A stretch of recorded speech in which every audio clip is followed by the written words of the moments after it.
I can hear somebody typing, so That's that. Jessica. Did you make a Yeah, popcorn? that's me. Yep, sorry.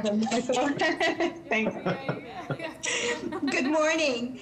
The City of Boston Zoning Board of Appeal hearing for March 9th is now in session. This hearing is being conducted in accordance with the applicable provisions of the open meeting law and the executive order of Governor Baker suspending certain provisions thereof due to the ongoing public health crisis. This hearing of the board is being held remotely via the WebEx event platform. This hearing is also being live streamed. In order to ensure this hearing of the board is open to the public, members of the public may access this hearing through telephone and video conferencing. The information for connecting to this hearing is listed on today's hearing agenda, which is posted on the public notices page of the city's website, boston.gov. Members of the public will enter the virtual hearing as attendees, which means you will not see yourself on the screen and you will remain muted until administratively unmuted when asked to comment. As with our in-person meetings, comments in support will be followed by comments in opposition. The order of comments is as follows. Elected officials, representatives of elected officials, and members of the public. The number of people called upon to offer comment and the time for commenting will be limited by the chair as time constraints require.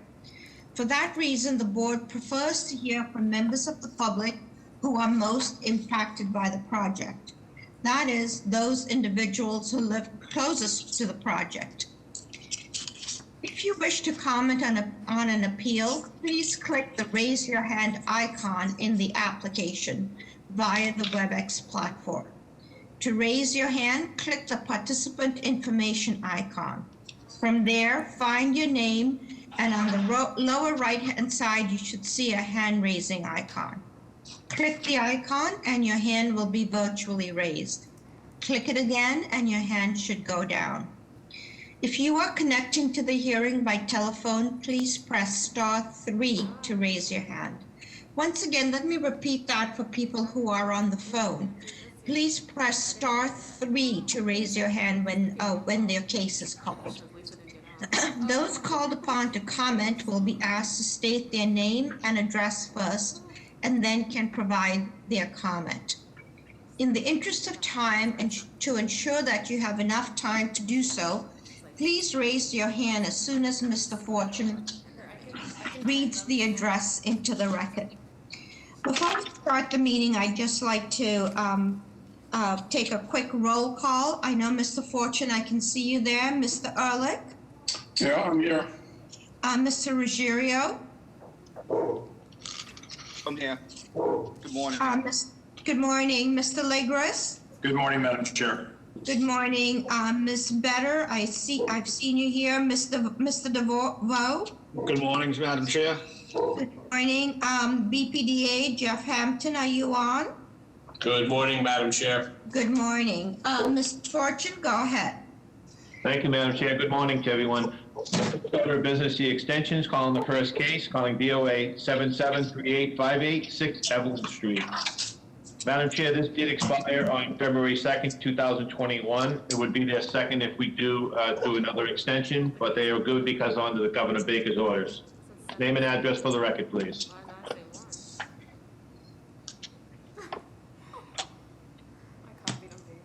Is Evelyn Street on? Let's move on, Mr. Fortune. Yes, we'll call the next case, calling BZC 29846, 1954 Commonwealth Avenue. This will expire on March 31st, 2021. If we do give an extension, it will be their third. Name and address for the record, please. Good morning, Madam Chair, members of the board. My name is Paul Rufo. I'm an attorney in Boston with Smith, Duggan, Buell, and Rufo, 101 Arch Street in Boston. And this is an application for an extension of the variance. We have recently been before the Aberdeen Historic Commission within the last month, and they have granted us an extension. We have a minor project, or I shouldn't say minor, we have a modification notice of project change pending before ISD. Tom White is the plan examiner, and we're working with him to, getting a refusal letter or whatever needs to be done. The project obviously has been delayed by, not obviously, but it's been delayed by COVID and various other, factors related to that. But the owner very much wants to go forward. So, Mr. Rufa, please tell us what the project change involves. Yes, so it's keeping the same building envelope, but making the units, which are right now it's approved for 16 units, and adding 10 units by subdividing the units in the historic building from 3 to 6, and making the larger units in the addition, adding 7 there. So an addition of 10 units that will likely for this board, because it will likely trip a zoning relief because of the lot size, et cetera. So those are that's the request that is presently pending before the ISD plan examiner, Tom White. May I have a motion, please? Motion to extend for a year from termination date. Second. All those in favor? Aye. Aye. Any opposed? And this is just a note that we do want to see this increase in density on this project. Absolutely. Thank you, Madam Chair. Thank you. Board, thank you. Calling the next case for extension, calling BOA 906-535-261 Bolton Street. Madam Chair, this is due to expire on March 15, 2021. This will be their first extension. Name and address for the record, please. Good morning, Madam Chair, members of the board. My name is George Moranci. I'm an attorney with business address at 350 West Broadway in South Boston. Madam Chair, members, this is a COVID-related extension request. My client has been financially impacted by the pandemic. She's been unable to get the project started. It's for the erection of a new 2-family dwelling on a vacant lot in South Boston. She is requesting an extension in order to allow her to obtain her permit and complete the building. Thank you. Mr. Moranci, you have a number of cases coming up. If these are the requests for first extensions, we completely understand that. So may I have a motion on this one? Motion to extend from a year of expiration. Second, Jeff. All those in favor? Aye. Any opposed? Motion carries. Calling the next 2 cases, calling BOA 917-588-345 to 345B Baker Street. Companion case BOA 917-579-349 to 349A Baker Street. Madam Chair, these are due to expire on March 15th of 2021. This would be their first extension if we grant it. Name and address for the record, please. Good morning, Madam Chair, members of the board. George Moranci. I'm an attorney with business address at 350 West Broadway in South Boston. Similar circumstances, except these. Thank you, Oh, Mr. I'm Moranci. sorry. Yes, please. May I have a motion, Motion please? to extend from 1 year from expiration. Is there a second? Second. All those in favor? Aye. Any opposed? Motion carries. Thank you. Calling the next case, calling BOA 463-655-120 West 4th Street. Madam Chair, this is due to expire on April 19th, 2021. If we grant this, it would be their 3rd extension. Name and address for the record, please. Good morning, Madam Chair, members of the board. Mark Lacasse, Lacasse Law, 75 Arlington Street in Boston, attorney for the applicant. This project will involve relocation of the existing business at this building at 120 West 4th Street, Indrasano Studios, which is a video and production photography studio. And due to the pandemic in the past year, those plans have been put on hold, but the applicant wants the board to know that he has substantially advanced full sets of construction drawings with his architect, Embark Studio, and has fully advanced his construction financing, and is presently just looking to relocate the business so that he can get the project started this year. Okay, and as you know, Mr. Lacasse, if you could convey to the applicant that we are loath to have too many extensions on these projects. We'd rather see them under construction. May I have a motion, please? Motion to extend for a year beyond termination. Second. All those in favor? Aye. Any opposed? Motion carries. Thank you so much. Calling the next three cases, calling BOA 904-0529 Webster Avenue. There are two companion cases, BOA 904-04611 Webster Avenue, and case BOA 904-048 11 to 15 Webster Avenue. Madam Chair, these are all due to expire on March 21st, 2021. If we grant this, it would be their first extension. Name and address for the record, please. Good morning, Madam Chair, members of the board. Mark Lacasse, Lacasse Law, 75 Arlington Street in Boston. Okay, hold on, Mr. Lacasse. May I have a motion, please? Motion to extend. Motion to extend. Expiration. Is there a second? Second. All those in favor? Aye. Any opposed? Motion carries. Thank you so much. We're calling case BOA 661-026, 236 to 256 Dorchester Street. Madam Chair, this expired on March 2nd, 2021. If we grant this to this applicant, it'll be their second extension. Name and address for the record, please. Morning, Madam Chair, members of the board. My name is George Moranci. I'm an attorney with a business address at 350 West Broadway in South Boston. Madam Chair, members, this is a 32-unit project that was approved by the board approximately 3 years ago. At that time, construction had commenced for a major rehabilitation of the Boston Housing Authority development that surrounds the project on two sides. That ongoing construction has made it impractical to begin this project. The architect has advised me, however, that the phase of the construction of the BHA development that is impacting this site is currently wrapping up. We anticipate being able to get this project underway were the board to see it fit to grant a second and hopefully final extension. Mr. Moranci, just for the record, is this Dorchester Ave or Dorchester Street? Dorchester Street, Madam Chair. It's at the corner of Dorchester Street and East 8th Street. Okay, may I have a motion, please? Motion to extend for a year beyond expiration. Second, Joe. All those in favor? Aye. Any opposed? Motion carries. Madam Chair, I'm going to go back to the first extension, calling BOA 773-858-611 Evelyn Street. This was due to expire on February 2nd. It did expire on February 2nd, 2021. This would be a second extension if we grant it. Is Evelyn Street on?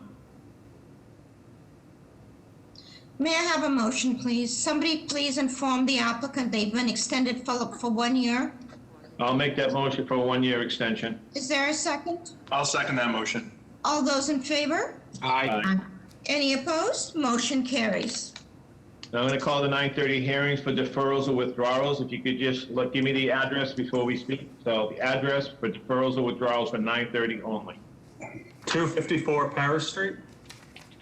For the record, calling BOA 115-8608, 254 Paris Street. Name and address for the record, please. Good morning, Madam Chair, members of the board. Attorney Matt Eckel with Drago and Toscano with the business address of 11 Beacon Street. I'm here this morning seeking a deferral for 254 Paris Street. We have made some minor changes to the plans based on some late abutter feedback, and we need to resubmit those plans to inspectional services to have them re-review. May I have a motion, please? Motion to defer. Is there a second? I second. All those in favor? Aye. Any opposed? Madam Motion Chair, carries. for the record, Ed Duvall, I'm going to recuse myself on this vote. Okay, so I'm hoping that that's in the record. Thank Can you. just do a few of them just so we can kind of see how long it takes to. Motion carries. The next case, please, Mr. Fortune. I give a date, Madam Chair. The date, Sorry. that's okay. You have a date of May 4th at 12:30. Thank you very much. At 12:30, thank you. Any other deferrals or withdrawals? Mr. Mr. Fortune? Yep. Go ahead, Mark. Mr. Fortune, 142 P Street. Hold on a second, Mark. Let me find the address. 5 of the agenda. To the top of the agenda? Page 5. What was the address? I'm sorry. 142 P Street. Oh, okay, I'm sorry. For the record, calling BOA 112-1328, 142 P Street. Name and address for the record, please. Good morning, Madam Chair, members of the board. Mark Lacasse, Lacasse Law, 75 Arlington Street in Boston. We are seeking deferral as this matter submitted revised plans following the community review process.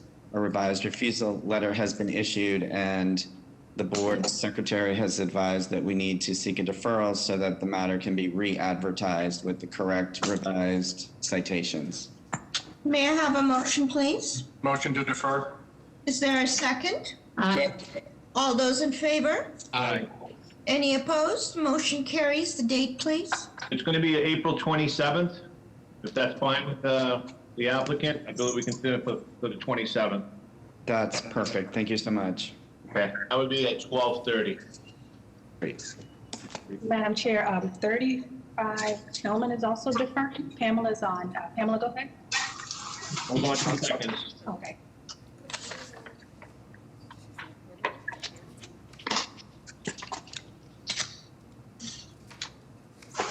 For the record, calling BOA 113-0362, 59 Chelman Street. Name and address for the record, please. Pamela Vardy, 59 Chelman Street. And why are you requesting a deferral? Good morning, Madam Chair and members of the board. I am requesting a deferral because we got some neighborhood feedback based on my project, and I'd just like to make those changes, resubmit to ISD, and be able to represent to the neighborhood and come back to you with something solid. So Thank you. May I have a motion, please? Motion to defer? Is there a second? Aye. All those in favor? Aye. Any opposed? Motion carries. The date, please. I have a date of May 4th at 12:30. Thank you very much. Are there any other deferrals or withdrawals for 9:30? Mr. Fortune, 18-26 Bradshaw Street. Okay, 2 seconds to read it in. For the record, calling BOA 115-6551, 18-26 Bradshaw Street. Name and address for the record, please. Madam Chair, members of the board, my name is George Moranci. I'm an attorney with the business address at 350 West Broadway in South Boston. This, too, is a case where a change in the project from 5 units to 4 units has resulted in the fact that Inspectional Services Department has to re-examine the plans before they may be presented here for the board, and therefore had to request this deferral. May I have a motion, please? Motion to defer? Is there a second? Aye. Second. All those in favor? Aye. Any opposed? The date, please. I have a date of May 4th at 12:30. Thank you. Are there any other deferrals or withdrawals? 760 East Broadway. For the record, calling BOA 115-5320, 760 East Broadway. Name and address for the record, please. Good morning, Madam Chair and members of the board. Alec Benelli with the business address at 10 Forbes Road West. Please tell us, Alex, why you're requesting a deferral. Yes, Madam Chair. We're requesting a deferral because we've been working with the City Point Neighborhood Association and have amended the proposal in response to their feedback. We've submitted those plans to ISD, and the plans examiners reviewed those, but we're just asking for the deferral to allow the association the opportunity to vote on the amendment as the association. Okay, and is this still a basement unit? There is, yes. And is it still undersized? It is, the size of the unit remains the same, yes. The property owners scaled back the deck and removed the roof deck on the 3rd floor. Okay, may I have a motion, please? Motion to defer? Is there a second? Second. All those in favor? Aye. Aye. Any opposed? The date, please. You have a date of May 4th at 12:30. Thank you. Are there any other deferrals or withdrawals for 9:30? Yes, 43 Union Park. Thank you. This Call is that Timothy for the record. Shannon. Hold on a second, sir. Hold on, Tim. But calling BOA 110-2145, 43 Union Park. There is a companion case, BOA 110-146, 43 Union Park. Name and address for the record, please. Timothy Shannon, I'm the architect at 9 Wall Street in Charlestown. We reduced the scale of the project, and just through the neighborhood process, I've got a revised refusal letter, but they have to re-advertise because it's too close to this hearing. Okay, may I have a motion, please? Motion to defer? Is there a second? Be a second. All those in favor? Aye. Any opposed? Motion carries. The date? Mr. Sheehan, we have you penciled in for 4/27. Is that enough time, or we can give you May date? Can we go for the May date? We get 2 May dates. We get either the 4th or we have the 18th.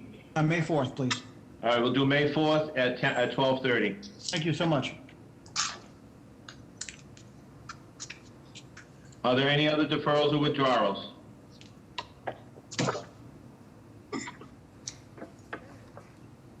Madam Chair, I do have one. Is Eden Street on?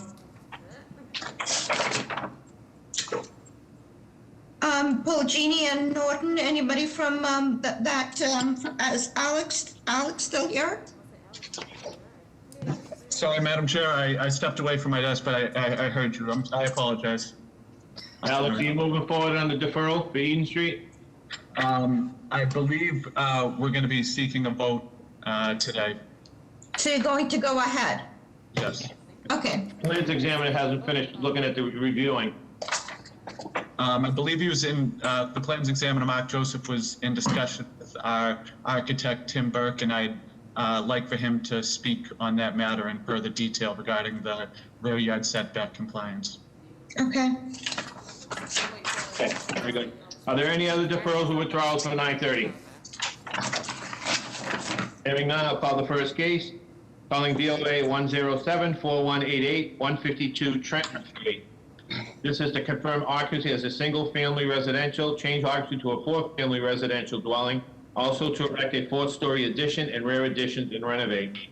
The violations, Article 27T, this is in the East Boston iPod. Article 53, Section 8, uses for business. Article 53, Section 9, insufficient additional lot area. Article 53, Section 9, excessive FAR. Article 53, Section 9, the maximum allowed height is exceeded. Article 53, Section 9, exceeded. Article 53, Section 9, insufficient side yard setback. Article 53, Section 9, insufficient rear yard setback. Article 53, Section 9, insufficient usable open space. Article 53, Section 52, roof structure restrictions. And Article 53, Section 56, off-street parking is insufficient. Name and address for the record, please. Madam Chair, Secretary, would be recusing myself on this matter. And this is Mr. Legros, right? All day.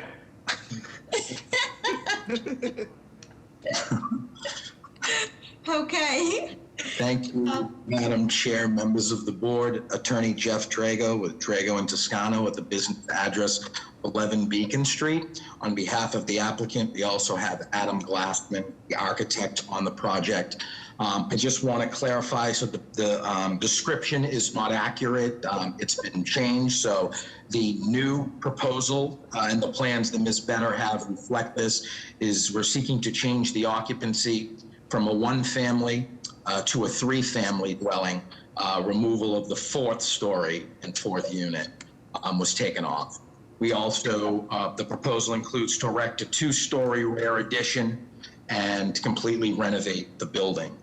So how does this change your violations? Yeah. So, Madam Chair, we actually removed half of the violation. So I'll go over the ones that are eliminated. Use, this is a 3F district, so use was eliminated. We removed height in stories and feet. We are at 30 feet and 35 is what's allowed. Our rear yard violation was removed, as well as our open space violation. The violations that do still exist, additional lot area, we've got 500, 1,000 would be required. FAR, we're at 1.41 and 1.0 is allowed. And then our side yard, since we are keeping the building, this is not to be raised, it's a pre-existing violation. At 1'3", 1 and 2.5 feet would be required. And then parking, because we're keeping the parking, we're keeping the building, we're not able to create any parking, and 2 spaces would be required. It also falls in the iPod district as well, so that would be. Okay. So, how are the plans, Ms. Better? The plans are sufficient. Okay, any questions from the board? So, Mr. Drago, the height is not, I was looking at the Google map and almost all the buildings that seem to be roughly the same height and is now consistent with the other buildings in the neighborhood? Correct. So all we did was square off the top floor with the mansard, if you pull up the front rendering. So there's about 2 feet, but it'll be square with the buildings on that side of the street, Mr. Ehrlich, but everything to the right and across is a little bit higher. But we're in line with most of the buildings. If that's what our new proposal would look like. So right now, it's sort of a pitch. In working with the community, they wanted a mansard. So Yeah, Madam Chair, I think this is a very nice design. I like the revisions. I would like to put forward a motion to approve. Hold on. Just hold on for a little while, okay, Ms. Bader? Can you tell us about the bedroom count and the square footage of each unit? yes, Madam Chair. It's that heavy.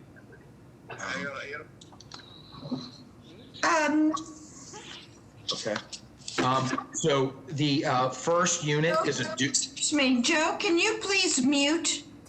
Joe, can you please mute because we can hear your conversation? Okay, sorry, Counselor, go ahead. Okay, thank you, Madam Chair. So the first unit is a duplex unit. It would go into the basement level. That would have an office, a half bath, 2 means of egress, one through the front door and down the stairs and one out the side of the building. 7-foot 6-inch ceiling, and all of the mechanicals are in the units. As we go up to the first floor, the total square footage of that unit with the basement would be 1,630 square feet, and that would be a 2-bed, 1.5 bath. As we go up to the second floor, the 990 square foot, 3-bed, 2-bath, and then on the third floor, 970 square foot, 3-bed, 2-bath. Okay, any other questions from the board? Is anybody here to speak in support of this proposal?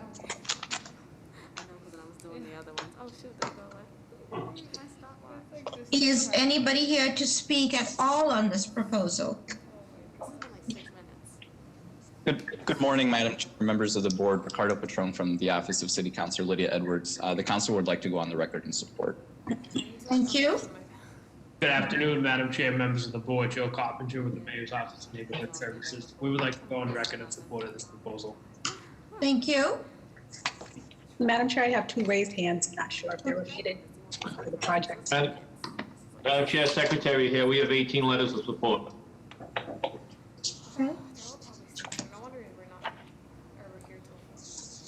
Let me call on the, Vinnie Palermo, are you calling?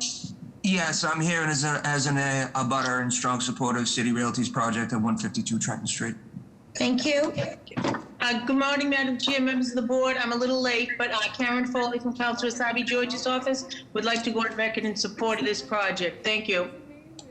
Thank you. Anybody else? Any raised hands, Mr. Ambassador? Yep, Pierre New, are you looking to speak on this project? You've been unmuted. Yes, good morning. I'm in support of this project at 152 Trent. Can you put your address on the record, please, Mr. New? I'm sorry? Can you put your address on the record, please? 147 Lexington Street. Thank you. Thank you.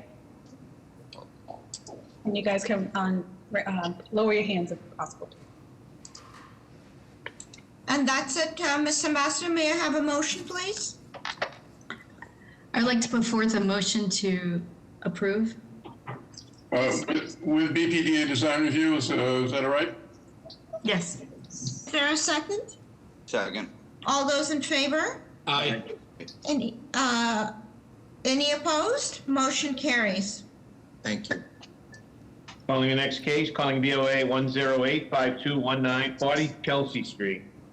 This is change occupancy from an existing 3-family dwelling to a 6-family residential dwelling and also erected 4-story addition. The violation is Article 27T-5. This is in the East Boston iPod. Article 53, Section 56, off-street parking is insufficient. None is provided. Article 53, Section 8, MFR and the forbidden use in a 3F 2000 subdistrict. Article 53, Section 9, the additional lot area is insufficient. Article 53, Section 9, the floor-to-area ratio is excessive. Article 53, Section 9, the building height is excessive in stories. Article 53, Section 9, the building height is excessive in feet. Article 53, Section 9, usable open space is insufficient. Article 53, Section 9, the side yard is insufficient. And Article 53, Section 9, the rear yard is insufficient. Name and address for the record, please. Thank you, Madam Chair, members of the board. Attorney Jeff Drago with an address, with Drago and Toscano with an address of 11 Beacon Street. I'm here on behalf of the applicant, Noel DiCarlo, and we also have the architect as Adam Glassman. As was mentioned, the proposal is to change the occupancy of an existing three-family residential building to 6 residential condominium units, to erect a recessed 4th-story addition and to completely renovate the building. The particular zoning subdistrict is a 3F 2000. Our breakdown of units, right now there is, the building was in structural disrepair, and there's basically open floor plan. The building is completely vacant. The building, what we're proposing on the first floor is 2 studio units with 1 bath at 450 square feet and 510 square feet. The second floor would house units 3 and 4, both studio units with 1 bath at 515 and 570 square feet respectively. As we go up to the 3rd and 4th unit levels, those are bi-level duplex units. Those will be 3-bedroom, 3-bath units at 960 square feet and 1,040 square feet. It's also on that top floor, if we could pull up the front rendering, the front of that unit is pulled back 10 feet to reduce massing on the building as well. The building will remain, so we had a structurally, client will shore it up and can build within the contours of the existing structure. The violations that were mentioned, I can go over those. It is in a 3F district. We're proposing MFR with 6 units. Additional lot area of 1,000 square feet would be required. Our FAR is 3.70. That's a pre-existing violation. We're somewhere in the 2s right now. The height of the building proposed is 4 stories at 42 feet, and what's allowed is 3 stories at 35. We aren't able to create any additional open space. We are keeping the building low. Our rear yard is 0.2. The building remains, so that's pre-existing, and our parking violation is pre-existing as well. So, Mr. Counselor, can you tell us how this works contextually? Is this essentially 3-story district? It's mixed. So if we pull up the site pictures, there's a number of 4s and 3s in the area. I don't know if Madam Ambassador could pull up. I think we included some site pictures. 2 site pictures. Madam Chair, there are some 4-story buildings, but they're made of masonry construction. Okay. Okay, and so these, so is there any basement living in this? No, Madam Chair, that would just be common utility and mechanicals. Okay. How are the plans, Ms. Better? The plans are adequate. Any questions from the board? Is anybody here to speak in support of this proposal? Good morning, Madam Chair and members of the board. Sandra Melli with the Mayor's Office of Neighborhood Services. We would like to go on the record in support of this proposal. During the community process, this proposal received support from the Maverick South End Neighborhood Association, and we also received 19 letters of support from residents of Chelsea Street. Thank you. Good morning, Madam Chair, members of the board. Ricardo Patron from the Office of City Councilor Lydia Edwards. The council would also like to go on the record in support.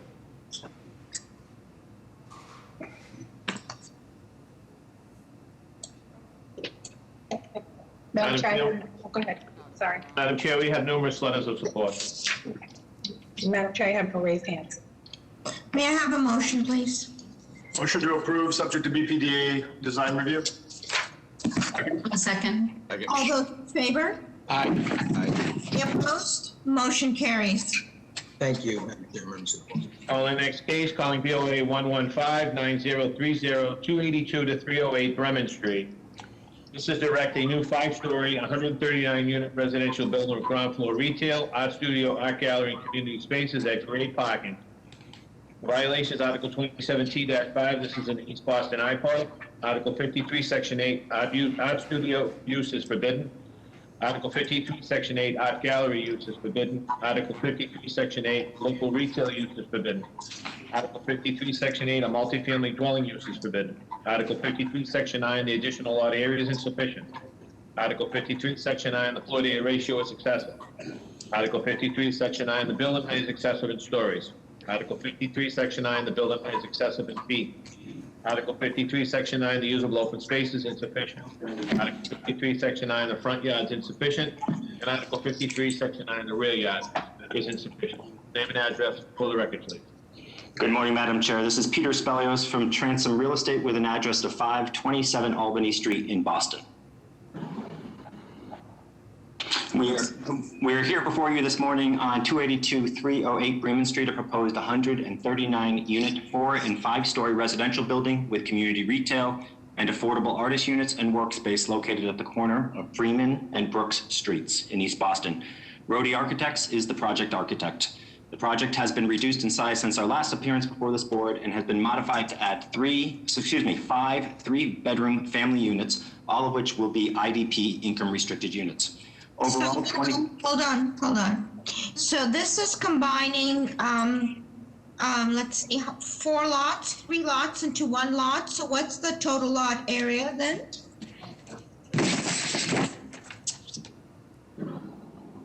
Madam Chair, this is Attorney Joe Hanley. The total lot area is 34,160 square feet. Okay, and what did the previous approval, did it come in at? 145 units. I'm sorry? Go ahead, Peter. 145 units. Okay, so this is 34,160 square feet. Breakdown of the residential units, square footage, numbers of studios, 1s, 2s, and 3s. Yes, ma'am. The Ruthie Kuhlman from Rhodey Architects is here to respond to that. Madam Chair, members of the board, Ruthie Kuhlman with Rhodey Architects, 535 Albany Street. So the unit breakdown is a total of 139 units. There's 60 studios at 465 square feet, 57 one-bedrooms at 650 square feet, 17 two-bedrooms at 930 square feet. I'm sorry, the 2 bedrooms again? I'm getting some static in the background. Sure. 17 two-bedrooms at 930 square feet. And then we have an addition of 5 3-bedrooms at 1,105 square feet, all of which will be IDP units. Madam Chair, if I may too, of that total, 126 are residential and 13 are artist live-work units. No, I noticed that. So, could you please, Counselor, go through the violations? What's required and what are you proposing? Yes, ma'am. Thank you. So this is a 3F 2000 zone. It's indicated sort of it's an edge condition. As we mentioned, an oversized lot of 34,160 square feet, which runs between Brooks and at the intersection of Brooks and Bremen. Existing non-conforming uses and structures. Juno's Auto Body was the longtime occupant. And so the relief that's required are the uses, the multifamily use, Madam Chair, the artist live work use, artist gallery, and the local community retail on the ground floor. Front and rear yard, which varies a little bit. The front yard requirement is 5, and we are between 2 feet and upwards to 10 feet in excess of what's required, which you'll see on the plan. So it's not just a straight line of a building front. The rear is 10 feet, and the requirement is 30, and the building has been set back towards the rear as well. The FAR is 3.2 and a requirement of 1. The height is 65 feet at 5. I'm sorry, you got cut off. The height is 65 feet, and I guess it's 35 that's required? Yep, and I would also note, Madam, we're in a FEMA flood zone, which relates to the height. There's no full basement here in this building as a result. The open space, we're providing 12,000 square feet, which is 86 per unit. A lot of it is usable new public realm, if you will. The requirement is 300 per square feet, and the lot area in a 3F would require 1 per unit. And so on a 34,160 square foot lot, how many units could you build? I know it would need to come to this board, but how many units could you build in a 3F 2000 zone? So, you know, that would be a series of subdivisions. Obviously, you know, we would have to figure out whether we had the appropriate access and frontage to park it, right?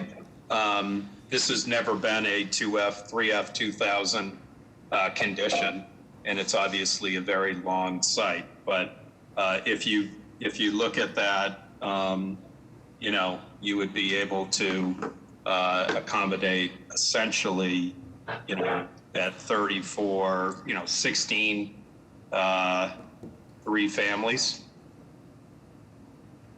Okay. That's in theory, Madam Chair, right? Tell us how heat and circulation is going to work. Yes, Ruthie? So can you say that one more time? There's some echo on the call. Can everybody please mute? Yes, can you tell us how parking and circulation is going to be working on the site? Yes, I would be happy to. Madam Ambassador, if you could go to slide number 9. Perfect. So the site is arranged to have a pedestrian focus along Bremen and Brook Street, taking what is currently 185 feet of curb cuts and reducing to 32. So of that 32, one is a fully enclosed loading area off the corner of Brook Street that will connect in both to a neighborhood commercial space anchoring the corner of Bremen and Brooks and the residential move-in elevator. The parking garage for up to 61 vehicles is located with the entry on Bremen Street, far from the active intersection. In addition to the parking in the garage, we are also including 2 electric vehicle car shares dedicated for resident usage. And then on street, as part of the closed curb cuts, we're providing it's going to be an off-street drop-off for both rideshare and smaller deliveries directly in front of the residential entry. Okay. And given that this is in a FEMA flood zone, is that where the artist workshop space and the commercial space is going then? So due to the flood zone, all residential units have been raised up to the 2nd floor. All occupied spaces on the 1st floor have been raised up as well. Madam Ambassador, if you can go to slide number 6, which I believe is 3 slides before this, you can see some of the sidewalk improvements that include connections, both stairs and accessible connections from the sidewalk up to all of these occupied spaces on level 1. And a couple more questions. Are there roof decks proposed on this project?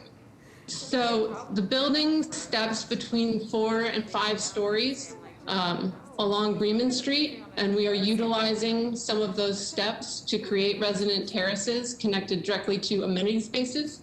If you go to slide number 10, we have some imagery of that, breaking it down into smaller scale spaces to be part of the extensions of the dwelling units. So there will be no roof decks then? Oh, No. No, okay, okay. These are terraces. Okay, and tell us about the Artist Live Workspace. We had approved a project, 2 projects actually, on Terrace Street in Mission Hill for Artist Live Workspace, and I noticed that the advertisement for that space said artists preferred. It doesn't feel like it's dedicated to artists. So how is this going to be dedicated to artists? Madam Chair, it's Peter Spelios. We worked with the Mayor's Office of Arts and Culture. These will be designated for artist space. The artist units are located, residential units are located directly above the studio space and will have direct connectivity to the studio space. The studio space below is also made available to the artists at affordable levels as well. And the artist live workspace, will they be, what are they, one bedroom studios, what are they? Predominantly studios, Madam Chair. Possibility for family artists live work then? We had conversations with the Mayor's Office of Arts and Culture, and because we are incorporating the studio space together with the units, the preference that was received through that conversation was doing studio units, but certainly we've added 5 3-bedroom IDP units, and we would have no objection to including those in the artist mix as well. If you can scroll back one page to page 9, you can see the cluster of the artist units as proposed. As Peter indicated, it is majority studios, but there are family units, a 2-bedroom, a 3-bedroom in there. And will the studio space allow for the possibility of doing something other than just working at one's computer? Will it allow for other kinds of creativity? Yes. The intention in the design is that each artist has a dedicated workspace that they can customize within the artist studio. But in addition, we are providing what we're calling the dirty work area, which will be more ventilated and able to be used for activities that wouldn't be appropriate to do in an open space adjacent to other artists. So, excellent. Okay. How are the plans, Ms. Better? The plans are sufficient. Okay. Any questions from the board? Yeah, I have a question. Okay, Joe. Okay. So you mentioned a pickup drop-off in front of the residential. Where is that? sure. If you can scroll back one page, Madam Ambassador, to page 9.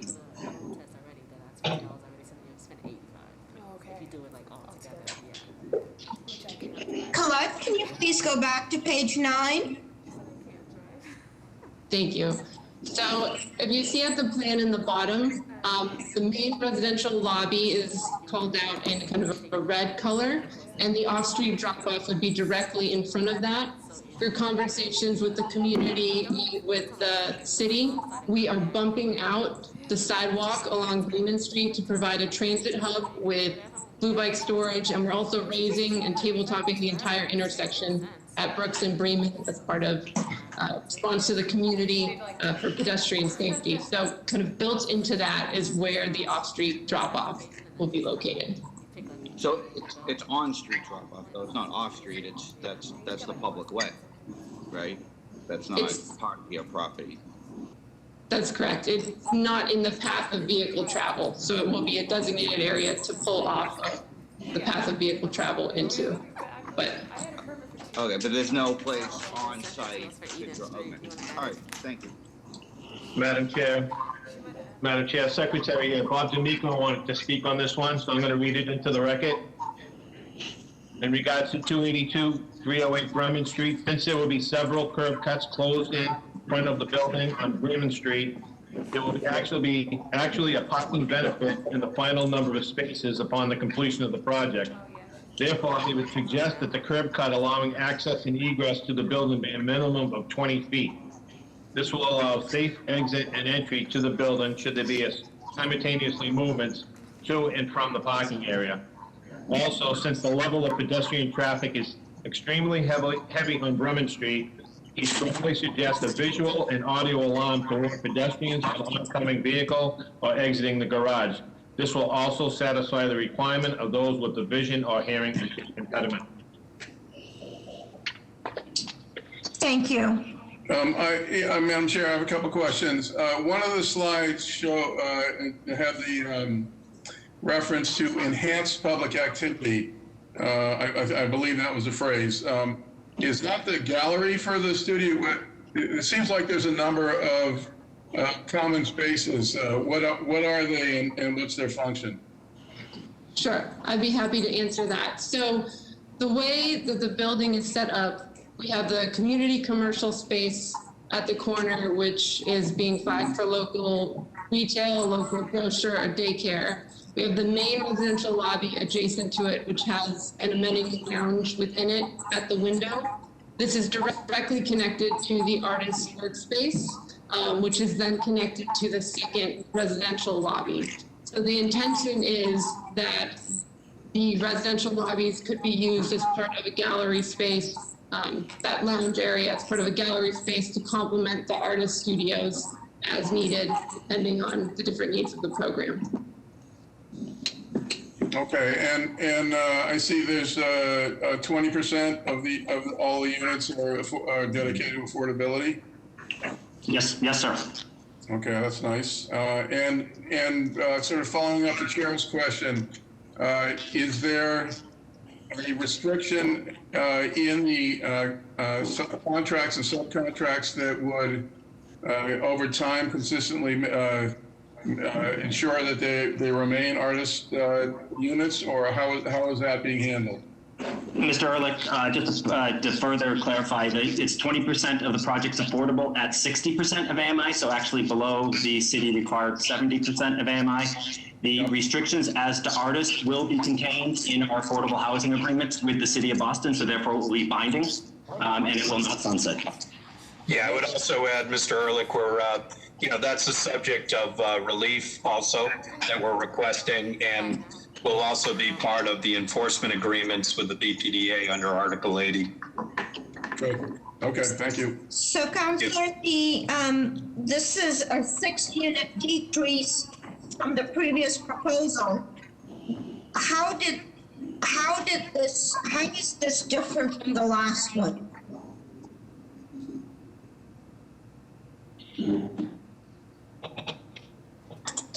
Peter, you want to take that?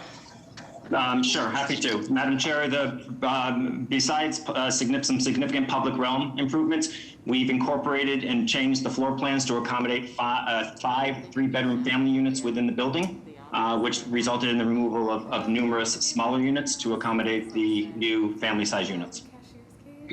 Okay, but the basic framework has stayed the same. It's just the movement of the space inside that has changed. And the programming, if I may, too. I'm sorry, The programming of the affordability, which we're still part of the Article 80 process, right? And the fact that the city had adopted the affirmatively fair housing ordinance, which we are working as part of. So through the Article 80 process, we enhanced the housing program with greater affordability for, a less lower income level. And then we took to heart your input, Madam Chair, with respect to the need for family-sized housing, which we also heard from the community, especially making them all affordable. Okay, any other questions from the board? Madam Chair, I have a couple of questions. In terms of your double-loaded corridor, what's the length of the run? So the site itself is 427 feet long. The length of the run is probably around 375. We thought of it as breaking it up into thirds, with the main elevator entry 1/3 of the way down Bremen Street with 2 access elevators, and then a second elevator and entry kind of 2/3 of the way down the street. Just the way that you broke up the massing on the exterior, I would highly recommend that you consider some break space inside those long corridor runs for the residents, so it doesn't feel like infinite.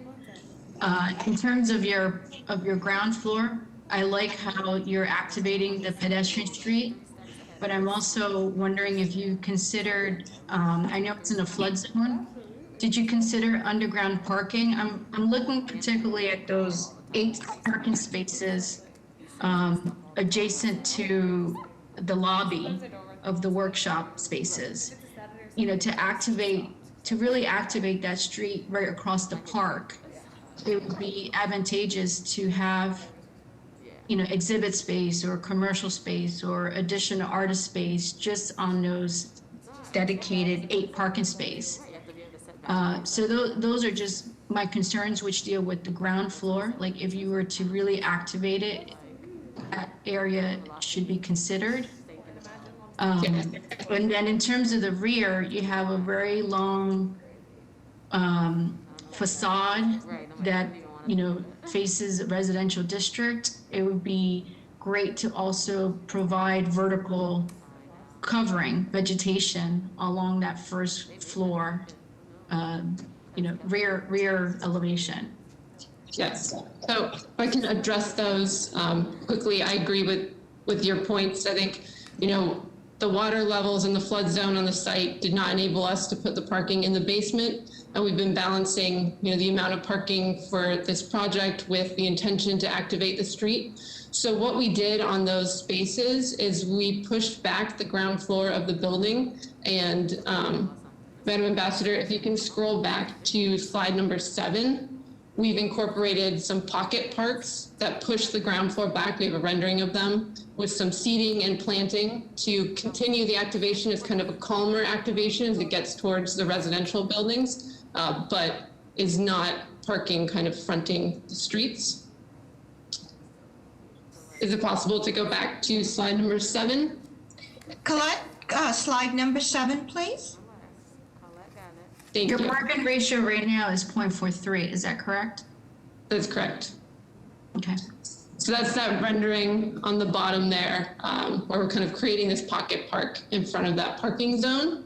And then if you can scroll back 2 more slides to slide number 5. So we are proposing a fully planted landscape buffer along the back of the rear yard of the building. We're also utilizing the units and how they the depths of them to relate to the surrounding context and create varied relief along the rear yard at the residential floors to create more of a backyard. Thank you. Any other questions from the board? Is anybody here to speak in support of this proposal? Good morning, Madam Chair, members of the board. Lina Tramelli with the Mayor's Office of Neighborhood Services. We would like to go on the record in support for this proposal. We recognize the still concerns regarding the number of stories and the density and lack of parking, but this project went to the BPDA Article 80 process and there was a reduction on number of units and as well an increase of numbers of affordability to a 20%. At this time, we consider this is a good project and we would like to go on the record in support. Thank you. Good morning, Madam Chair, members of the board. Ricardo Patron from the Office of City Councilor Lydia Edwards. Our office has worked closely with the developers to increase the total affordability for this proposal to 20% of the units available and an average of 60% of the AMI, which is closer to the average income of East Boston residents than the 70% required by the IDP. Some of these units will be family-sized 3-bedroom units, which the project did not include before, and the developer has also committed to try to secure a much-needed daycare tenant in the commercial space. Our office has heard from many people in the community, both in support and in opposition to the project. While we understand the concerns of those in opposition, the Victories in Affordable Housing will provide essential housing for families and middle-class residents and continue to establish a standard for affordability that development projects should meet. For these reasons, Councilor Edwards would like to go on the record in support. Ricardo, I have a question for you. I still struggle sometimes with these affordable units because I know that they really need to go through the city's affordable list. So how are we ensuring that East Boston residents, because 60%, is likely more reflective of the income of East Boston residents. But how are we ensuring that East Boston residents with a history in the community are living in these units? Yeah, so this is something that we worked with the development team on as well. So of the 20%, 14% are going to be traditional IDP units subject to, the standard lottery. And then 6% of those units are going to be affirmatively marketed to through DND and BHA to housing voucher holders. So they'll be able to, ideally be able to affirmatively market to and select tenants like you mentioned, with the history and connections to the East Boston community. So these would be housing voucher holders in East Boston public housing versus housing voucher holders, in the universe. Yeah, my understanding is that it doesn't specifically say East Boston voucher holders. They have to work through DND and BHA to secure voucher holders. Our preference obviously would be that those vouchers come from the East Boston community. Thank you. Anybody else to speak either in support or in opposition to this proposal? Good morning, Madam Chair, members of the board. Rahul Diverge, Senior Project Manager with the Boston Planning and Development Agency. The project before you went through an extensive Article 80 process, which culminated in BPDA board approval in February of 2020. Since that time, the proponent has added additional affordability on site as well as reduced the overall unit count. As such, BPDA would like to go on record in support of the project. Thank you. Thank you. Madam Chair, Secretary here, we have letters of support and letters of opposition. Thank you. Any raised hands, Madam Ambassador? I would like to hear from the two call-in people and two people from the community. Okay, yep, so, let's see, call in, okay. User 15, call-in user 15, you've been unmuted. Good morning, Madam Chair, members of the board. This is Mina Perez representing the Carpenters Union. On behalf of hundreds of union carpenters that live in East Boston, I want to go on record to support this project. Thank you, Mina. Thank you. Caller 17, been unmuted. Can you hear me? 617-816. Hello?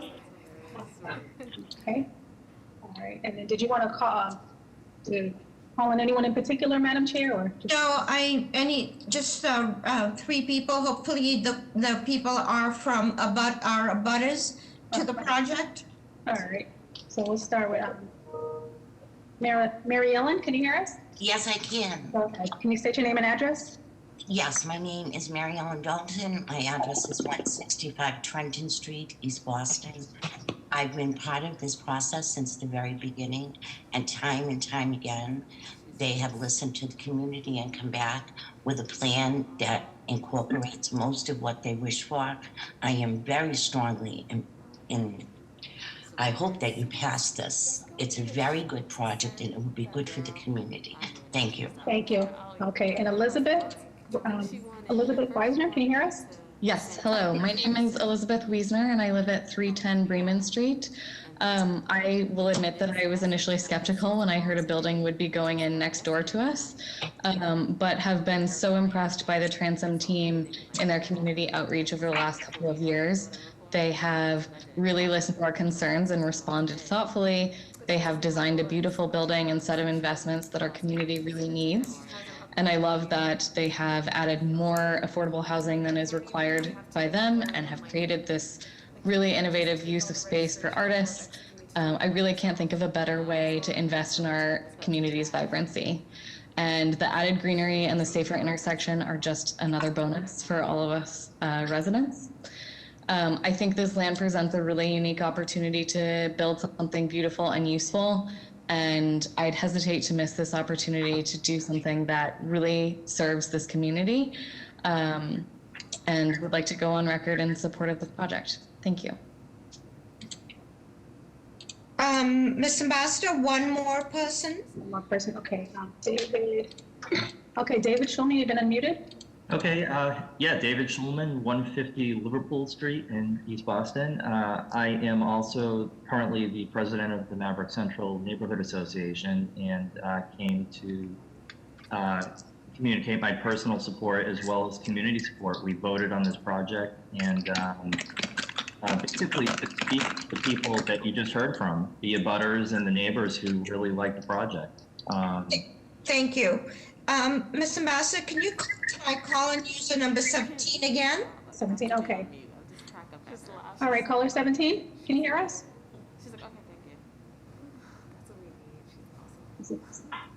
Okay. Yeah, I'm not sure what's going on. Okay, given that information, may I have a motion, please? I'd like to make a motion to approve with both BPDA design review and BTD review for the issues that were raised with Dr. Miko. I will second the motion. All those in favor? Aye. Any opposed? Aye. Sorry, who's opposed? Joe's opposed. Joe's opposed. Motion carries. Calling the next, Thank you, Madam Chair. Thank you, members of the board. Thank you. calling the next case, calling BOA 108-0213, 175 Wordsworth Street. This is a full gut rehab, extend living space to the basement. Violation Article 9, Section 1, extension of a non-conforming use. Article 2017, this is in the East Boston iPod. And Article 53, Section 9, front yard setbacks and corner lot provisions. Name and address for the record, please. Good morning, Madam Chair, members of the board, Attorney Derek Small, for business address of 51 Dobson Road, Berkshire, Mass.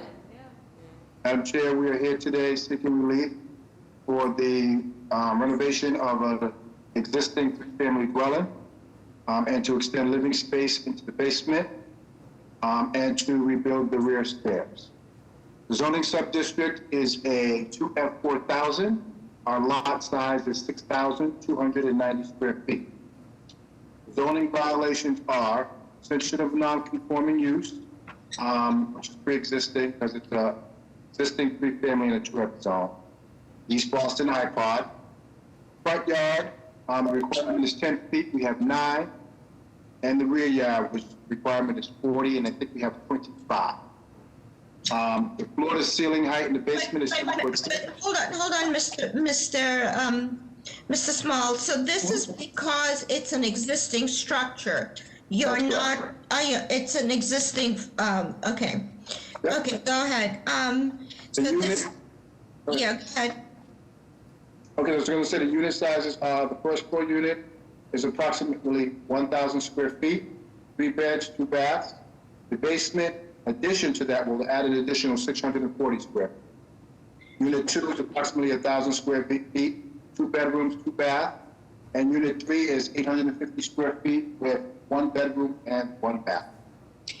So tell us about the use of that 600 square feet in the basement. Is it a family room or is it a bedroom?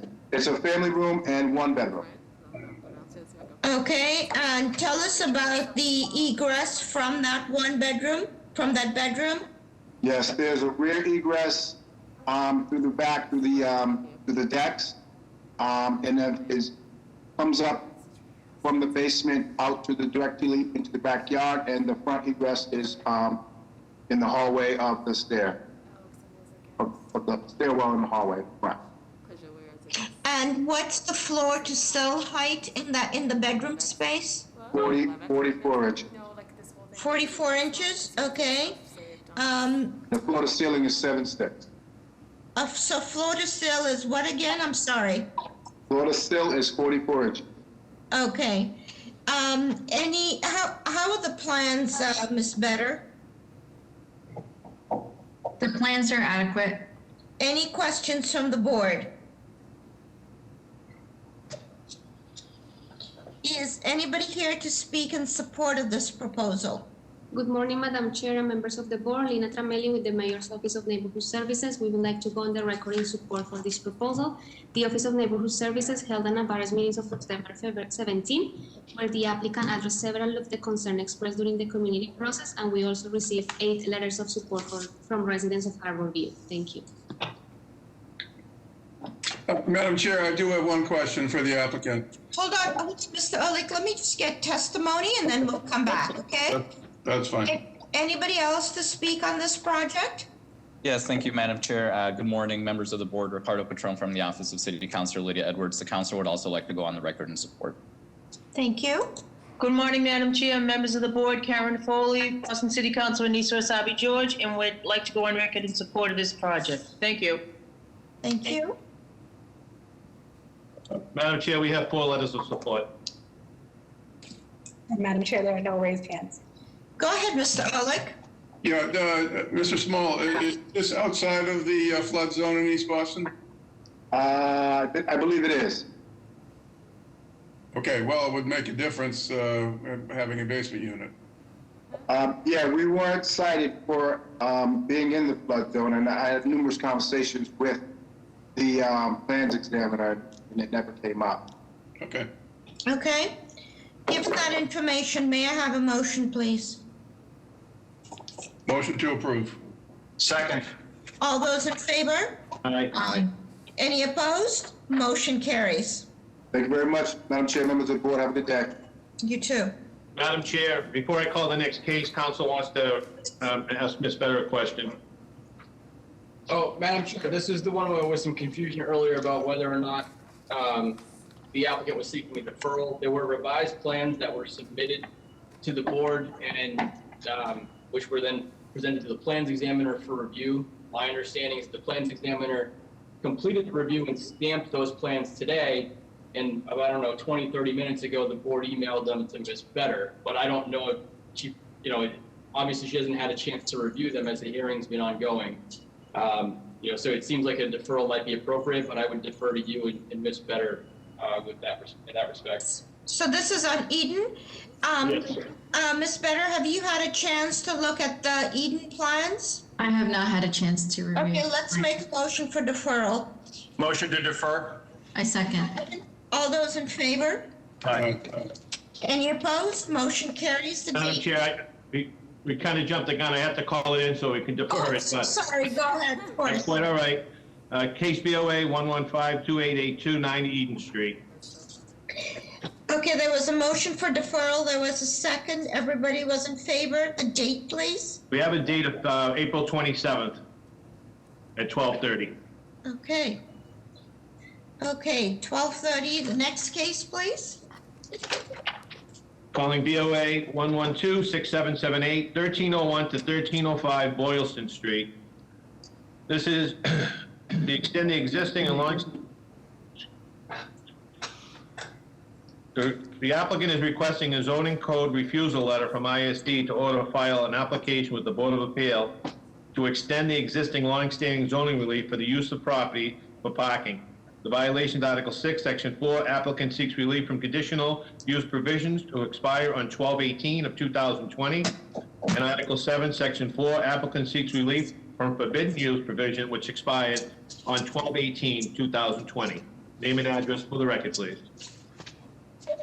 Madam Chair, this is William Dillon from law firm of Poulsen and Stores, 400 Atlantic Avenue, representing Samuels and Associates, the applicant. Madam Chair, members of the board, this is a property at the intersection of Boylston Street and Jersey Street in the Fenway. There's a Tasty Burger restaurant on it. This parking area has been used for parking for many, many years. Mr. Dillon, may I just ask you, why has it taken you so long to file this appeal when the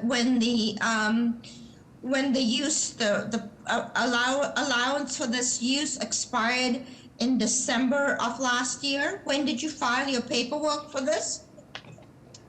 Madam Chair, we filed the application with ISD in August of last year and with this board in October of last year, before the expiration. Okay, so you filed it before the expiration. Madam Chair, I actually have a letter of July 21st, 2020, just so council knows that. It is July 21st. Okay, so that clears it up, and given COVID, okay.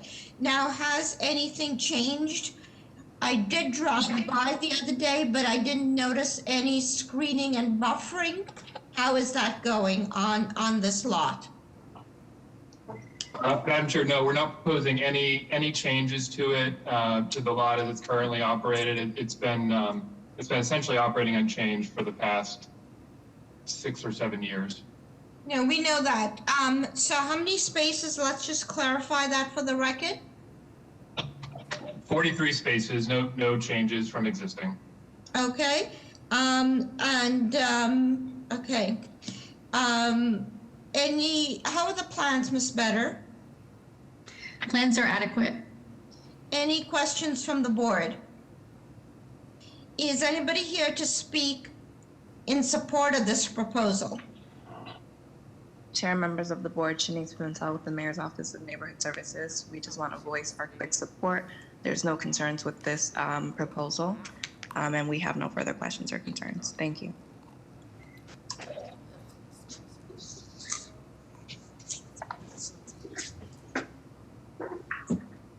Madam Chair, I have no raised hands on my side.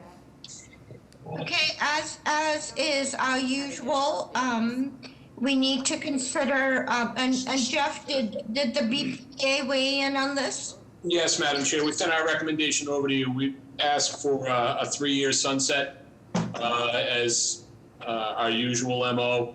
Also, we're hoping to get a little improvement of the screening and buffering along Jersey Street.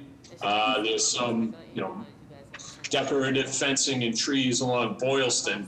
We're kind of hoping that the same thing be done along Jersey Street. Give that information. May I have I'll make a motion to approve for a 3-year extension with BPDA design review for screening and buffering, and also BTD design of the signage, if they can look at and make sure that they have the adequate signage for open air parking lots. Is there a second? Second. All those in favor? Aye. Aye. Any opposed? Motion carries. Calling the next two cases, calling BOA 115-5712, 10 Ruthven Park. There's a I'm companion sorry, case. hold on, I just wanted to make sure we got that 3-year extension in that motion? Yep. Okay, excellent, sorry, go ahead. But all right. Calling the next two cases, calling BOA 115-5712, 10 Ruthven Park. There's also a companion case, BOA 115-5711, 71 Ruthven Street. This is for 10 Ruthven Park to assign 2 off-street parking spaces, parking 1 and parking 6, from the 6 parking spaces located in the rear of 71 Ruthven Street property to 10 Ruthven Park as ancillary parking spaces, and create a new accessible parking on the main drive of 10 Ruthven Park. Violation of Article 50, Section 43, off-street parking requirement. This is for 71 Ruthven Street. This is a first floor extension to attic floor with dormers, total number of units to remain the same, and 6 new off-street parking spaces at the rear of the property, 3 for 71 Ruthven and 3 for 10 Ruthven Park. Violation of Article 9, Section 1, extension of a non-conforming use is conditional. Article 50, Section 29, the floor area ratio is excessive. Article 50, Section 29, the height requirement is excessive in stories. Article 50, Section 29, the height is excessive in feet. Article 50, Section 29, the usable open space is insufficient due to the 6 parking spaces. Article 50, Section 29, the side yard with access driveway cannot be less than 10 feet wide. No side yard to access the parking except the easement driveway. And Article 50, Section 44, the application to dimensional regulations, the side yard with access driveway cannot be less than 10 feet wide. Name and address for the record, please. Good morning, Madam Chair, members of the board, Attorney Derek Small, of the business address at 51 Dobson Road. Mrs. Small, may I ask you immediately, because it looks like we've just received some letters from Project Right and Ms. Tony that actually seems to suggest that there are issues with that easement and that still need to be resolved. Madam Chair, I don't know if Sammy Novosi is on. He could probably speak to that because there is litigation pending with regard to the property at 10 Park. And okay, and when is that anticipated to be resolved, that litigation? Let me see, I don't know if Sammy's on. Sammy, are you on? I know he said he was going to be on, but he is the attorney representing the applicants with regard to the litigation with regard to 10 Park. He said he was going to be on. I don't know if he's in the participant. What's the name, Attorney Small? What's the name? Sammy, you said? Yeah, Sam Novosi. I don't know if he's on. I don't see that person. But yeah, that when that zoning Board of Appeals decision was approved by this board on May 7th of 2019, there is pending litigation with regard to that. But And this was because of the residents that we had approved at the end of that street? That's correct. And with regard to the easement issue. Okay. But what we are here for today is a reconfiguration of that parking. As I said, 10 Ruthven Park was approved by this board on May 7th of 2019, and 71 Ruthven Street was approved by this board on October the 6th in 2020.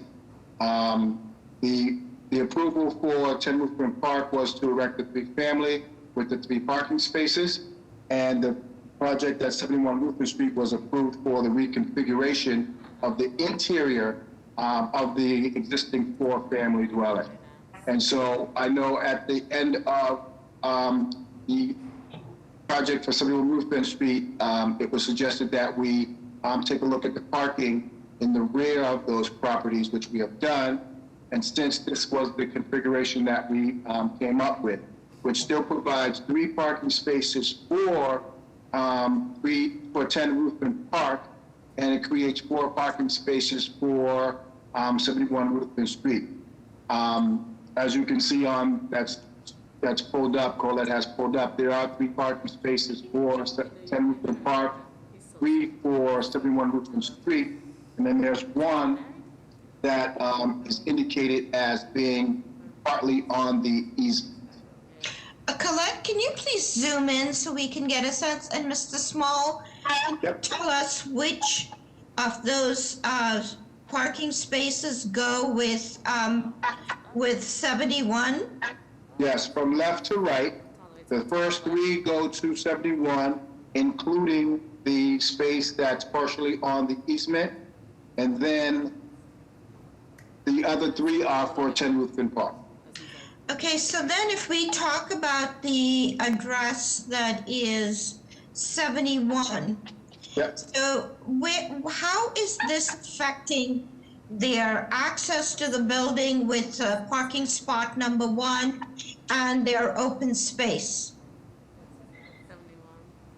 We're being cited for ancillary parking on for 10 Ruthven Park, and it doesn't affect it because there is no entry or egress on where that parking space is. So what's the second means of egress then for 71 Ruthven? It's like all the way on the other side though. Why is it 71 Ruthven. Because I would. I think it's the stairway on the side of the property. So you think it's opening up onto the right of way then, or not onto its own rear yard? Yes, and I think there is an egress at the rear too, where that parking space 1 is from. I'm just going to say I'm a little bit queasy about this. This is just my opinion, because first, the issue of that right-of-way has not been resolved, and then I worry about the health and safety of the residents at 71 Ruthven. Madam Chair, But yes, go ahead. just maybe it might help.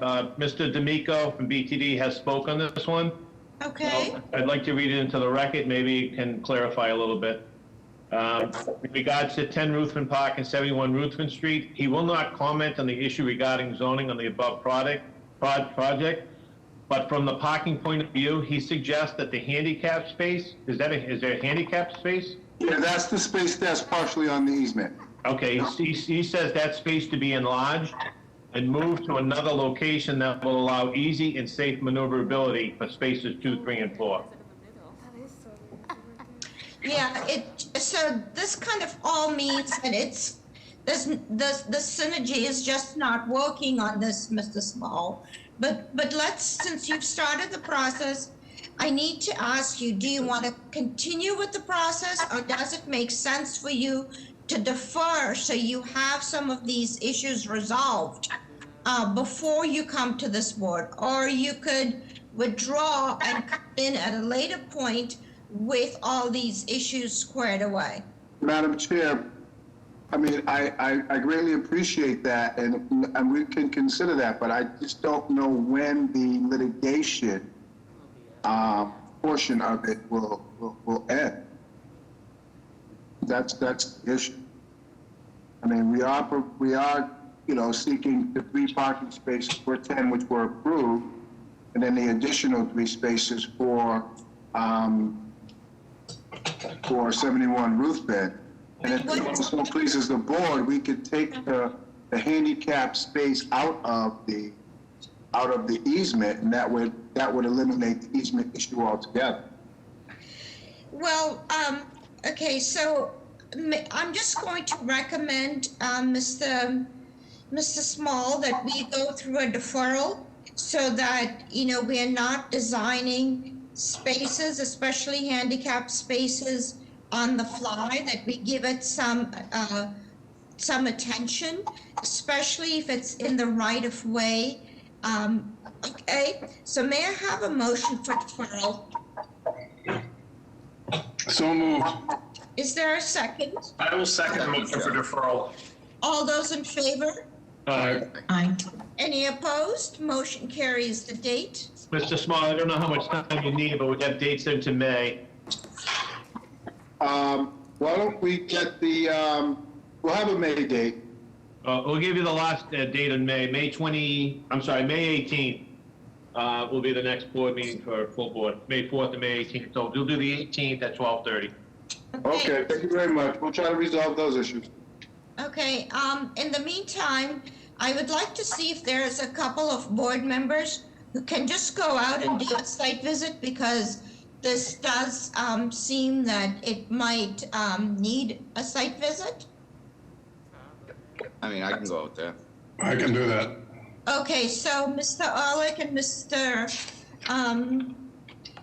Mr. Ruggiero will do site visits, and you guys will coordinate. Thank you. Yes, and if possible, if you can contact me or we can be in contact, I can meet you out there. That's not a problem. Thank you. Just a quick question before we wrap this up. Mr. Small, it looks like there's 20 feet between the 2 buildings for the both driveways. Is that correct? I think that is correct, yes. Okay, thank you.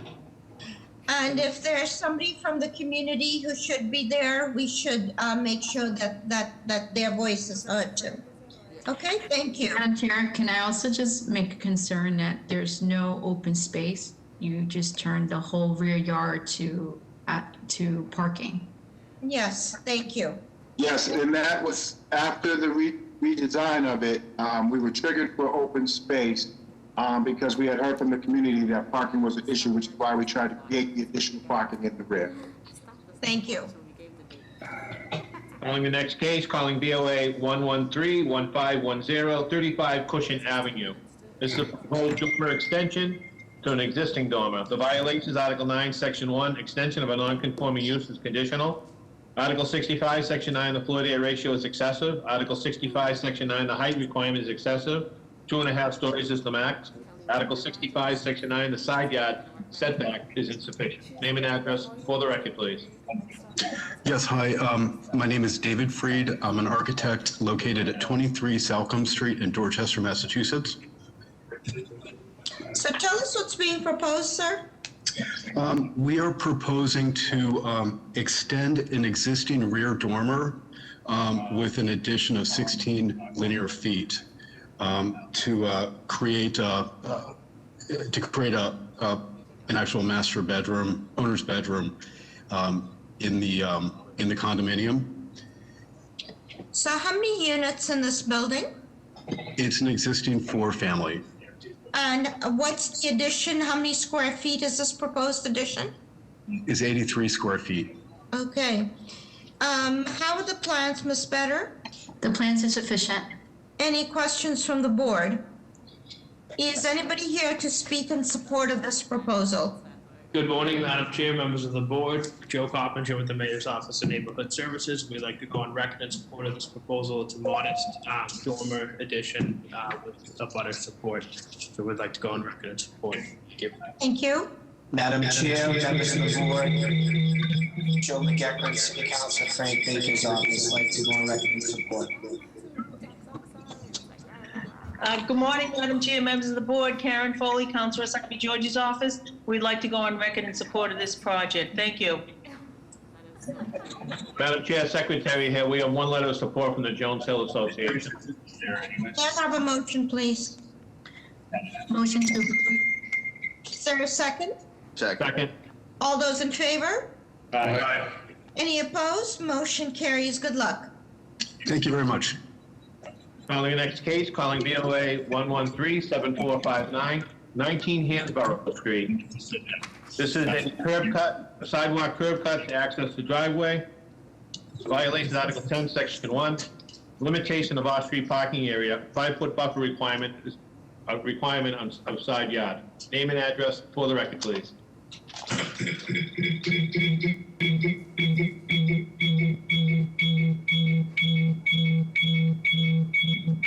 Can you make that turn, please?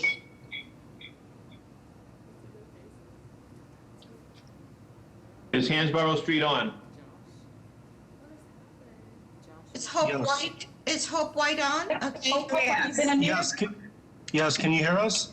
Yes, please. Put your name and address on the record and tell us what's being proposed. Hope White, 19 Hansborough Street, and we also have our lawyer, William Spallina, who will be speaking on our behalf. Okay. Go ahead. Tell us what's being proposed. Come on, are you on, Anthony? Yeah, Will is on. Can you hear us? Yeah, go ahead. Sorry, we're just making sure that Anthony and William can speak. Anthony and William, can you guys speak? If not, we'll... He's been unmuted. I don't know, he might be having connectivity issues, but. Okay. All right, well, good afternoon, Madam Chair, members of the board. My name is Jason. I'm the son of Hope White at 19 Hansborough Street. The proposal is... Are you on? Is just the use of premises permit. So we're seeking relief from the board as our driveway is 10 feet wide, not the 13.5 feet that are required. And so what we're, as you can see from the picture, as well as additional photos that have been sent to the members of the board, we're not able to extend the width of the driveway due to the property already in place, as well as the property lines not being able to be extended further. However, we would like to seek relief as the residents of the home, including my mother, all have arthritis. And so this driveway is not just a driveway, it's really to reduce the walking burden for health issues. So let me just ask you a couple of questions, okay? Absolutely. So this picture looks like there's parking on that side of the street. How many parking spaces are you proposing to get off the street? We usually do not look for one-to-one. And the second is, it looks like there's almost impossible for somebody to get out of the car comfortably. I mean, I have a driveway that's a little bit wider than this, and I know that it's very hard for us to get in and out of the car. Madam Chair, I thank you for that question. Two answers. One, we sent the board pictures of 2 cars parked in the driveway and able to easily get out of it. And the other answer to your question is the fact that the driveway does hold 2 cars, so it will reduce the burden for parking on the street, as many members of the community have stated that due to new construction on the street, there's really no parking, especially in the evening.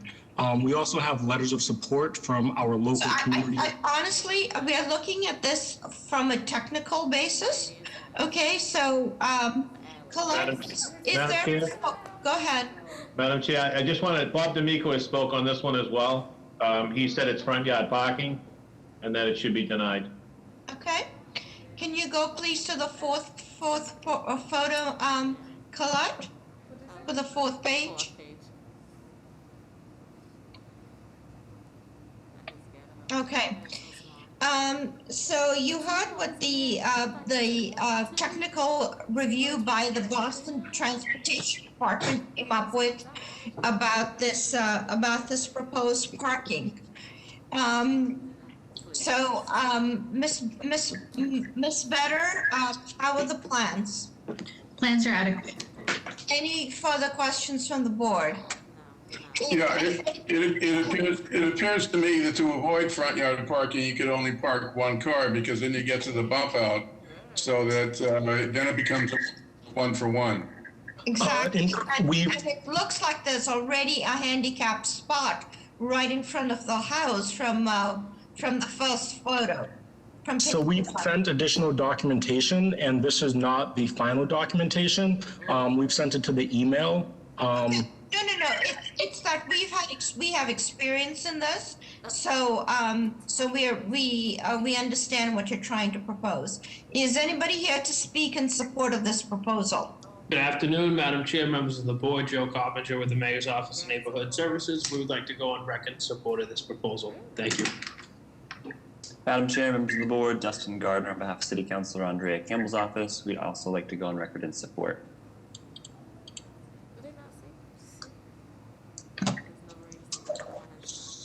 Madam Chair, I do have a raised hand here. For Anthony, can you hear us? Are you looking to speak on behalf of this project? Hello, can you hear us? Yes. Oh, Can you state your name and address? Are you looking to speak? yeah, we represent, hello? Yeah. We're having difficulty participating right now. We have no video. Anything you want to add, please, go ahead. Client's name. Jason, hold what? Now, how come we can't hear them? Okay, you know what? So I think the applicant has represented themselves very well. We've had technical expertise. May I have a motion, please? I'm going to make a motion to deny. Is there a second? Second. All those in favor? Aye. Opposed? Motion carries. I oppose, just. I oppose as well. You oppose the denial? Okay, a motion still carries. Calling the next case, calling BOA 106-6523, 114 Hamilton Street. This is a change of occupancy from 3 to 4 dwelling units, build a new front rear porch, extend living area to the basement for a new unit. The violation is Article 64, Section 9, the floor area ratio is excessive. Article 65, Section 65-41, parking is insufficient. Article 65, Section 8, a four-family is forbidden. Article 65, Section 9, the lot area per dwelling unit is insufficient. Article 65, Section 9, the open space is insufficient. Article 65, Section 9, the front yard is insufficient. Article 65, Section 9, the side yard is insufficient. Article 65, Section 9, the rear yard is insufficient. Name and address for the record, please.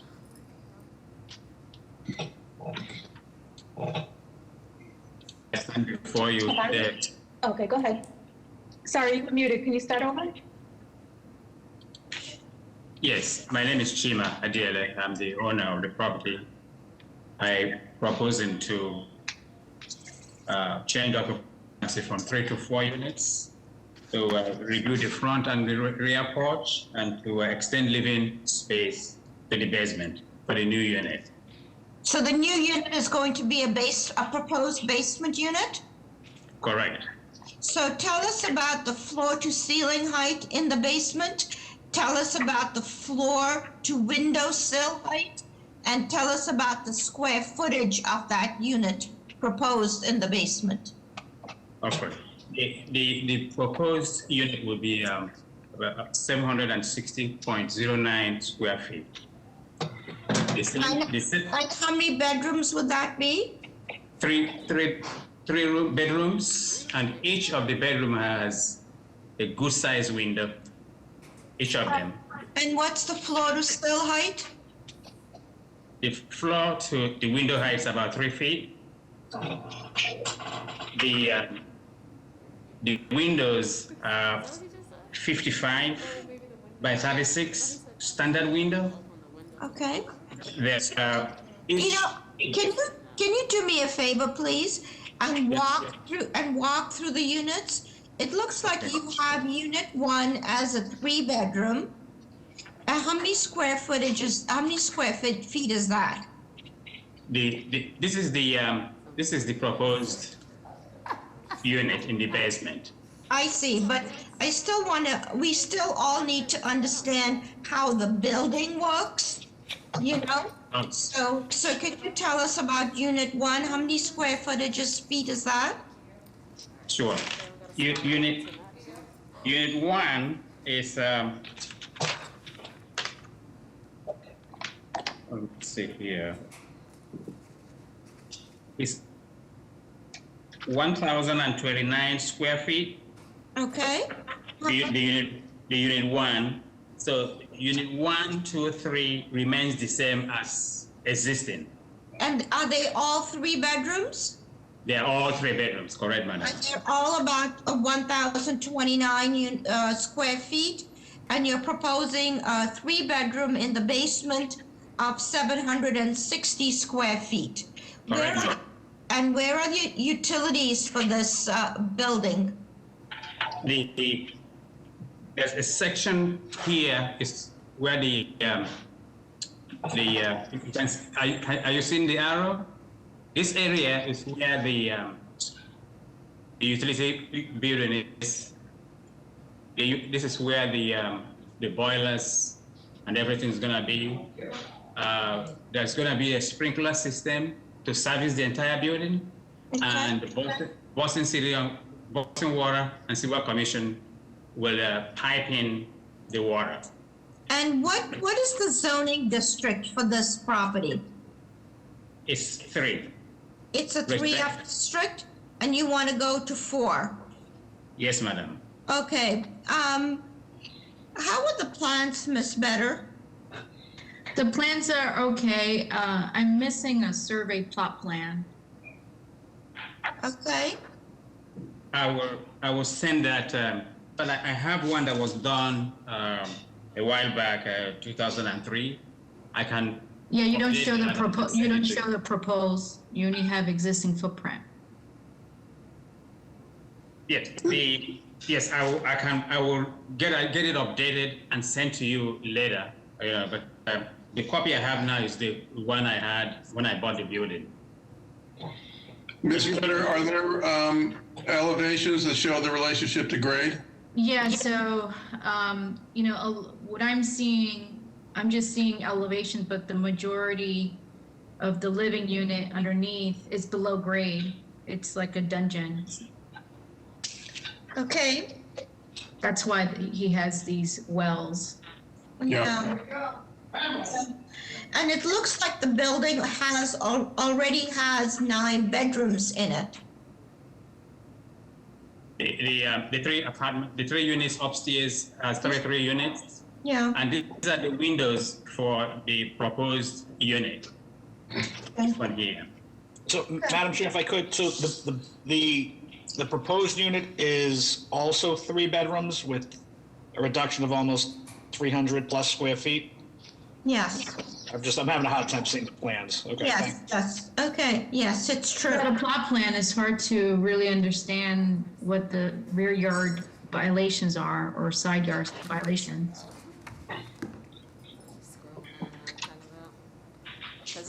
Okay. Is anybody here to speak in support of this proposal? Make 3 bedrooms, and it has less square footage than the upstairs 3. So it's how do you want 3 bedrooms to fit in the basement? Madam Chair, I have go ahead. For you to call opposition. Is anybody here to speak in opposition? Good afternoon or good morning, Madam Chair, members of the board. Joe Coppinger with the Mayor's Office of Neighborhood Services. We would like to go on record in opposition of this proposal due to a lack of transparency and communication from the applicant with the neighbors and civic groups. The Greater Bowdoin Geneva Neighborhood Association do not support this proposal to add a basement unit at this property. There are also ongoing issues related to some construction that may have started without the appropriate permits. Thank you. Thank you. Madam Chair, Joe Becker, City Council, Frank Baker's office. We are not in support of this applicant. Thank you. Thank you. Madam Chair, members of the board, Karen Foley, Councilor Sabi George's office, and we'd like to echo the sentiments of the mayor's office and Councilor Baker's office and oppose this project. Thank you. Thank you. Given that information, may I have a motion, please? Motion to deny. Is there a second? I second. All those in favor? Aye. Any opposed? Motion carries. Thank you, sir. Call the next case, calling BOA 1099645, 31 Cameron Street. This is a proposed 6 off-street parking with proposed curb cut for an existing 3-family dwelling located at 27 Cameron Street. The violations, Article 65, Section 41, off-street parking loading requirements, location. Article 65, Section 8, ancillary parking uses condition. Name and address for the record, please.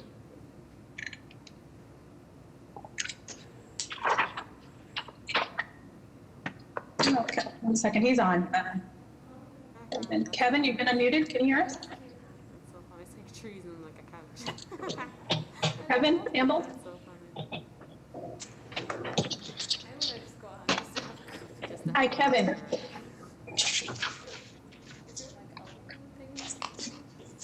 some like WebEx and Zoom, they have some already pre-uploaded up there. So you can do that, or if you like take your own pictures like that, download it, you can add your own, yeah.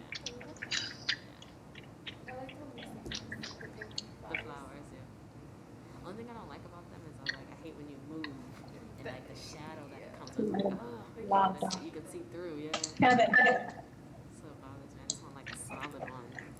Is this, It was just on, I'm not sure what happened. We can come back to it, Madam Chair. Go to the next yes, case. let's go ahead. Calling BOA 1126520, 15 Beers Avenue.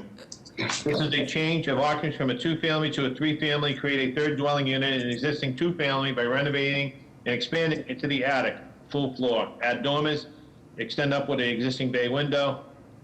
Violations, Article 65, Section 8, a 3-family dwelling is forbidden. Article 65, Section 9, the floor to area ratio is excessive. Article 65, Section 9, the building height is excessive in stories.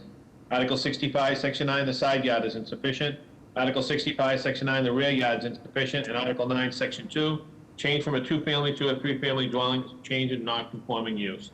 Name and address for the record, please. Hi, Mrs. Solana, you've been unmuted. I'm sorry, Nicholas Fisher, can you hear us? I can hear you. Can you hear me? Yep, go ahead. If you don't mind unmuting Derek Rubinoff, he's the architect on the project, and he's going to speak about the proposal. Thank you. Okay, perfect. I just made him a panelist as well. Thank you. Please put your name and address on the record, both of you. Yes, my name is Derek Rubinoff from Derek Rubinoff Architect at 82 Spring Street in West Roxbury, and with me is Nicholas Fisher, who's living at 15 Bierce Avenue in Dorchester. So tell us what's being proposed. Yes, it's a very simple project to change an existing 2-family house in Dorchester to a 3-family. There's already an attic space that's partly finished up there, but we'd like to finish the rest of it and make that a separate unit. There's a little bit of an addition to the side and rear on top of the house, basically being accomplished by extending dormers, and this would not impact the front of the house. The main thing that we need relief for here is to change it to a 3-family, which is, I believe, a forbidden use. However, this is a block where directly around us we have 6 other 3-family houses, which are including the house directly to our right and the house across the street. So, hold on a second. Can you tell us, please, what the unit, the bedroom count, and the unit sizes are of the units in the building? Yes, certainly. There are 2 existing 2-bedroom units. One on the first floor, one on the second floor. There's not really any scope of work to those at all. The proposed. I'm sorry, Madam Chair. How large are they? Those are. Let's see. The first floor unit is about 1,036 square feet. The second floor unit is about 1,000 square feet as well, and the proposed third floor unit would be about 947 square feet. Okay, and that would also be a two-bedroom? That will also be a two-bedroom, yeah. Yeah, and let me ask you, what's the total square footage of the addition? The difference between the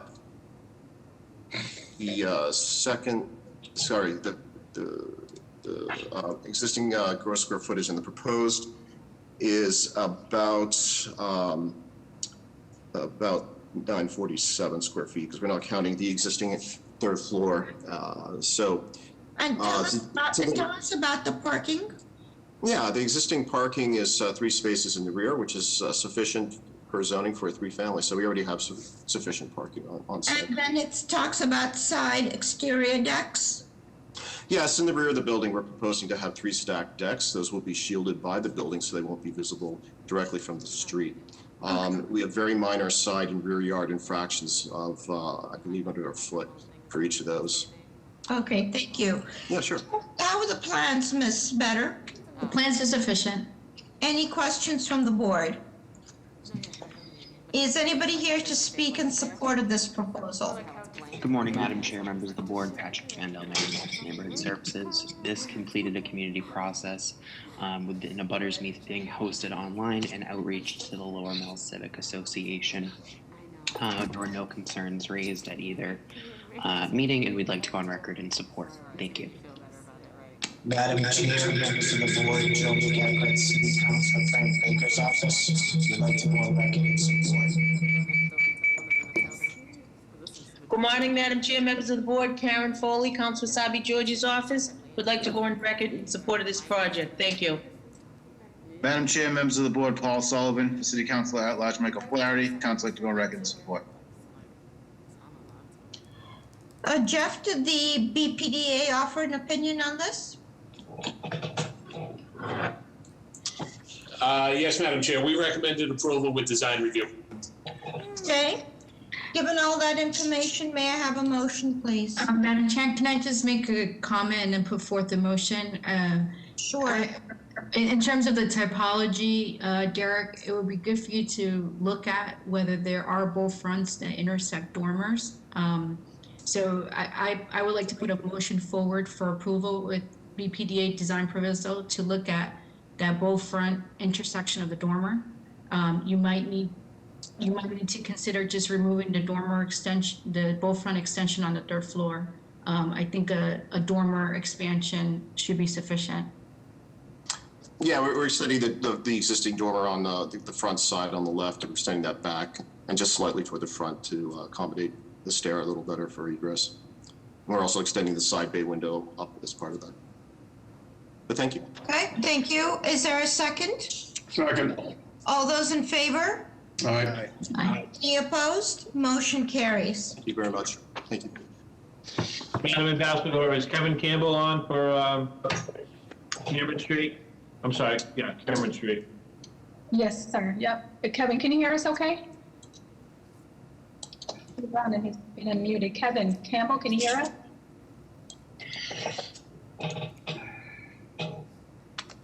All right, well, we'll go to the next case then. Calling BOA 113-7313-822 Canterbury Street. This is a change order from a 1-family to a 2-family, extend living space to the basement, construct a new rear addition and stairway, and propose 4 off-street parking. Violations Article 67, Section 8, 2-family use is forbidden. Article 67, Section 9, the floor area is excessive. Article 67, Section 9, the usable open space is insufficient. Article 67, Section 9, the side yard is insufficient. Article 67, Section 9, the rear yard is insufficient. And Article 67, Section 9.3, the location of the main entrance. Name and address for the record, please. Thank you, Madam Chair and members of the board. My name is Kevin Cloutier from the Cloutier Law Firm located at 1990 Center Street in West Roxbury. And I'm representing the owner who joins me. His name is Edwin Solano. I'm also joined by the project architects, Gavin Driscoll and Ed Roach. What we are asking this board's permission for would be to convert an existing single-family home, which is a Cape-style home, into a 2-family home. We would be accomplishing this by essentially dividing that existing first story so that half of the first story would be subject to Unit 1 and the second story would be for Unit 1 in its entirety. The second half, the right half of the existing first floor would be for Unit 2, and we'd be extending living space for Unit 2 into the existing basement. So we're really working within the entire existing envelope of the building. The only exterior addition would be a small rear addition to allow for covered ingress and egress to the rear unit. Very brief history, this project came before the board at the end of 2019, where we proposed that the second unit exist entirely as a standalone unit in the basement. This board rejected that proposal in large part due to concern raised by Mr. Yoder, a member of the Mount Hope Canterbury Association. Since that time, we actually worked closely with Mr. Yoder and adopted a number of, almost every single proposal he recommended by essentially, which would raise the living space we were proposing for the basement and adding that to the first floor, then splitting that first floor. And he's expressed at a recent meeting support for this project. Okay, so really, just to let you know, the buck stops with us. So it's great that you've worked with your neighbors, but you need to explain to us. This is so. If I'm looking at the the violations, that this is really a one-family zone, right? It is a 1/2 6,000 zone, Madam Chair. And how many square feet is this lot? The lot is 4,370 square feet. Okay, and then when you're proposing to go from a 1 to a 2 family, tell us the square footage and the number of bedrooms in each of the proposed units. So the unit number 1, Madam Chair, is a total of 1,392 square feet. The first floor portion of Unit 1 includes a dining room, a kitchen, and a half bathroom and washer and dryer. The second story for Unit 1, again, Unit 1 is the whole second story, includes 4 bedrooms and 1 full bathroom. Unit number 2, Your Honor, is a total of 1,230 square feet. The first floor portion contains the dining room, kitchen, a small living room, and a half bathroom, whereas the basement area would contain 2 bedrooms, 1 full bathroom, and the utility room accessible independent for both units. And just clarify, the front door for both of these units will be from the front of the property. Yes, Madam Chair. Okay, then, because you did say that you were proposing a small rear addition for access to the basement. What is that? Essentially, it's just a covered entrance area that if you're looking at the slide in front of you, there's an existing access down to that basement. What we're essentially building right there would be reconstructing that stairway and adding sort of a covered area and a door to access that basement space, Madam Chair. Okay, so tell us about the floor to ceiling height in the basement, and tell us how those bedrooms, the floor to sill height in those proposed bedrooms. What I do is turn that over, Madam Chair, to the project architects who are available to speak. And if you can please comment, how tall are those window wells?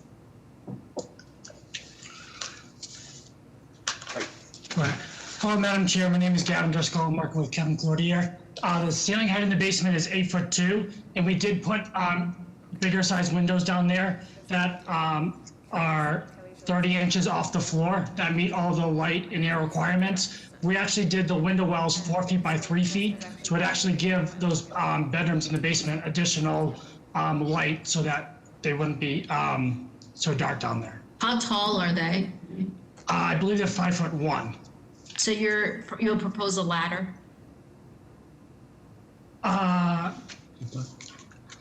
See that again? The elevations show that majority of it is submerged.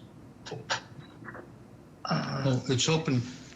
Oh, the glass is completely unimpeded from the light. And is this the part of Canterbury Street that's subject to flooding? It's not in any type of a flood zone, Madam Chair, designated as such. Yes, but is it subject to flooding? Mr. Solano, who owns the property, Your Honor, is available to speak to that. As far as I understand, there's been no flooding issues, but I would defer to Mr. Solano's experience. How are the plans, Ms. Better? No, they're adequate. Any questions from the board? Yeah, what is the floor to grade height? As Ms. Better said, it appears to be virtually the whole, basically, it appears to be mostly underground. Floor to grade. Yeah. It's about 6 feet. So you would require a ladder to refuge. Okay, any other questions from the board? Is anybody here to speak in support of this proposal? Madam Chair, sorry, I was on mute. Mr. D'Amico has spoken on this one as well.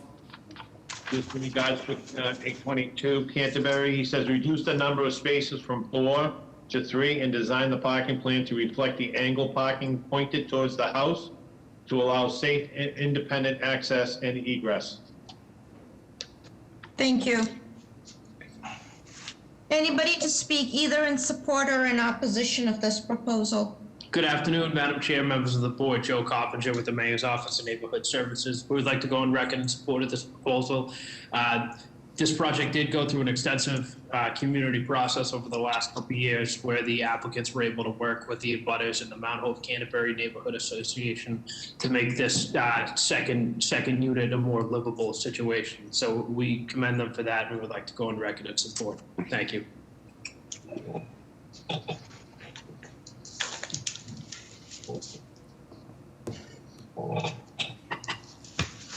Madam Chair, I have no raised hands here. Okay, given the information, given the fact that this is essentially a submerged unit, this submerged unit, may I have a motion, please? Motion forward. Sorry? I would like to put a motion forward to deny without prejudice. I will second the motion. All those in favor? Aye. Opposed? Motion carries. Madam Chair, it also looks like Kevin Campbell is back on. I don't know if you want to call that next or wait till later. Yes, please, let's get to Mr. Campbell and then to 31 Cameron Street. Yes, and ma'am. then we will take a 10-minute break. Okay, I'm going to go back to Cameron Street. Is Mr. Campbell on before I put my voice to this? Mr. Campbell? Yeah, I know he sent a message saying his desktop crashed, but he's back on. So, let me check the phones. Hi, is Mr. Campbell on any of the phones? I'm unmuting everyone on the phone that's calling in. Is Mr. Campbell on? Hello? Okay, yeah, I'm not sure. Okay, so what we'll do is it's 11:32. We will take a break until 11:45. In the meantime, I hope Mr. Campbell can fix what the issue is with his access. Okay, so the meeting is now adjourned until 11:45.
Ms. Ambassador, are we ready to go?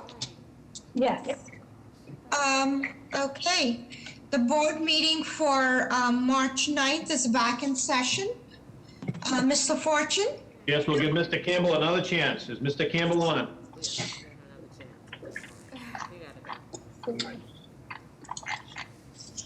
Hey, hold on, let me, okay,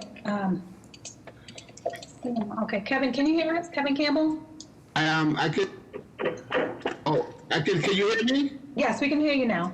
Oh my gosh, I can't. Okay, hold on 2 seconds. Let me call this into the record. Calling BOA 109964531 Cameron Street. There's a proposed 6 off-street parking with proposed curb cut for an existing 3-family dwelling located at 27 Cameron Street. The violation is Article 65, Section 41. Off-street parking and loading location, Article 65, Section 8. Ancillary parking use is conditional. Name and address for the record, please. Sorry for the mishaps. Good morning, Madam Chair and members of the board. My name is Kevin Campbell. I live at 27 Cameron Street. So tell us, Mr. Campbell, what's being proposed? I am proposing a curb cut and off-street parking at 31 Cameron Street, a lot adjacent to 27 Cameron Street that I own, which will house 6 parking spaces for off-street parking for my tenants and myself. Okay, and tell us how many units are at 27 Cameron? There are 3 units. Okay, okay. Okay, how are the plans, Ms. Better? The plans are sufficient. Any questions from the board? Madam Chair, Mr. D'Amico has spoken on this one as well, so I'm going to read it in for the record. 31 Cameron Street, he said move the curb cut southwesterly approximately 10 feet and make the driveway 12 feet.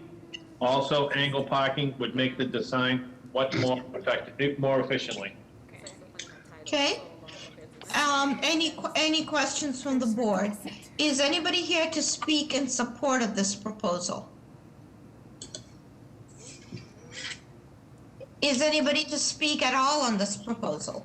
Good afternoon, Madam Chair, members of the board. Joe Coppinger with the Mayor's Office of Neighborhood Services. We'd like to go on record in opposition of this proposal, as neighbors are opposed to a lot for 6 vehicles and would prefer that the applicant amend the plans to include more green space and approval for 3 vehicles only.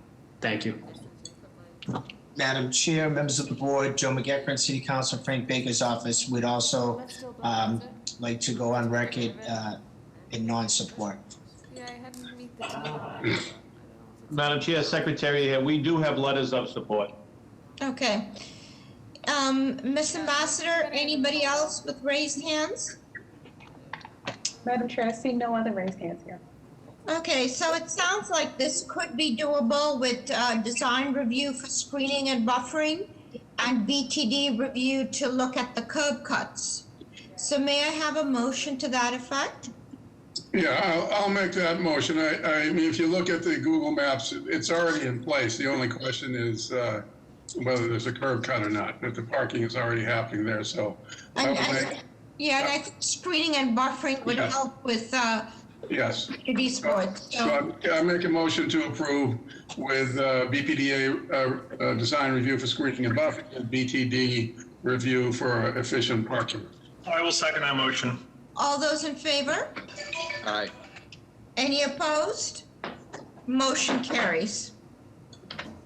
Calling the next case, calling BOA 112-0471. Sorry, go ahead. Calling case BOA 112-0471, 739 Cummins Highway. This is a change of occupancy from 2-family to a 3-family. Construct a new addition, 3rd floor unit. The violations, Article 60, Section 8, the 3-family use is forbidden. Article 60, Section 9, the floor area ratio is excessive.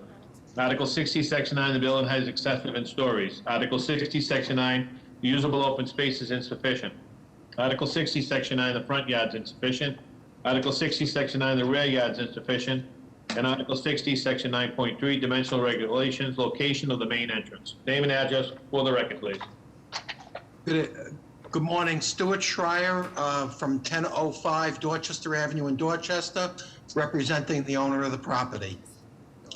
And what I'd like to say about this is that this is a very narrow or long lot. It's 120 plus feet long on one side, 118 feet long on the other side. Because it fronts on two streets, it's got access on Cummings Highway and it has access on Richmere Road. This project could make some sense. There's an existing two-family house. The two-family house has finished rooms in the basement, but they're not bedrooms. They're simply a rec room and a game room, and something they call a man cave, which I am not sure what that is. They're proposing to put an addition on the back of the house, and the additional unit will be a triplex containing 3 bedrooms. The master bedroom will be up on the top floor. There'll be 2 bedrooms on the second floor, kitchen, living room on the first floor, and again, somewhat finished space in the basement, but not a bedroom, a rec room, or something of that nature, a den or a family room. They can provide on-site parking. This is a 2F zone. It's a 2F 4,000. The lot is over 6,000 square feet, so it's 50% larger than the minimum. And that is why the client thinks that 50% larger would lead to possibly having an acceptable reason to put an additional unit there. The lot is substantially larger than most of the other lots in the neighborhood. So this is not something that's going to cause a wave of converting 2s to 3s in the neighborhood. A lot of the objections from the building department, while they're correct, they really apply because which is the rear yard? Is it off of Richmere Road and the side yard is 10 feet, but if it's rear yard, then it should be 30. So if you look at it from Richmere Road, it's got insufficient rear yard. If you look at it from Cummings Highway, it has sufficient rear yard. So, Mr. Fryer, can you just kind of talk us through this a little bit? So it's an existing 2-family. Tell us how large the units are and how many bedrooms they are. Okay, the units are rather nice size units. That's one of the things that's existing. And the first floor unit has living space in the basement. And that living space, again, is designated as a rec room, a family room, or a man cave. No bedrooms in the basement. So the first floor unit has 2 bedrooms. And then if you go to the second floor, it has 2 bedrooms on the second floor and a master bedroom on the third floor. The 2 bedrooms in the back belong to the addition. So the front is going to stay.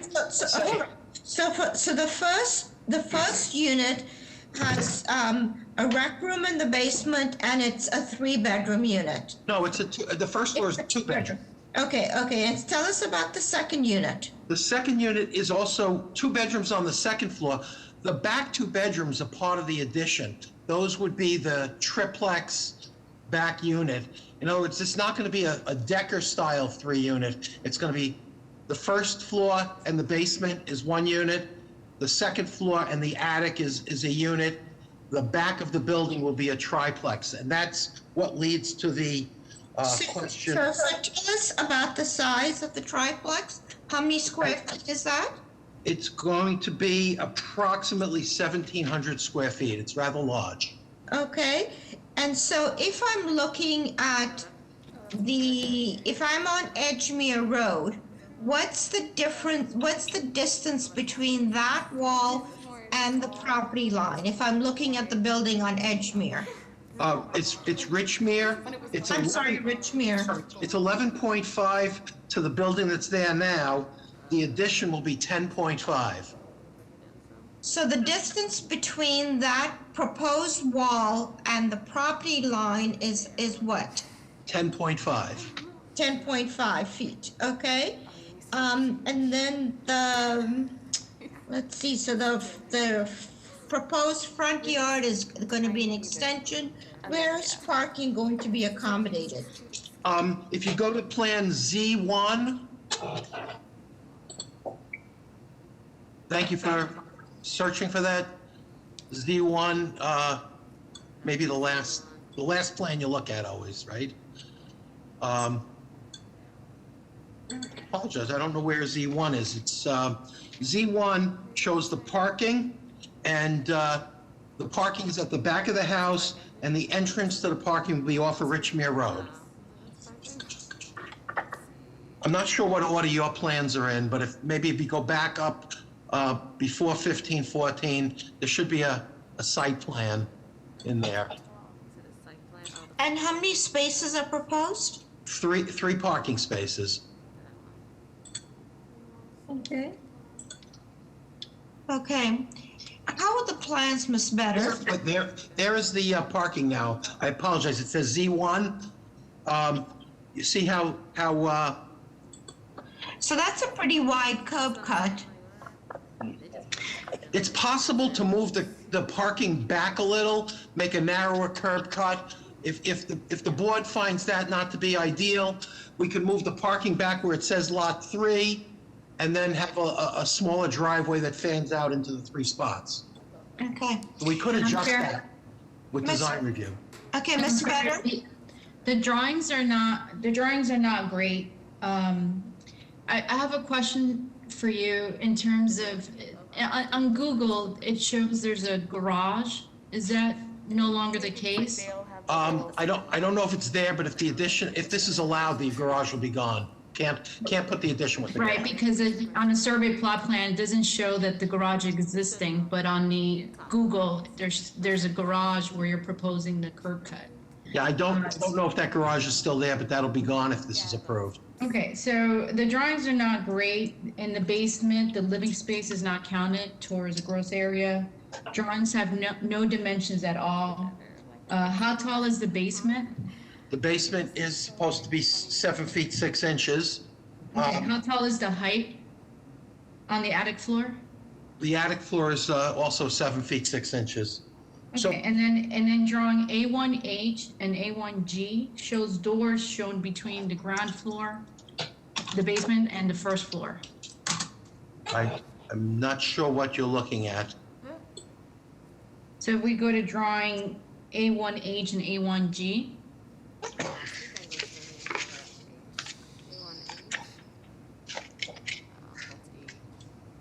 which are the elevations.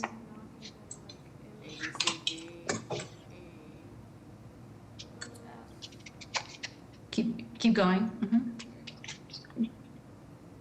I see doors in between floors. I see entry between floors. Keep going down one more drawing. Here's another door that I see intersecting the first floor and the ground. So the drawings are not adequate at all. Okay. So it's not adequate at all to help make a decision? What would you need? What would you need for adequate drawings? I would like to really understand how, what the section looks like on the basement and the first floor, especially where entries are noted. Okay. Okay. If we approve this, I'm not sure we will. In concept, is it possible for them to then submit more detailed plans? Yes. Okay. Madam Chair, it's, Any questions from the board? yeah, Madam Chair, it's Jeff at the BPDA. Mm-hmm. We've recommended denial without prejudice based solely on the rear addition. It's just, it's inappropriate scale and massing. It takes up all the open space out in the back. So, going on what Ms. Better is looking at and the lack of adequate plans, I'm not sure it would change our recommendation. And it feels to me as if the property owner has adequate use of the property. May I just see if there's anybody to speak in support or in opposition, please? Ms. Ambassador, if you could get testimony. Good afternoon, Madam Chair, members of the board, Joe Coppinger with the Mayor's Office of Neighborhood Services. We'd like to go on record in support of this proposal. Thank you.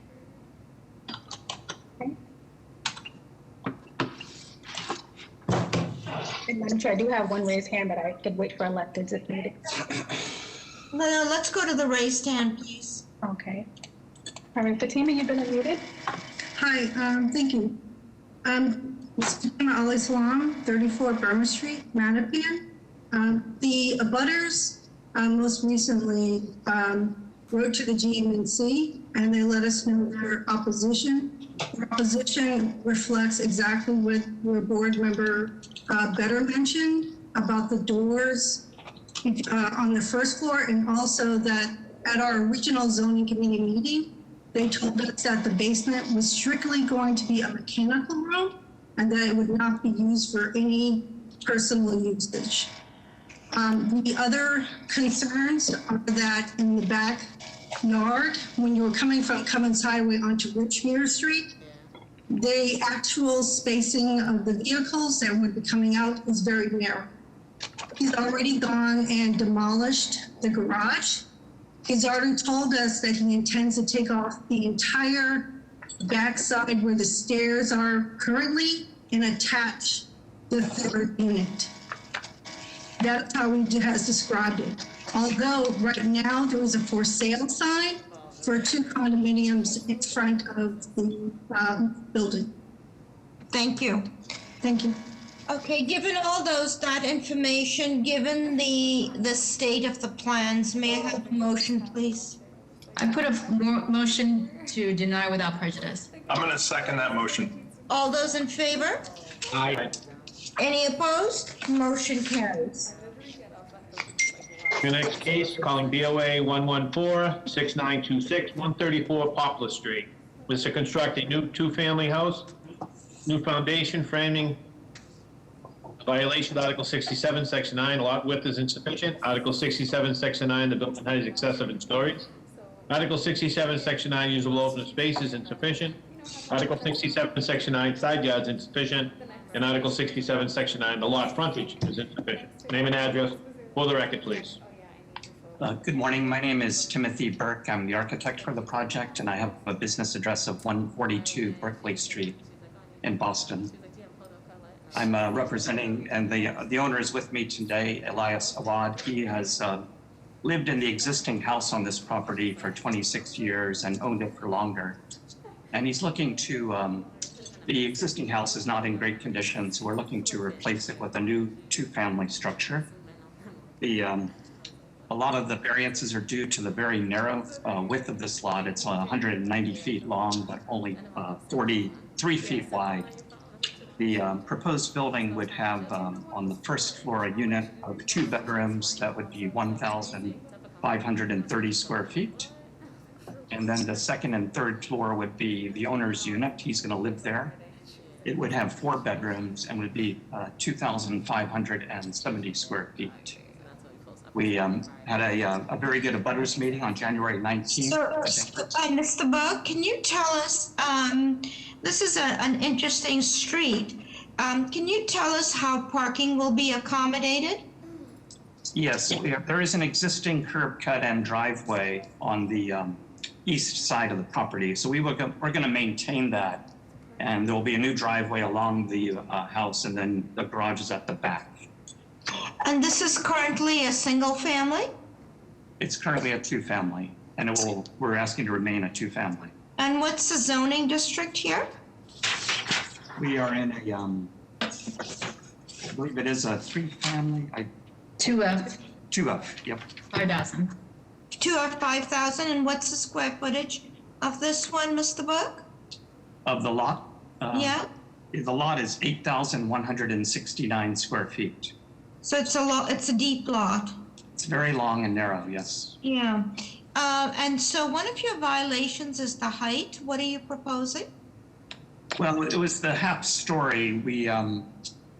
I thought I was okay on that.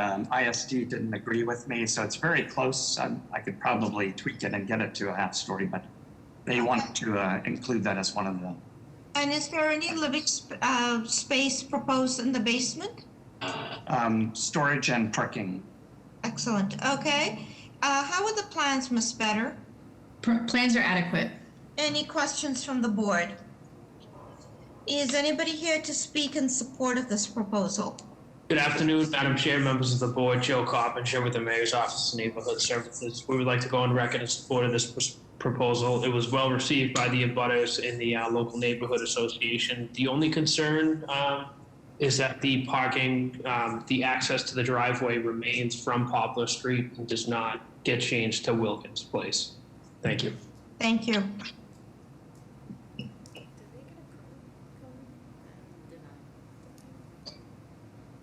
Mr. Ambassador, are we good?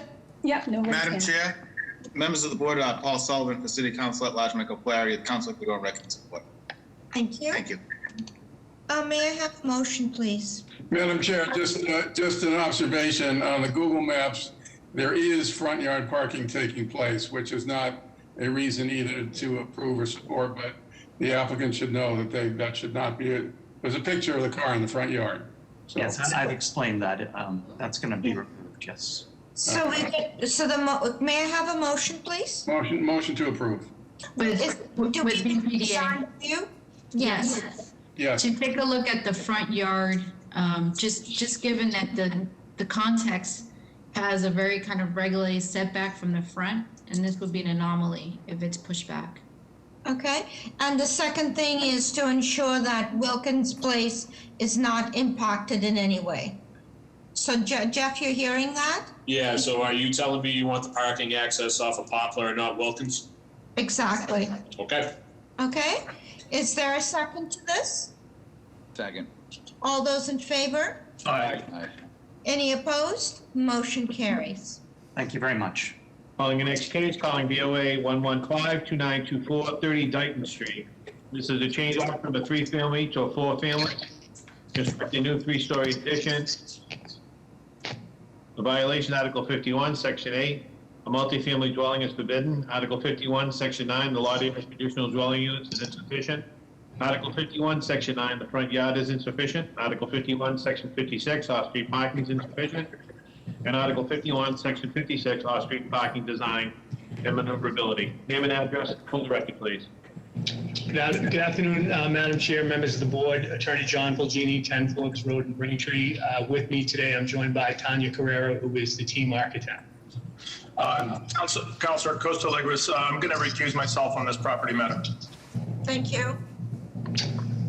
So, Madam Chair, 30 Dighton Street in Brighton, zoning is 3-family, 4,000. The lot size is 8,161 square feet. The current use is a 3-family with 2 parking spaces. The proposal is to change the occupancy from a 3 to a 4-unit building with a 3-story front addition and fully sprinkle the building. This was initially a 5-unit building, and with the reduction, obviously, the violations have been decreased. I'll go through those just quickly. Use, we have a 4-unit in a 3-family district. Main door facing the front has been relocated to comply with zoning. That was a previous violation. Lot area for addition unit is not a violation. Zoning in this neighborhood is 4,000 for 1 or 2 units, 2,000 each additional unit. So 4 units would require 8,000 square feet, currently at 8,161 square feet. Front yard insufficient is existing. It's being shortened by 3 feet 9 inches because what we've done is put a porch on the front of the building. And with that porch, it has a roof, so that counts away. So they lost about 3 foot 9 inches on that. Off-street parking, 7 spaces is required in the zoning, which is a 1.75 ratio. We're proposing 6 spaces for 4 units. And as I stated, currently there's 2 spaces for 3 units. All the changes were a result of the community input. Unit sizes. Hold on, Colette, can you show us the rendering? Because this looks like a lot of little things pasted together, and we just kind of need to understand how this works. Go ahead, Counselor. Sure. I'm just going to go into the unit sizes, Madam Chair. Okay. Unit 1 is a 3-bed, 1.5 bath, 1,628 square feet. It's located on the first floor in the basement. And I would just want to point out the basement is only for a family room. There's no bedrooms or anything in the basement. It's I think it's a 315 square foot family room. And other than that, there's storage in the basement. Unit 2 is a 3-bed, 2.5 bath, and that's 1,399 square feet. That's located on the first and second floor. and that also has storage in the basement. Unit 3 is a 3-bed, 2-bath, 1,255 square feet, located on the second floor. And Unit 4 is a 4-bed, 3-bath, 2,018 square feet. The unit programming of 3 and 4 bedrooms was a result of the community. They wanted family units. And as a condition of this, we also have put a proviso that there would be no rentals to undergraduate students. And we have gone through a process. We have supported the BAIA as well as support from the abutters as well. But I know the basement's a big concern. I just want to point out it's 8-foot ceiling heights. There are no bedrooms. It is literally a small family room that your children can go down and watch TV. Hold on. Can I understand how those handicap parking spaces are supposed to work? I did see them on the layout, but I can't. Can you show us a rendering? What page would that be? Sure. Tanya Carrera is the team architect. She's on this call. Tanya, could you address those? Yes. So if you go to sheet A020, you can see the parking layout. We are not required a full handicap space with access aisle, etc., because we only have 5 spaces. But we have designated that one to be for the adaptable unit because it would be next to its handicap entrance. Okay, and the adaptable unit is the first floor 3-bedroom unit? Correct. The ground floor unit would be the adaptable unit, and it has 3 bedrooms, 2 baths. On the left side there, next to the parking, would be its accessible entrance. Okay. How are the plans, Ms. Miller? Adequate. Any questions from the board? Is anybody here to speak? Chair, sorry, I was on mute. Mr. D'Amico has also spoken on this one, so I'm going to read it into the record. Regards to 30 Dighton Street. He said, remove space 4 and redesign the parking area to reflect angle parking. This will result in a safer and more independent parking environment. Thank you. Any questions from the board? Mr. Counselor, is this going to be for sale or rentals? These are rentals, Madam Chair, and that's why we put the proviso that there will be no undergraduate students to rent it. Was there any thought of for sales? From the very beginning, it was always apartment. Okay. And this has been disclosed, and when we went to the neighborhood, they wanted family-sized units. I understand. I'm just trying to think this through. Is anybody here to speak either in support or in opposition of this proposal? Yes, Madam Chair, members of the board, Connor Newman with the Mayor's Office of Neighborhood Services. I'd like to go on record in support of this proposal. The Mayor's Office conducted 2 abutters meetings, the first on July 21st and the second on November 24th of 2020. After the first abutters meeting, the applicant's team worked closely with a number of neighbors to address concerns regarding reduction in density, changing of the number of bedrooms in each of the units, and also shifting the driveway over where the entrance would not be on Argus Place, but on Dighton instead, which Dighton is a public road versus Argus is private. So we think, showing the character that they've worked closely with neighbors, they achieved support from the Brighton Allston Improvement Association. I think this has been a productive process. Thank you. Thank you. Madam Chair, Secretary here, we have 1 support letter and 1 opposition. Counselor, who's the owner of this proposed project? It's City Realty Management, Madam Chair. Okay. And Madam Chair, I do have 2 raised hands, one for Fatima, so I'm not sure if she wants to speak on this, but there are 2 other raised hands. Let's hear from the other 2 people. Oh. All right, Benjamin, you've been unmuted. Can you state your name and address, please? Hi guys, my name is Benjamin Brassel. I am currently residing at 50 Chestnut Hill Ave, which is right around the corner from this project, right next to the courthouse. I just want to say that City Realty has always done amazing projects in my area. I'm always happy with the look of the projects. I'm always happy with the way they take care of the projects. I actually tried to buy this house before them because it was at the end of their life. This house is at the end of its life, and I really like the plans that they've chosen, what they've chosen to do with parking and how they will handle this particular property. Thank you. Thank you. Annabelle has her hand raised. Caller 31, you've been unmuted. Can you hear us? Hello? Hi, yep. Are you here to speak in support or opposition of this project? Yes, I'm calling in the project at Can you- 43 Wordsworth Street. Okay, we're not on that one right now. All right. Can you find Annabelle, please, Ambassador Annabelle Gomes? Annabelle, yep. Madam Chair, members of the board, Annabelle Gomes from the Brighton Austin Improvement Association. We'd like to go on record and support. The proponent had worked very closely with the neighbors for quite some time to get to a point where everybody's very happy, and they are all in support, and the BIA voted to support it. Thank you. Good afternoon, Madam Chair, members of the board. Karen Fulton would like to go on record and support this project. Thank you. May I have a motion, please? Motion to approve with BPDA design review for context and buffering, and to include the proviso by BTD to reduce parking. Second. Second. All those in favor? Aye. Opposed? Motion carries. Thank you, Madam Chair. Thank you, Board. Calling the next case, calling BOA 940-697-1102 to 1106 Blue Hill Avenue. This is a renovation for recreational retail cannabis store. The violation is Article 60, Section 16. A cannabis establishment use is a conditional use. Name and address for the record, please.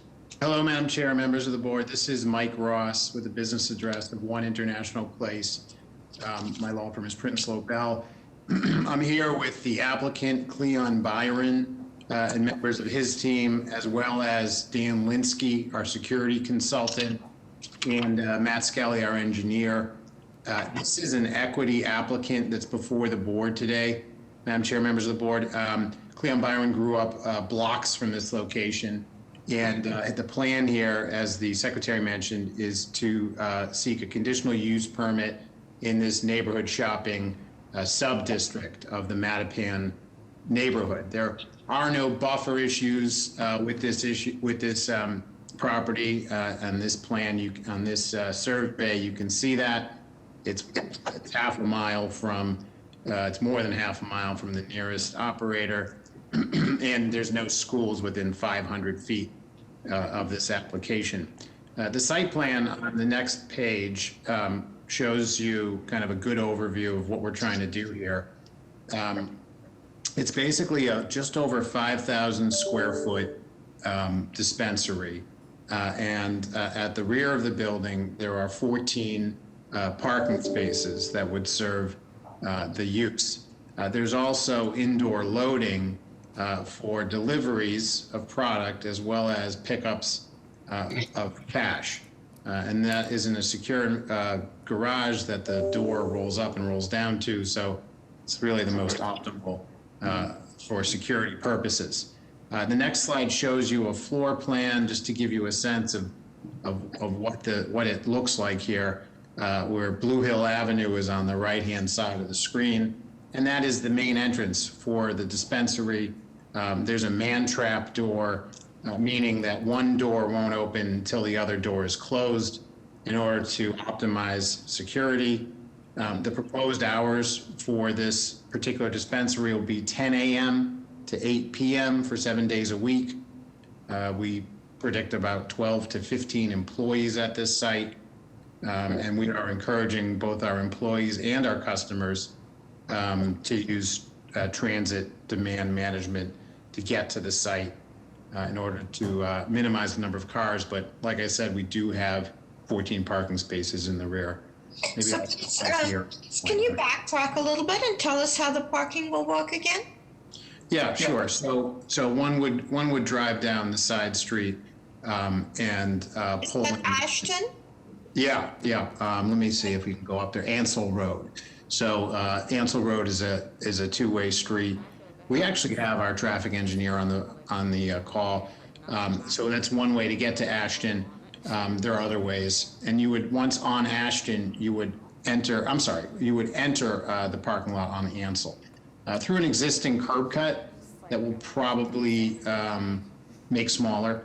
The back is needs to be cleaned up, quite frankly. There might be some good existing photos further into the deck. And it needs to be appropriately lined and striped, and that's what the team at Fuss and O'Neill will do for this. And then you will walk around. There is no entry to the facility from the rear. You'll walk down the sidewalk and you'll come in through the front. And then you'll come back and you'll go into the parking lot. And so is there parking on Ansel Street, on-street parking? There is also on-street parking throughout the area. Okay, how are the plans, Ms. Better? Plans are adequate. Any questions from the board? Is anybody? Go Madam ahead. Chair, Secretary, I just want to make sure the board know that we have a letter from the Boston Cannabis Establishment. Thank you. Is anybody here to speak in support of this proposal? Madam Chair, members of the board, my name is Patrick Fandel from the Office of Neighborhood Services. This application has gone through a full community process through our office, including the Cannabis Control Commission's required community outreach meeting and a hearing in front of the Boston Cannabis Board. The applicant has secured the support of the Greater Mattapan Neighborhood Council and has continued outreach to local community groups and organizations and other community stakeholders. We would just ask that the applicant continue to engage the community as they move forward throughout their process, and we would like to go on record in support of this. Thank you.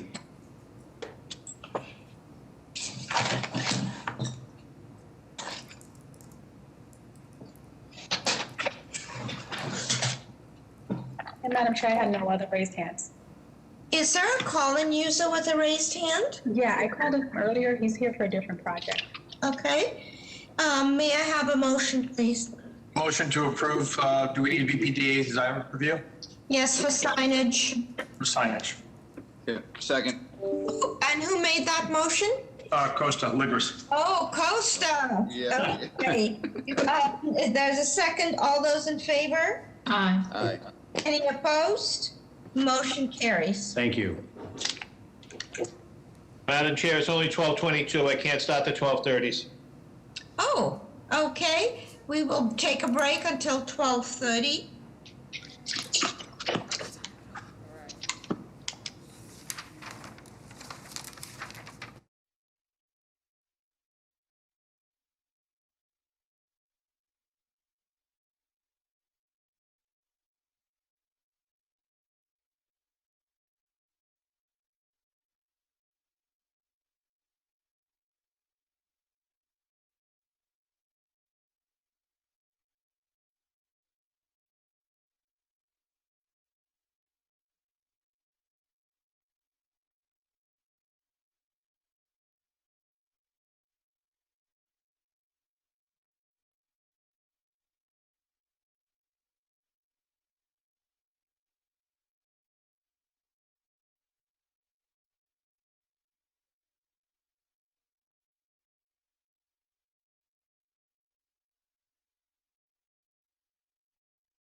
Okay, the Board of Appeal for March 29th is back in session. Mr. Fortune? Madam Chair, do you want to make sure everybody's back on? I don't see Mr. Ehrlich. Yes, let me take a roll call then. There he is back. He's there. Okay, Mr. Ehrlich, Mr. Ruggiero? Yep. Mr. Legris? Ms. Becker? Here. Mr. DeVoe? Here. And Mr. Hampton?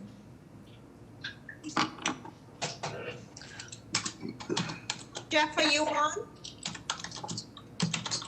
Okay, let's proceed. All right, Madam Chair, I'm going to call it the 12:30 hearings. Are there any deferrals or withdrawals for 12:30? Could you please give me the address before you speak? 14 Meehan Street. For the record, calling BOA 105-1313, 14 Meehan Street. Name and address for the record, please. Good afternoon, Madam Chair, members of the board. My name is Daniel Toscano. I'm located at 1 State Street, Suite 1500, Boston, Mass. And I represent the owner at 14 Meehan Street. And we're respectfully requesting a deferral in this matter. The reason for the deferral is that the advertisement has 3 parking spots. In our plans, we are requesting 4 parking spots, so it has to be re-advertised. So I'm hoping for the earliest date possible. Thank you. May I have a motion, please? Motion for deferral. Is there a second? Second. All those in favor? Aye. Any opposed? Motion carries. The date, please. The earliest we can get you is May 4th. April 27th has been filled up, so May 4th at 12:30. Thank you very much. I appreciate that. Thank you, members of the board. Are there any other deferrals or withdrawals for 12:30? 3 Westford. Hello, Mr. Burke. For the record, calling BOA 108-5225, 3 Westford Street. Name and address for the record, please. My name is Timothy Burke. My address is 142 Berkeley Street in Boston, and I'm representing the owners of the property today to request a deferral. The secretary of the board would like to re-advertise the project due to some changes we made for the community, and that's the reason for the request for the deferral, which we hope to obtain today. May I have a motion, please? Motion to defer. Is there a second? Second. All those in favor? Aye. Aye. Opposed? The date, please. We also have a date of May 4th at 12:30. Thank you very much. Are there any other deferrals or withdrawals for 12:30? 11 Pacific Street. For the record, calling VOA 993-501, 11 Pacific Street. Name and address for the record, please. Good afternoon, Madam Chair, members of the board. John Barry, the law office is John D. Barry, located at 400 Granite Ave in Milton, Massachusetts. Due to community requests, there have been changes in the proposal. There was an abutters meeting held last night. It seems like some of the abutters are becoming supportive of the project, but are requesting a deferral to have more time. Please. Make a motion for deferral. Is there a second? Second. All those in favor? Aye. Opposed? Motion carries. The date will be May 18th at 12:30. Thank you. And the second one is 2149, 2151 Dorchester Ave. Okay, hold on 2 seconds. For the record, calling BOA 111-2785, 2149 to 2151 Dorchester Ave. Name and address for the record, please. John Barry, law office of John D. Barry, 400 Granite Ave, Milton, Mass. 02186. Again, Madam Chair, members of the board, there's been several meetings with the community. There was a vote by the Lower Mill Civic Association that ended in a deadlock tie. They're requesting that the proposal be deferred to give some more time to meet with them and have a vote in one direction or the other. So is this your second or third deferral? This is the second one on this project, Madam Chair. This project actually was selected for a ZBA date. An error before meetings with the Lower Mill Civic Association actually started to begin. Okay. But we have held, I believe, one abutters meeting, and we've had 6 meetings with Lower Mills with their e-board, or 5 meetings with their e-board and with their full civic. And like I said, at their March meeting, there was a vote that ended in a deadlock tie on whether there was to be support or not. May I have a motion, please? Make a motion for deferral. Is there a second? A second. All those in favor? Aye. Any opposed? The day would be May 18th at 12:30. Thank you. Are there any other deferrals or withdrawals for 12:30? Mr. Fortune, did I understand Lambert was Yeah, I was just waiting to hear from the Madam Chair if Lambert Ave is on, because we do have it, as they're going to be deferring. Is Lambert Avenue on? Hi, Madam Secretary, I do not see, don't see any messages in the chat, and Well, when we reach that, Madam Chair, I'll go through the motions here. When we reach it, then I'll ask if they're on, so I don't have to read through the record again. I'm going to call the next case for 12:30, calling BOA 891-588-931 Hyde Park Avenue. This is applicant proposes a change of occupancy to include a cannabis establishment. Violation of Article 69, Section 14. Cannabis use is a conditional use, and Article 69, Section 14. Article 69, Section 14, the footnote, further states that the cannabis establishment shall be sited half a mile, 2,640 feet from the existing cannabis establishment and 500 feet from an elementary school, 1st to 12th grade, measuring from the lot line. Name and address for the record, please. Good afternoon. This is Mike Ross, attorney at Prince Lobel with the business address of 1 International Place. Good afternoon, members of the board, Madam Chair. Relief that we're seeking, as the Secretary mentioned, has to do with both the use, conditional in a local industrial district, and as it relates to, this is a good slide to sit on for a second, as it relates to the proximity to another operator. And that would be the half-mile rule there. The plan on this particular facility, we are that center there, a corner lot with access through the side, and then the 83 Hyde Park Ave is that small mid-block building you see there. We can continue from this slide. No, I'm sorry, I'm not seeing the two parcels that you're referring to. Oh, I see. Okay. Yeah, 12 o'clock or 12:30 is the other operator, and we're right at the center there. Okay. No, we're 1,200 from the nearest school, so we clear that. But we could advance here. I think, I've said in the past that to do this might be a good thing to set up for 1 second. To do a buffer, you need to have a real compelling reason. This is a first of its kind in Boston. It's a first of its kind before this board. What we are proposing in this is the old Serino's Pasta building on Hyde Park Ave, where they made pasta, and they also sold it out the front. What we're proposing to do here is manufacture cannabis. It would put dozens of people to work, up to 100 people to work. We would also have medical at this facility. There's fewer and fewer medical coming before the board. I don't know if you've noticed that. It's medical requires the applicant to also cultivate their own product. They can't just be medical, they also have to cultivate, they also have to grow. So for that reason, there's a hurdle, there's a big hurdle there. This operator would do manufacturing in the rear, medical, and as well as retail. The retail would occur, so all the cannabis uses would be towards the rear of the building. That front portion of the building right there along Hyde Park Avenue would essentially be community use space. We would be donating that space for community use, that job fairs, other things that would go over there. No, hold on. So talk to us about the marijuana establishment, which it looks like it's at the rear of the building, access through Willow Ave. So talk us through the square footage that's going to be grow, how much is medical, and tell us why there needs to be a retail establishment when we've just approved a retail establishment up the street that's pure retail, not medical. Yeah, and I failed to mention, I jumped right into it. We have Larry Mays from the company who's on the phone call with us, Dan Linsky, our security consultant, and then the architect, Keith Betancourt. My apologies for not mentioning them. So let me just lay out the numbers that you asked for.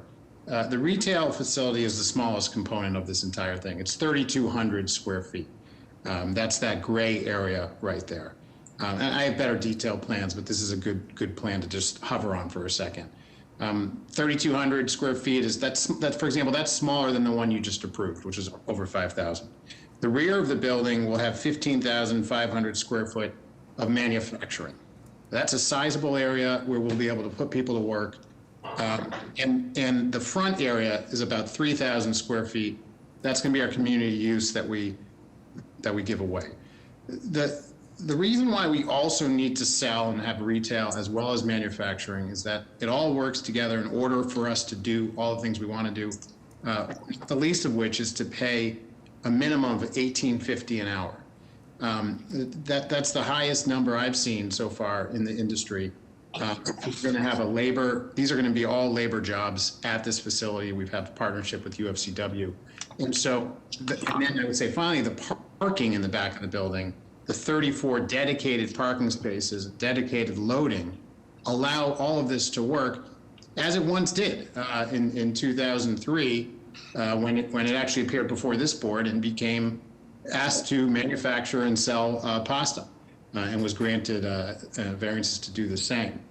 So I think I still need to know, again, why retail? I can understand grow, I can understand medical, because that's a niche that you're right, that we're not seeing a lot of lately. But can you explain retail, since we do have, as you mentioned, approved a retail establishment of 5,000 square feet just up the street? Yeah. So in order for all of this to work, it's like a three-legged stool. If you were to take away retail, but just say you're going to keep manufacturing medical, it would be severely limiting the possibility of this project getting off the ground, just monetarily wise, financially. They could not do it. This is a multi-million-dollar investment. It's one of the more significant ones in the city. It has direct access. It's a perfect location. All those things work because it has these different components to it. The retail doesn't even open till 10 a.m. So it's from 10 a.m. to 7 p.m.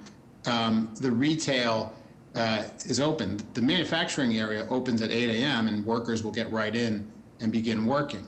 So it's not that the retail is the main show. I'll grant you that. But at the same time, this can't work without having all three elements in place, financially speaking, for the applicant. The applicant, Harvard Health and Recreation, is a national company. They have dozens of locations throughout the country. They're in seven different states, and they're very good at what they do. This was a site that they cited 4 years ago, I believe. If I could scroll through, there's some additional context photos I think that will kind of help make this full picture come to fruition. And so just for a minute, tell us what you anticipate the community uses, the community space? Yeah, so the front portion of that building, and you can see some photos of it at the next slide, is perfect for job training. Our relationship with UFCW, we want to hire people directly from the community. We want to train them to have jobs, not just to sell cannabis, but to cultivate, to produce, and to grow cannabis. We won't be growing here, let me be clear, but we will be growing in Deerfield, Massachusetts. And we will have jobs and pipelines to get people into this career, more than just get them behind a cash register, to get them through the entire industry. So that's one of the things that we want to use it for. We also would make it available to the Hyde Park community. We would make it available to anyone who wanted to use it. What it will not be used for is for cannabis. We will not use cannabis in the front. We will not have cannabis, anything having to do with the retail. And as I mentioned, it's just the manufacturing is in the rear of the building. So as far as the use of that space, it's specifically related to job training in relation to cultivation. It's not anticipated as other kinds of job training. It's not anticipated as, place where kids can come and hang out or things like that.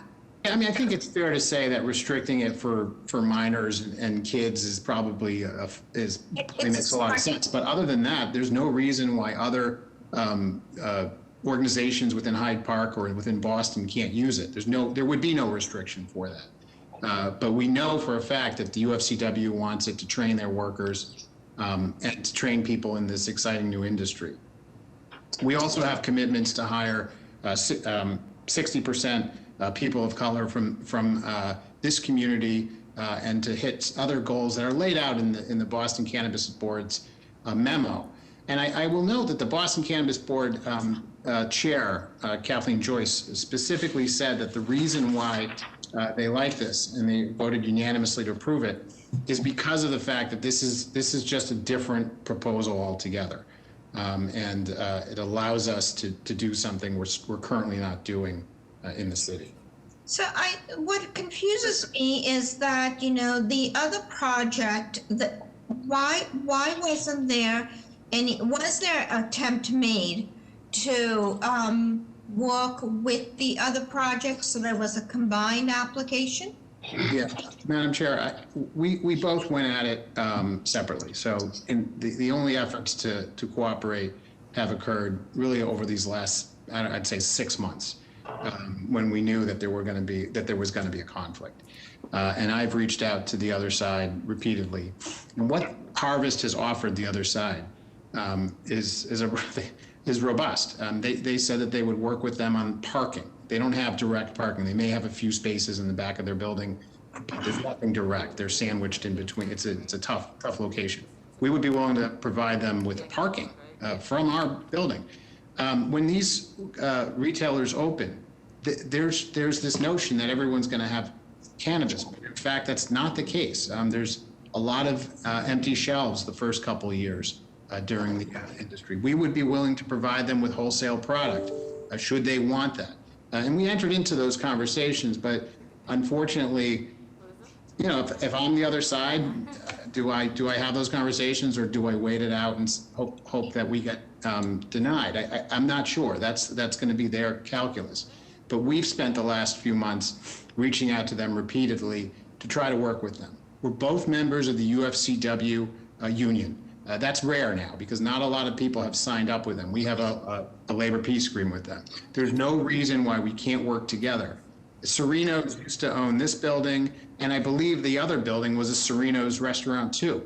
So, you know, it is possible to have kind of a different feel and style for what they're doing and what we're doing. And like I said, our main show it's a combination of all three things. It's not just, you know, we're not there to price gouge. You know, there was a discussion to talk about how can we make sure that doesn't happen. I've shown in other presentations that there are companies that are existing side by side. Certainly there's liquor stores and nail salons and restaurants and pizza restaurants that are existing side by side and they're doing quite well. We would anticipate that the same would exist here. And there's other members. Larry's a 30-year member, Larry Mays of Hyde Park, Dan Linsky as well. They're on the team and they've had an opportunity to socialize this as well, should you have additional questions from the team. How are the plans, Ms. Better? Plans are adequate. Any questions from the board? Yeah, Madam Chair, I'm struggling. So, Counselor, I'm struggling because our chair has asked the same question really twice, and I guess maybe third time's a charm. But aside from the economics of the business, and by the way, I appreciate all of the comments made and the community outreach and the training facility opportunity, but specifically as it relates to the proximity to this other retail location. I have not heard a single reason why we would make an exception from a land use case perspective. I'm concerned that, you know, we're setting this sort of notion that, well, you know, there's going to come a time when they're going to fall within this district, within the radius restriction. Well, that time has not yet come, and we're being asked to do that in advance. And I'm sorry, but with all due respect, you can't compare a pasta manufacturing location to a cannabis facility, just like you can't compare a pizza shop and a nail salon to it. There's a reason that we have some regulatory framework around this. And so I'd like to specifically have the chairwoman's question answered, which was, why does an exception need to be made? And if the answer is the economics of this space, you are giving a portion of this property, again, not to get into the granularity of the detail, you're giving a portion of this property, this is a decision that you've made to give a significant square footage at no cost back to the community, which is appreciated, but the economics of a business are not a land use issue. Right, okay. And I'm not trying to evade the question at all. I thought I answered it by saying that the Boston, and I know the Boston Cannabis Board is a different body, but in so distinguishing this project as a manufacturing project, the Boston Cannabis Board said that it goes beyond the criteria. It clears the hurdle for the buffer issue.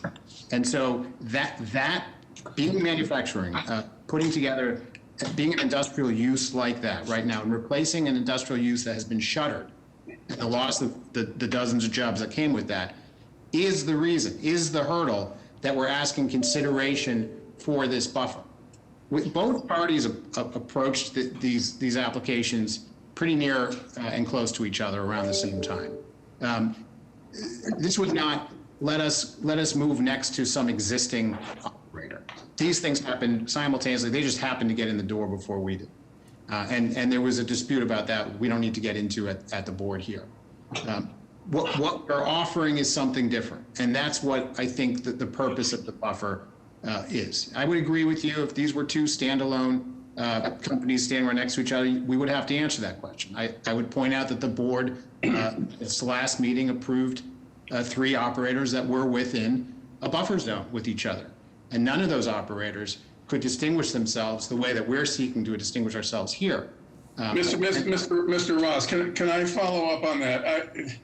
I think the whole issue with the buffer zone is that this board is trying to adhere to city policy. So when the city council passed the buffer zone ordinance, but it was a couple of years ago by now, maybe I don't even know how long. Anyway, we had cases that came before us that were within that, and we felt like we needed to respect that and made decisions based on that basis. Then the Boston Cannabis Board got created, which was another city creation, and they seem to be approving projects or supporting projects regardless of the buffer zone. So I don't even know what city policy is anymore. That's item number 1. Item number 2 is this, God bless you and the UFCW for doing job training community space. Given the high cost of real estate in this city, to just give, I mean, on the one hand, you're talking about the economics requiring that you have a retail space, otherwise it financially doesn't work. And on the other, you're talking about just giving a large space away within a high real estate area of Boston without really, I mean, how job training will take a few hours a week, for a few months, and that's it.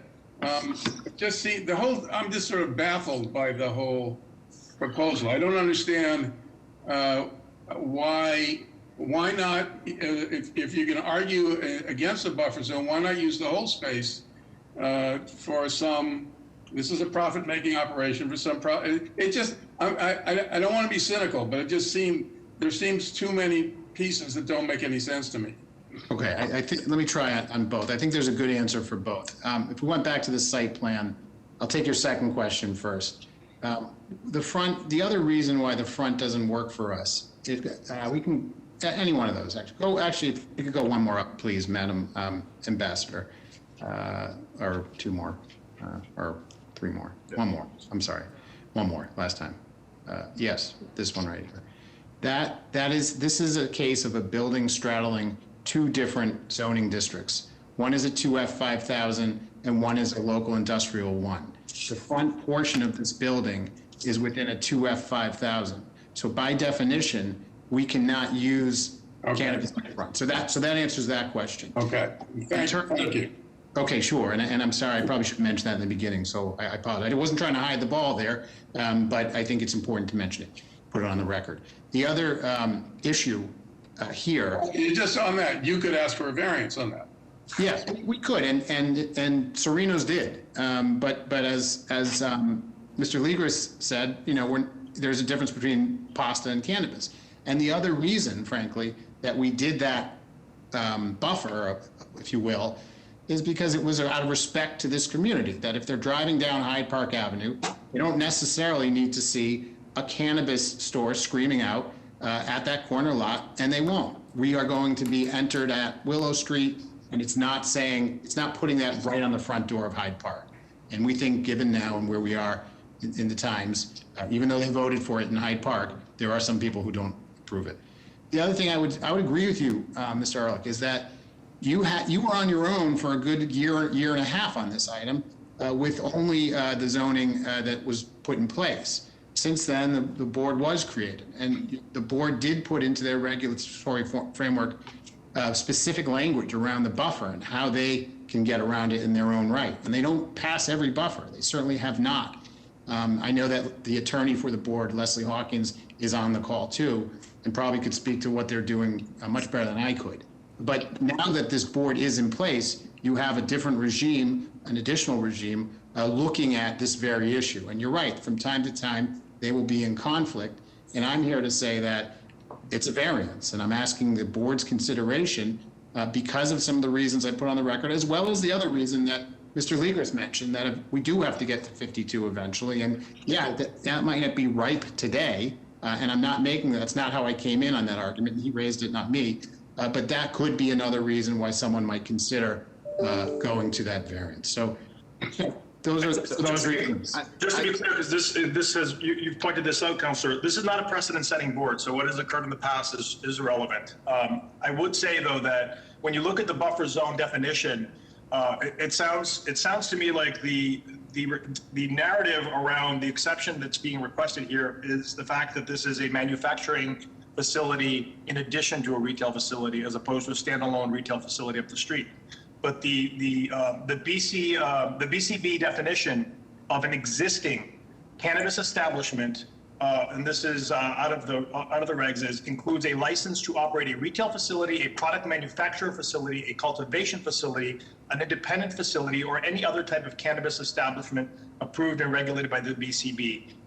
Et cetera. So, it is addressed in the regulation. It is not a unique issue that this is a manufacturing facility that was not regarded or addressed by the regulatory framework.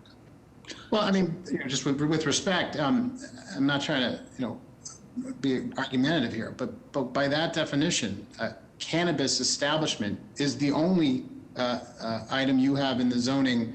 You don't have retail, you don't have manufacturing. Those aren't separate uses. The only use that's in the zoning is the use of cannabis establishment. So manufacturing would be cannabis establishment, retail would be cannabis establishment, medical would be cannabis establishment. So we are really just applying for a cannabis establishment. So the question of, well, why retail, why medical, why manufacturing? Technically, it's all just cannabis establishment. Okay, hold on, Counselor. Any other Can I questions? just ask a question? Yes, go ahead, Joe. Thank you. Can you just explain what manufacturing is? Yeah.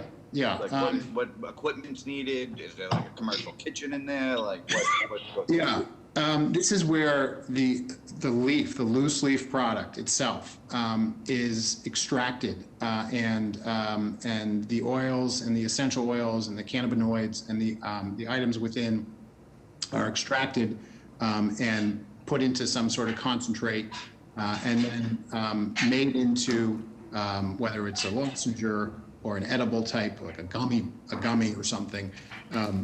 That is all within the manufacturing. It's where packaging will occur. It's where child-proof, tamper-proof packaging will occur of both loose leaf and some of those edible type of items. It will not include the growing. So it's basically, it can mean everything up into the growing.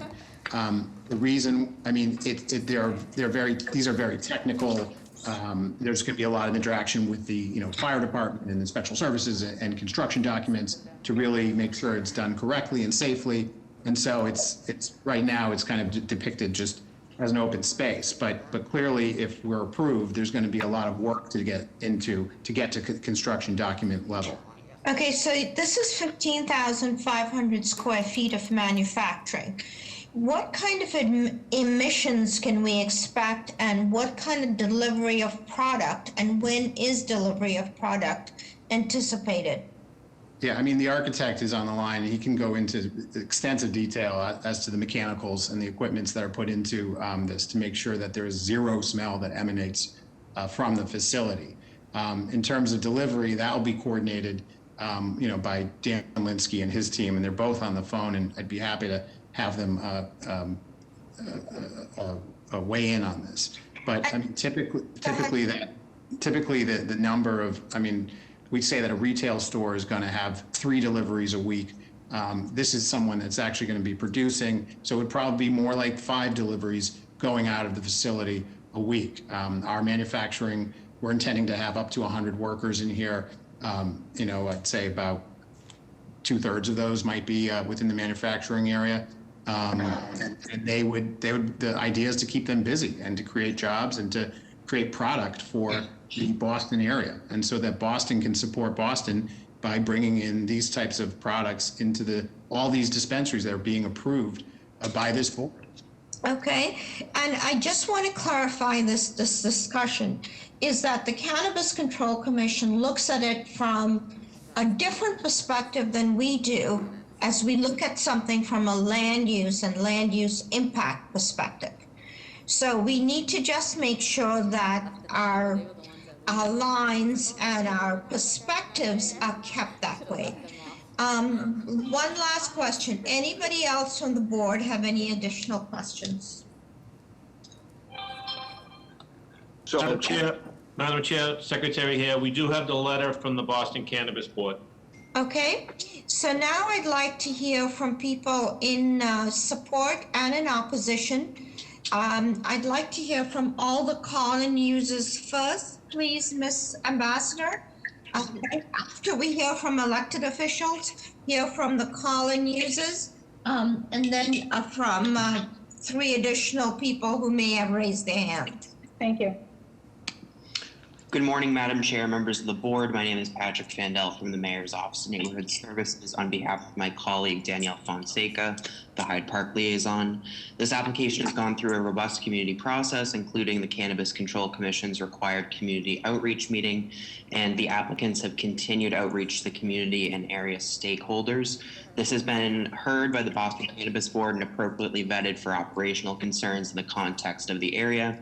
Although there is a buffer zone conflict, the addition of this establishment will be a vibrant addition to an existing and growing commercial area. In addition, this application would mark a new license type and business to this part of the neighborhood. This cannabis establishment creating the buffer zone is a retail-only establishment. This application is for a retail, medical, manufacturing, and cultivation facility of cannabis and fills a need currently met by a previously approved establishment. This also will bring much needed jobs and career pipelines to the community. While we understand there are ongoing concerns from some residents in the local civic association, we'd like to go on record in support of this application. We just ask that the applicant continue to engage with the community as they move forward through their process. But again, we'd like to go on record in support. Thank you.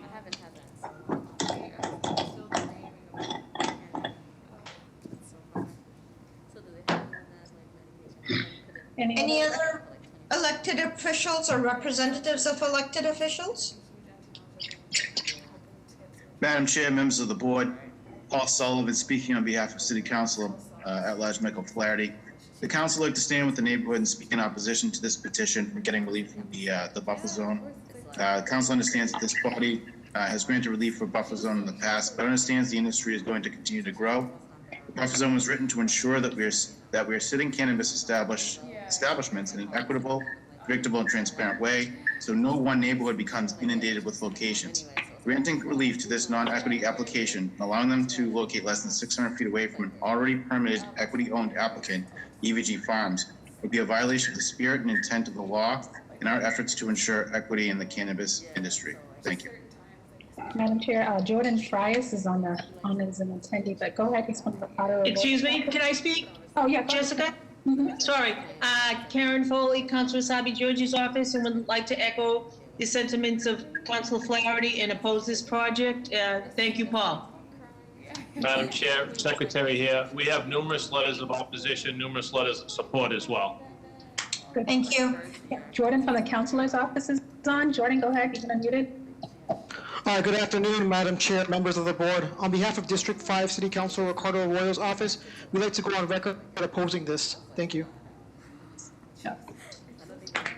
Madam Chair, point of clarification, Councilor Ross indicated there would be no cultivation or growing. The mayor's office indicated that cultivation was included. Yes, we can clear that up later. Just for now, let's get testimony, okay? Can I hear from go ahead, Ms. Ambassador, Alder Collins, please? Madam Chair, can you hear me? Can you,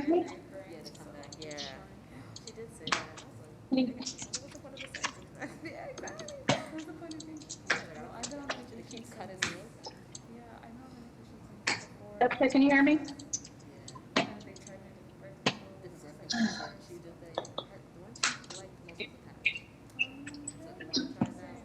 I have connectivity issues. I'm not sure if anyone can hear me. I hear you.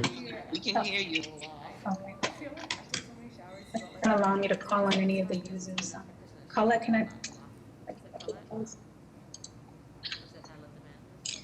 In the meantime, anybody who has their hands raised and can send us comments in the chat, we'll take care of it, because I see Gabriel Camacho, you would like to speak. You are in favor. You can take down your hand, please, because you've been registered. Anybody else who would like to put a comment in the chat, please do so.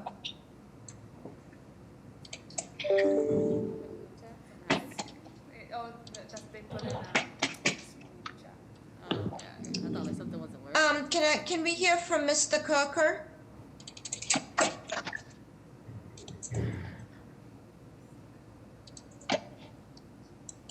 Jessica, are you still having a hard time? You're muted.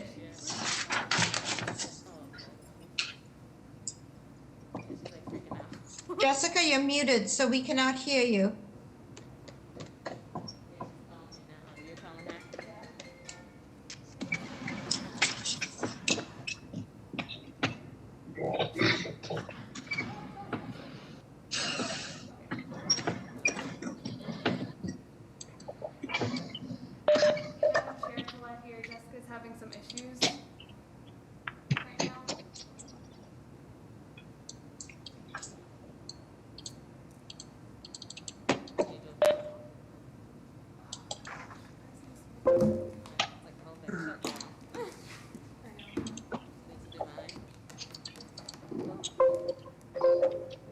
Hey, Madam Chair, Colette here. Jessica's having some issues. Okay, thank you. In the meantime, if people who are on this call can hear me, please put your comments in support or in opposition in the chat, and please have it to go to all panelists. That way we can record you in the event that we continue to have issues. Madam Chair, I can try to take the host role from Jessica and call on some additional people. Yes, please, go ahead. All right, just give me a moment, please.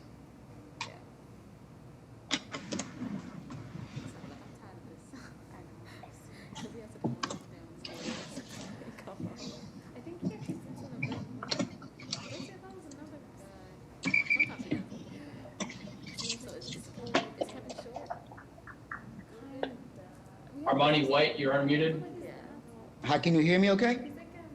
Yes, please go ahead. Okay, just want to make sure. So yes, my name is Armani White. Thank you for taking a moment to hear from me. I am an owner of Evergreen Farms, EVG Farms, which you approved back in November, 83 Hyde Park Ave, about 600 way. And as you've been made aware through other presentations to you on the cannabis buffer zone cases, the Boston Cannabis Board has indicated that when the buffer be permeated, that generally that be done in favor of an equity applicant rather than against one. And I'm here to let you know that we are not like anti-competition or business. We actually want to see the industry grow. However, sitting a large multi-state company with deep pockets, essentially next door to our small equity-owned local startup, will kill us before we even open. In the meantime, while we have you on, Mr. White, yes. Can you tell me what progress is being made on opening your store? Yes, so we actually just were approved by you all not too long ago, and we're moving towards finalizing our plans to go through BPDA design review.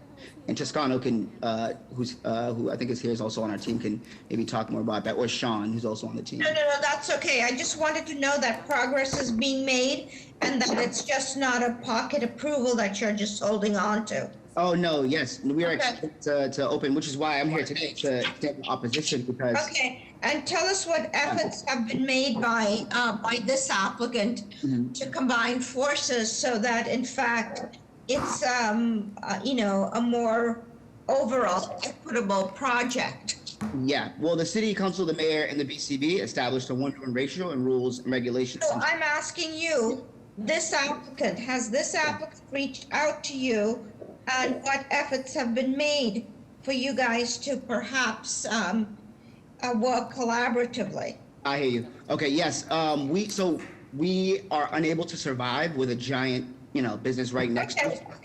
We're under 2,000 square feet. I just want to let you know that. I think there was mentioned we're 5,000 or 6,000 square feet. That's not true. We're smaller than the retail store that the big, you know, chain company is bringing in.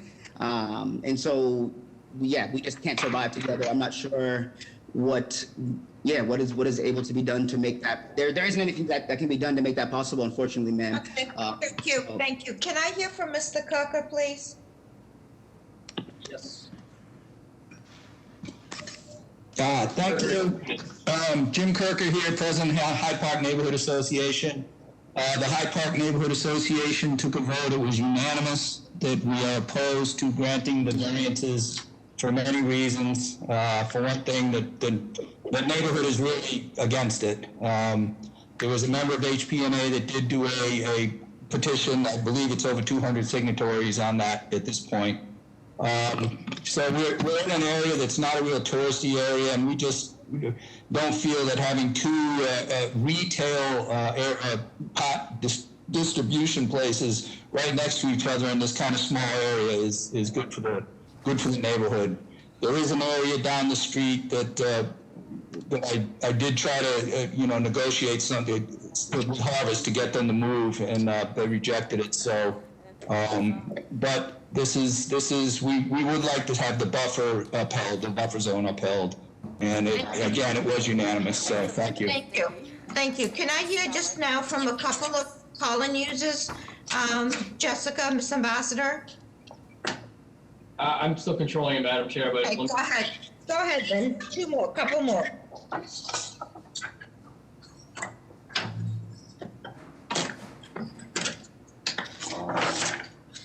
User with cell phone beginning 617721, you're unmuted. I'm here to speak on for 7 Wordsworth project, which is the next one. Yeah, please lower your hands.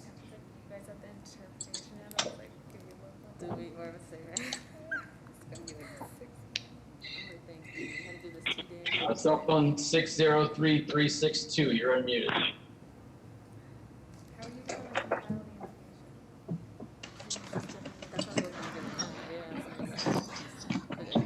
We're beginning 603362, you're unmuted. Oh, I'm sorry. No, I'm here for your next case at 7. You're not on the line for 931 Hyde Park Avenue. Please lower your hand.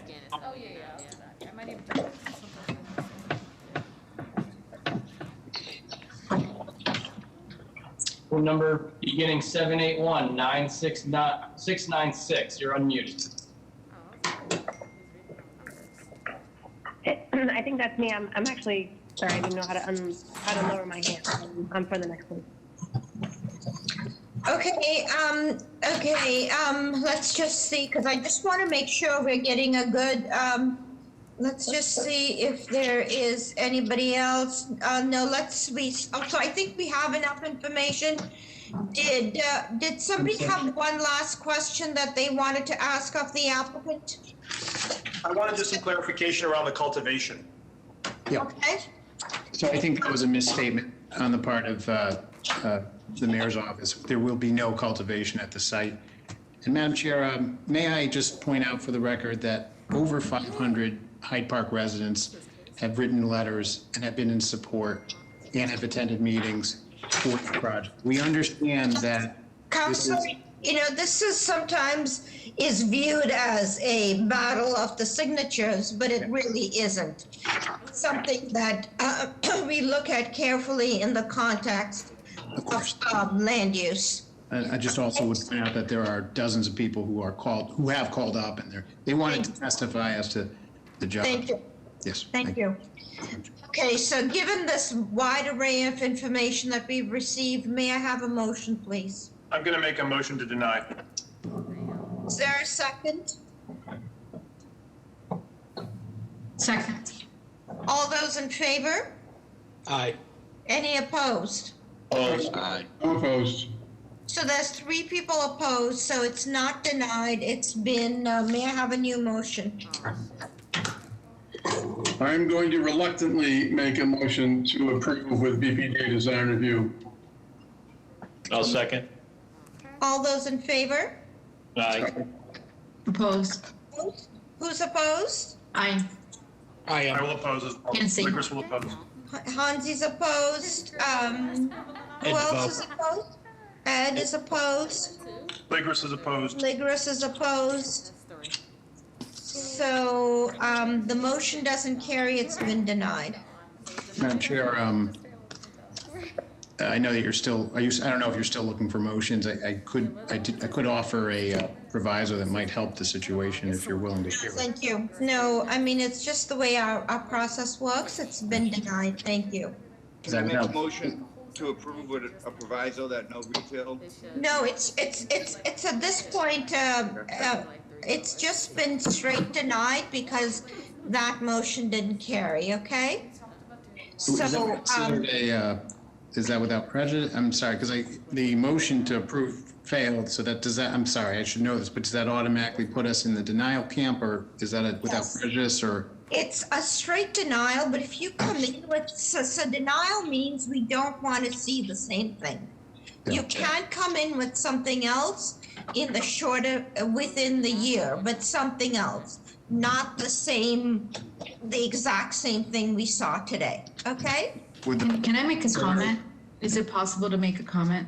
Yes, and then Madam Chair? with our agenda. Go ahead, Ms. Better. In terms of community programming, is a substantial project in a community, if there was to be a revision to come before us, I would like a huge amount of effort to be applied to what community programming can exist with the establishment. Madam Chair, if we can do a denial, if you would consider a denial without prejudice, we could come back with that. You could come back with something else, but it's just been denied. I don't want to make exceptions to our rules because that's where we go down a dark path. So may I move on to the next case? And thank you, Counselor, for trying your very best. Thank you, Madam. Calling the next case, calling BOA 102-4093, 7 Wordsworth Street. This is proposing the demolition of an existing 2-family and erect a new 3-story, 6-unit structure with 6 off-street parking and roof decks. The violation is Article 53, Section 9, the floor area maximum ratio is excessive. Article 53, Section 9, the front yard is insufficient. Article 53, Section 9, the side yard is insufficient. Article 53, Section 9, the rear yard is insufficient. Article 53, Section 9, the height requirement is excessive in stories. Article 53, Section 9, the height requirement is excessive in feet. Article 53, Section 56, off-street parking requirement is insufficient. Article 53, Section 8, a multifamily dwelling unit, 6 units is forbidden use. Article 53, Section 09.3, the location of the main entrance. Article 27T-5, this is in the East Boston iPod. Name and address for the record, please. Thank you, Madam Chair. Good afternoon. Sorry to interrupt. Madam Chair, I'm going to recuse myself on this matter. Thank you. Thank you, Ms. Ligers. Thank you, Madam Chair, members of the board. Attorney Jeff Drago with Drago and Toscano with a business address of 11 Beacon Street. Here on behalf of Slava Men, Labrador Realty, the developer and an owner, and Mr. Philip Sema from Balance Architects, the architect on the project. And Counselor, I would be remiss if I didn't tell you that you need all 5 of the board members to be in support for this project to carry. Okay, so go ahead. I'm sorry, Madam Chair, is it a 5-member board or a 6-member? So it's now a 6-member board, so you need 5 people 5, okay. for it to carry, okay? Thank you for clarifying that, Madam Chair. We're going to move forward. Okay. So the proposal is we're seeking to raise the existing structure and to erect a new 6-unit residential condominium building in its place with 6 parking spaces. This particular lot size is one of the larger ones, 5,145 square foot lot. We have a mix of 1, 2, and 3 bedroom units. The 1 bedrooms, there are 2 of them, the average size of 672 square feet. 2 2-bedroom units with an average size of 895 square feet, and 2 3-bedroom units with an average size of 1,290 square feet. The floor plan has, the first floor has 1 handicap accessible unit on the ground level.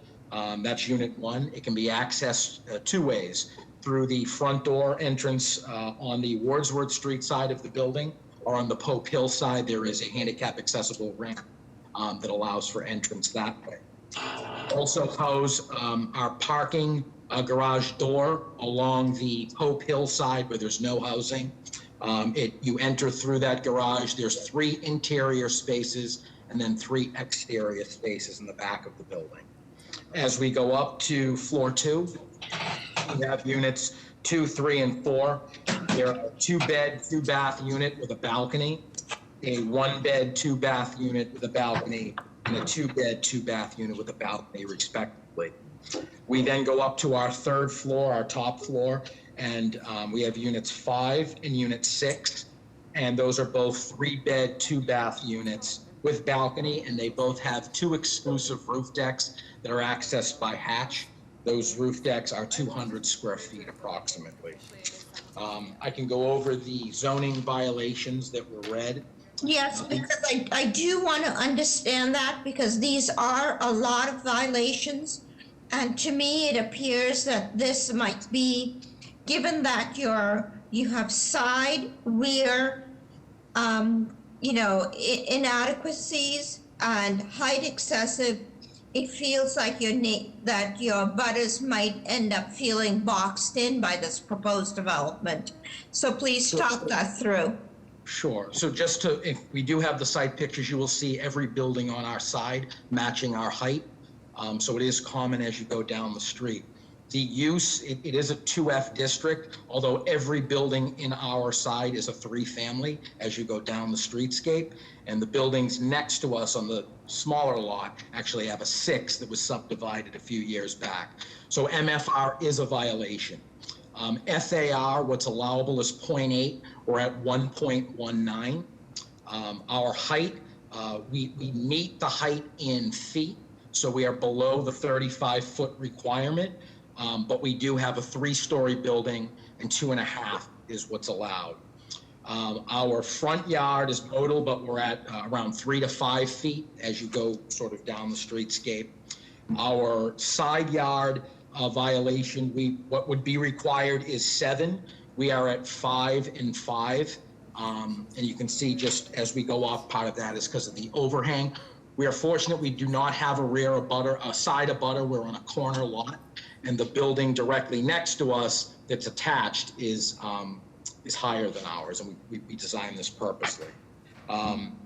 Our parking, 9 would be required, but we do have 1-for-1s. We've got 6 spaces on site. Our minimum rear yard, 35 is what's required, and we do have 30. But I will note that as you go back to Byron Street, there's a large grade change as you go back. And you can see that in some of the side pictures. We did put green space in the rear for our rear abutters. We actually eliminated the height and feet violation as this project moved forward. So there was a 4th story that we removed, and we removed that violation. And Colette, can you please show us, so this is the best picture you have. Tell us how the parking is proposed to work. So if you can, if you go back, there was a rendering that showed the garage door. If we go back a slide or 2, you can see right there on the top corner, there's a garage door on the Polk Hill side, so straight away from the residential buildings that you would enter. That would also have a unit on the ground level, but then 3 interior spaces. You would then come out the back to have 3 additional spaces in the rear of the property. So there's three interior and 3 exterior spaces. Correct. Okay. Okay. How are the plans, Ms. Better? The plans are adequate. Are there any questions from the board? Is anybody here to speak in support of this proposal? Good afternoon, Madam Chair and members of the board. Lina Tramelli with the Mayor's Office of Neighborhood Services. We would like to put on the record in support. The Office of Neighborhood Services held 3 abutters meetings for this project where the applicant worked close with the abutters and addressed most of the concerns. They include the parking ratio, also reduced number of stories and number of units. Harborview Neighborhood Association voted in support of this proposal, and we also received 32 letters of support from direct abutters and from residents of Harborview. Thank you. Good afternoon, Madam Chair, members of the board. Ricardo Patron from the Office of City Councilor Lydia Edwards. The council would also like to go on the record in support of this proposal. Madam Chair, Secretary here. We have 23 letters of support and 148 letters of opposition. Yeah.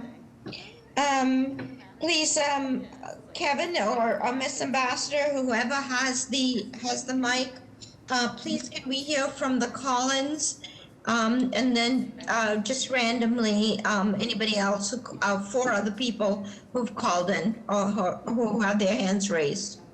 Sounds good, Madam Chair. Caller 52, you've been unmuted, 617-201. Good afternoon, Madam Chair, members of the board. Mina Perez with the Carpenters Union. In behalf of all our members who are residents of East Boston, want to go on record support. Okay. Yeah. Caller 35.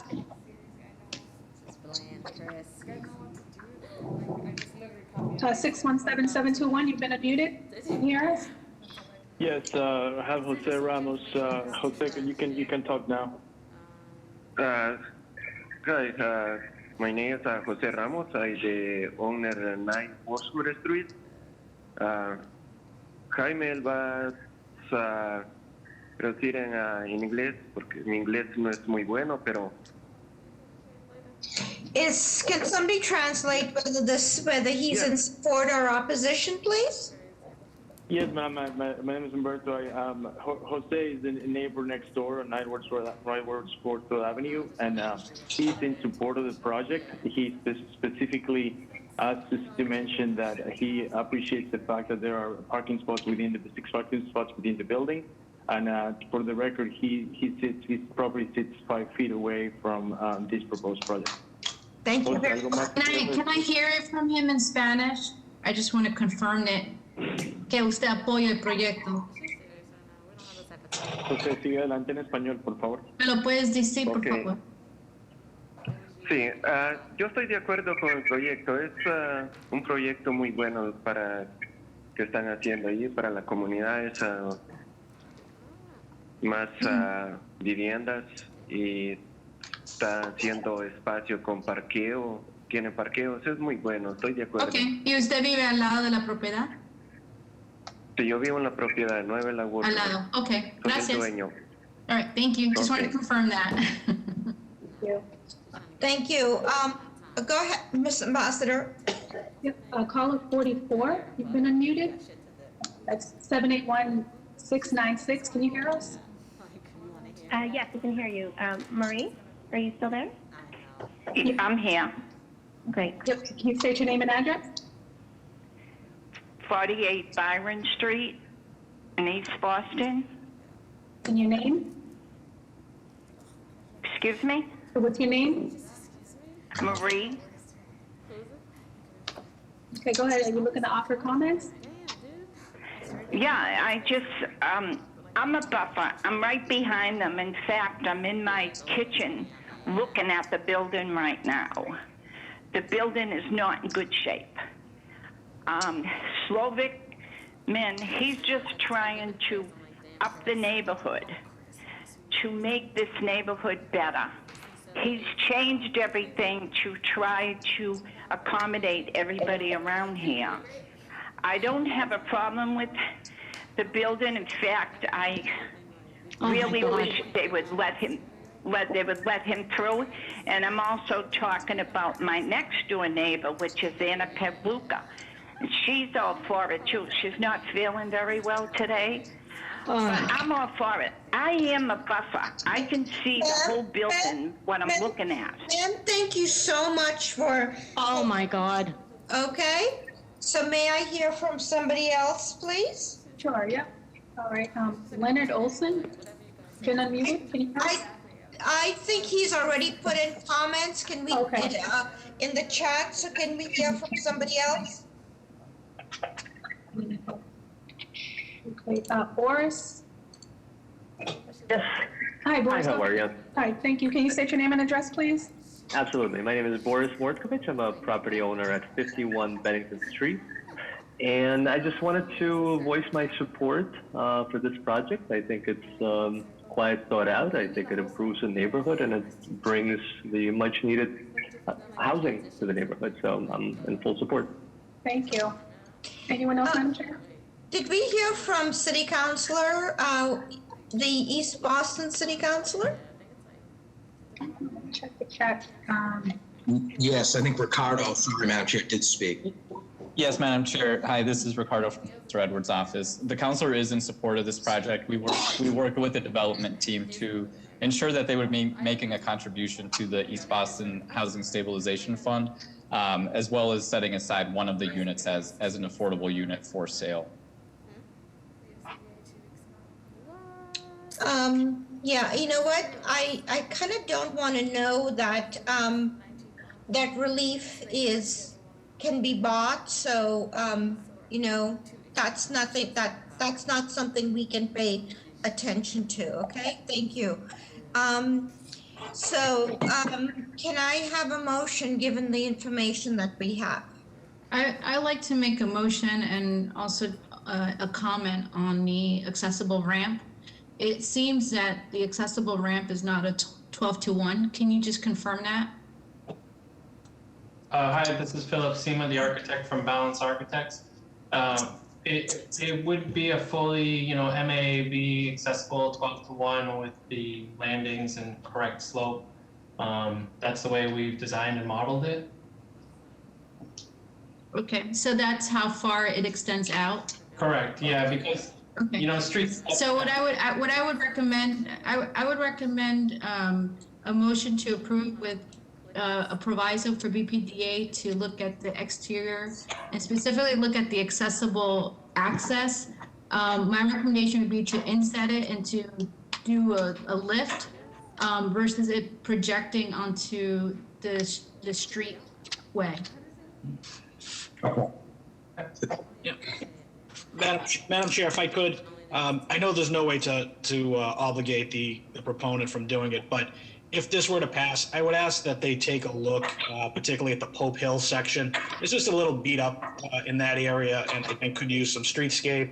And I would just ask that they work with the city to see if we can clean up that area a bit.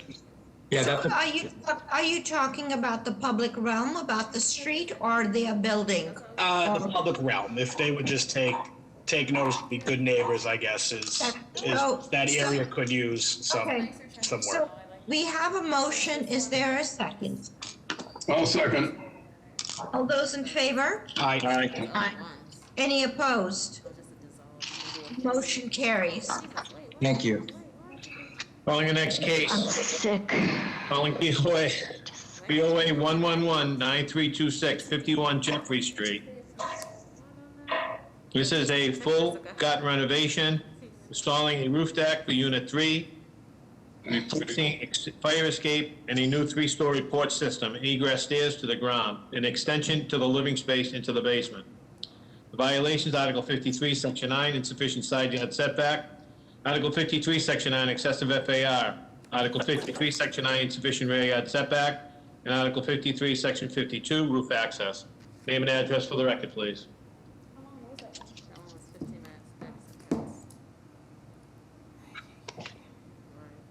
I'm sorry, I was muted. 51 Jeffrey Street, East Boston. My name is Claudia Sierra.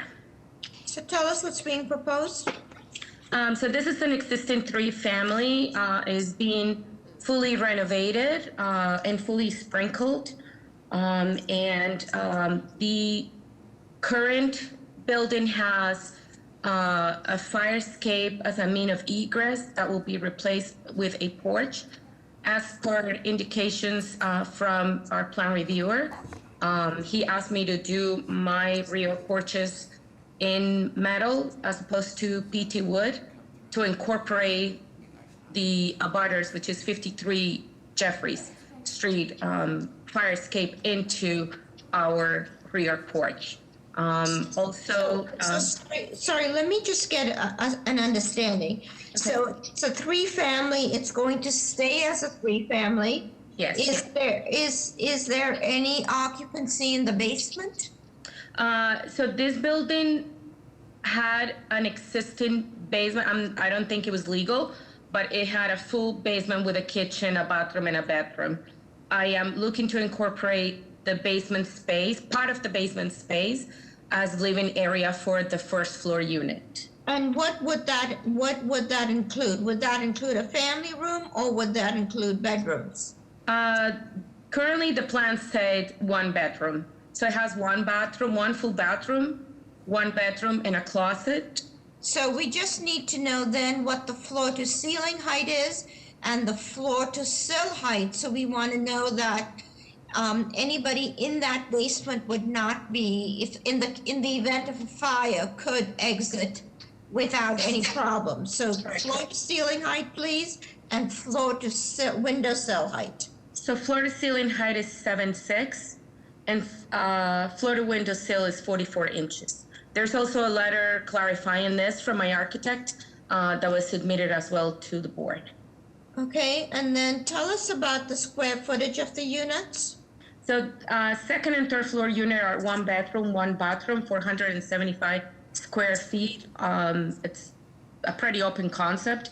And the first floor unit, which includes the basement space, is 787.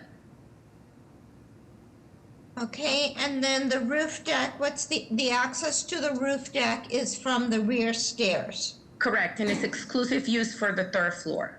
Okay, and it's all within the existing building envelope? Exactly, correct. Okay, how are the plans, Ms. Better? The plans are adequate. Any questions from the board? Is anybody here to speak either in support or in opposition of this project? Good afternoon, Madam Chair and members of the board. Lina Tramelli with the Mayor's Office of Neighborhood Services. We would like to go on the record in support for this proposal. During the community process, this proposal received strong support from abutters and from Jeffers Point Neighborhood Association. Thank you. Good afternoon, Madam Chair, members of the board. Ricardo Patron from the Office of City Councilor Lydia Edwards. The council would also like to go on the record in support. Good afternoon, Madam Chair, members of the board. Karen Foley, Councilor South B. George's office. Would like to go on record in support. Thank you.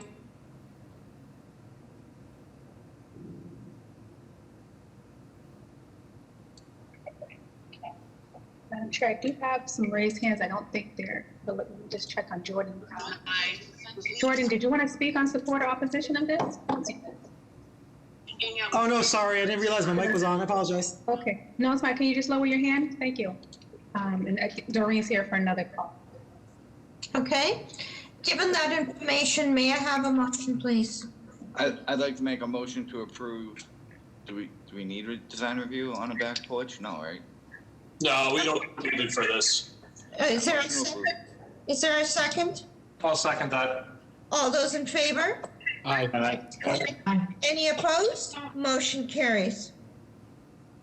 On the next case, calling BOA 106-7375, 28 Geneva Street. This is to combine two lots to create one new parcel with a total area of 8,240 square feet. Also to rate the existing structure and erect a new residential building with 26 units and 19 parking spaces. For combining lots, an address to be known as 2830 Geneva Avenue. The violation is Article 27T. This is in the East Boston iPod. Article 53, Section 56, insufficient parking. Article 53, Section 56.5A, maneuvering area and access design. Article 53, Section 8, car lift parking. Article 53, Section 9, number of allowed stories has been exceeded. Article 53, Section 9, the height has been exceeded. Article 53, Section 9, insufficient open space per unit. Article 53, Section 9, front yard requirement. Article 53, Section 9, insufficient rear yard. Article 53, Section 9, insufficient additional lot area per unit. And Article 53, Section 9, excessive FAR. Name and address for the record, please. Thank you, Madam Chair, members of the board, Attorney Jeff Drago with Drago and Toscano, business at 11 Main Street. With me, I have Bill Mensinger, the architect from ARC, and the owner Joel DeLuca of the property at 28-30 Geneva. Just a point of clarification, so the plans that Ms. Better have been changed and reviewed at ISD, so the description of the project has changed. This project is now proposed, which you're looking at, to demolish the existing commercial structure, which is a airport-related limo company, and to erect a 4-story residential building with 19 condominium units and 19 interior parking spaces. This project did go. Hold on. Miss Better. I have the revisions. I've had the chance to review them. Okay, excellent. Go ahead, Counselor. Thank you. The project did go through a second Article 80 process and was approved at the board at the December 2020 hearing for this project. So tell us, can you talk through the project? We noticed that it's in a flood zone. How are you accommodating for that? There's no living space. There's just slab and then parking on the first level. So just as we get into the project, for the front entrance, you would come in, garage entrance along Geneva. There's 19 interior parking spaces, a trash area, utility, lobby, and bike parking room, all on the ground level. So there's no livable space on the ground level, Madam Chair. Okay, and tell us how you're accommodating these 19 condos then? So you mean the actual housing as we go through the, okay. So as we go up to the second floor, there's 7 condominium units. When we go to the third floor, there's 6. And when we go to the fourth floor, there's 6. 11 of the 19 units have private balconies. There's no roof deck on this building. There are 15 one-bedroom units at an average range of 680 square feet and 4 two-bedroom units at 980 square feet. And it is zoned multifamily residential in this area. Okay, and again, let's see. Tell us about your rear yard, because we just want to make sure you're not too close to your rear abutters. Sure, we have 12-foot setback and dedicated green space in the rear, so that's why all of our. And what's required? So 20. Okay, so 20 is required and you're proposing 12. And tell us about the height. So the height now is 46 feet. What's allowable is 35, although everything around us, if you go diagonally, is 4 stories. There are some 2s as you go down the street, but predominantly this area has always been commercial use. So. Okay. How are the plans, Ms. Better? Adequate. Any questions from the board? Is anybody here to speak in support of this proposal? Good afternoon, Madam Chair and members of the board, Mayor's Office of Neighborhood Services. We would like to go on the record in support of this proposal. During the community process, the applicant worked with the community and addressed several of their concerns, reduce the number of stories to 4, and the proposed height of the building matches the building next door. Also reduce the number of units to 19 and increase the parking ratio to 1. Thank you. Good afternoon, Madam Chair, members of the board. Ricardo Patron from the Office of City Councilor Lydia Edwards. The council would also like to go on the record in support of this project, and we look forward to some much needed public realm improvements on Geneva Street.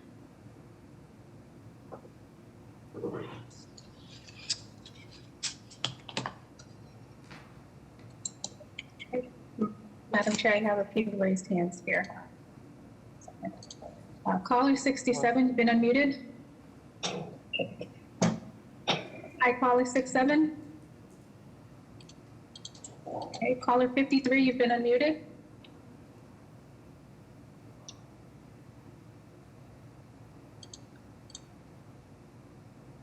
Hi, caller 49, you've been unmuted. Hello. Hi, are you here to speak in support or opposition for this proposal? I'm in support. Okay, can you state your name and address, please? Paul Giglio, 15 Geneva Street, East Boston. Thank you.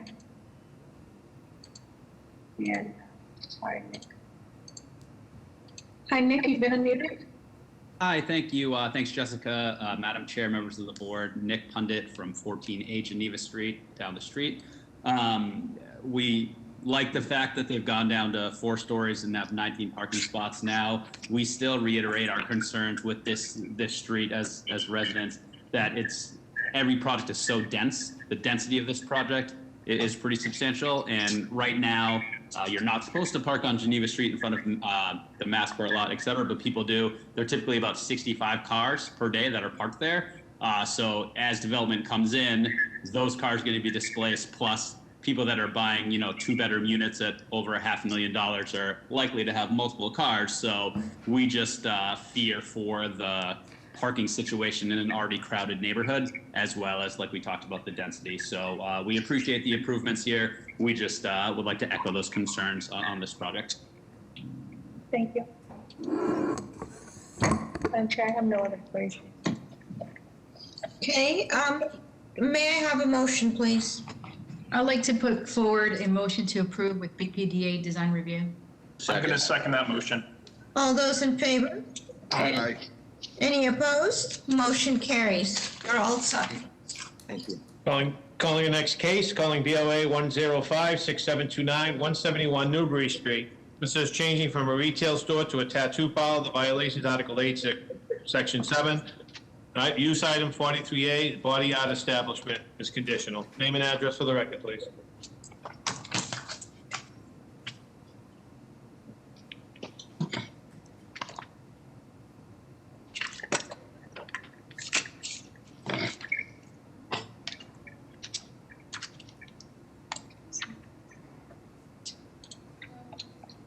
I don't see that person in the chat.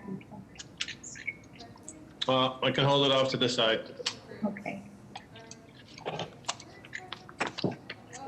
Yeah. Madam Chair, I'm going to call Lambert. Is Lambert Ave on the phone? On the call? I don't see them either. Madam Chair, they do have a letter that they're withdrawing their permit. Okay, let's just get I'll that make a out. motion to deny without prejudice. Okay, Second. all those in favor? Aye. Any opposed? Motion carries. Okay, I'm going to call the next case, hold on 2 seconds here. Oh, I'm sorry, JD Barry is here. Let me just. Oh, I'm sorry. Is that 171 Newbury? Yeah, no, that's specific street. I apologize. All right, I'm going to call the next. Go ahead. Calling the next case, calling BOA 105-337, 64 Clarkwood Street. This is construction of 4 new townhouses. The violations, Article 60, Section 9, usable open space is insufficient.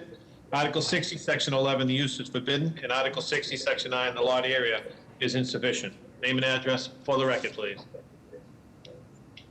Clarkwood. Hello, this is Stuart Schreier, and I'm from 1005 Dorchester Avenue. I represent the owner of the property. There's one little thing we have to go over first, which is this was originally a proposal for 4 townhouses, but this is a rediscussion because after the last meeting, it was reduced to 3 units. It's going to be a traditional 3-decker down from 4 units to 3 units. It's a 5,625 square foot lot. The property is in a 3F 6,000 zone. The only issue is it does not meet lot area. It's lot area insufficient is the only thing it was cited for. There was a new zoning refusal letter in November for the 3-family, and it's a single issue. The client's plan is to build a traditional looking 3-decker and no units in the basement, no family rooms in the basement, no storage in the basement. no finished storage, I should say. And Okay, so that sounds like it's pretty clear. So you're meeting the parking requirements. Are you putting a roof deck in? no roof deck. It's three-bedroom units. They're about 1,200 square feet each. I don't. Hold on, Mr. Schreier. How are the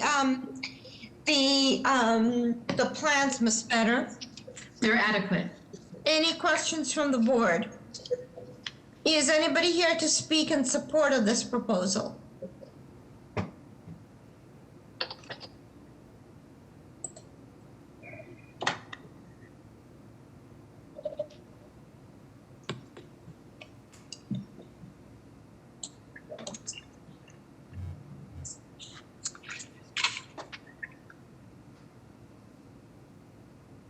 I'm sure I see no raised hands, just Jordan, but actually, Jordan, would you like to speak on this? He's all set. And I noticed there's Fatima Al-Salam also has her hand raised. Madam Chair, it's Joe Coppinger with the Mayor's Office. We would like to go on record in opposition. There was zero abutter support. We held an abutters meeting on March 1st with a dozen neighbors, and there was unanimous opposition due to lack of transparency from the applicant and construction management concerns.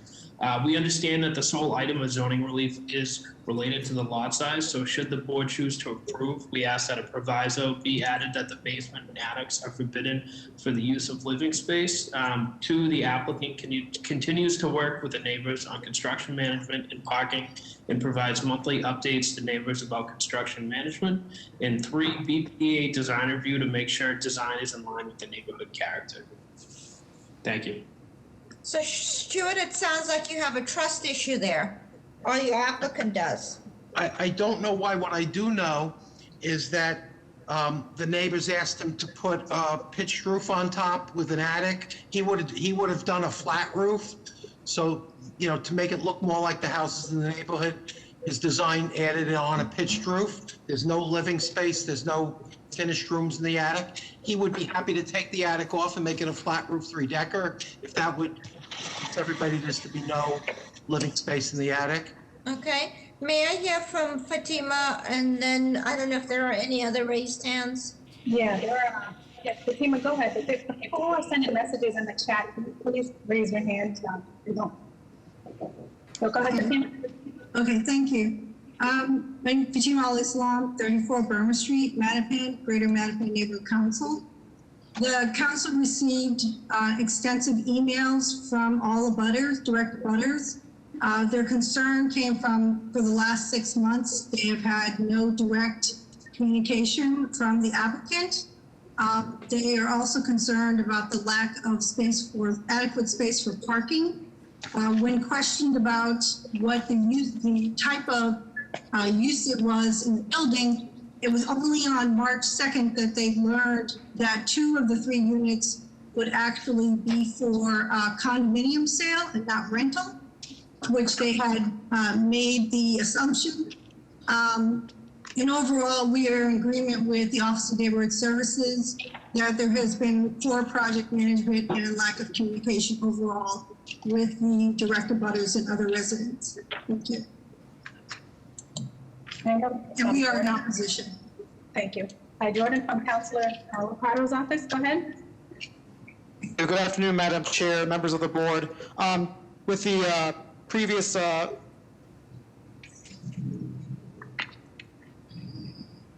thank you. We couldn't hear you. Who was that, Jessica, Mr. Ambassador? Yep, that was Jordan from Councilor Ricardo Arroyo's office. Jordan, we could not hear you. I'm not sure what happened. My apologies, can you hear me now? Yeah, go ahead. Oh, sorry about that. I was just saying, citing the previous concern. Good afternoon, Chair members. You're coming in and out. I'm sorry.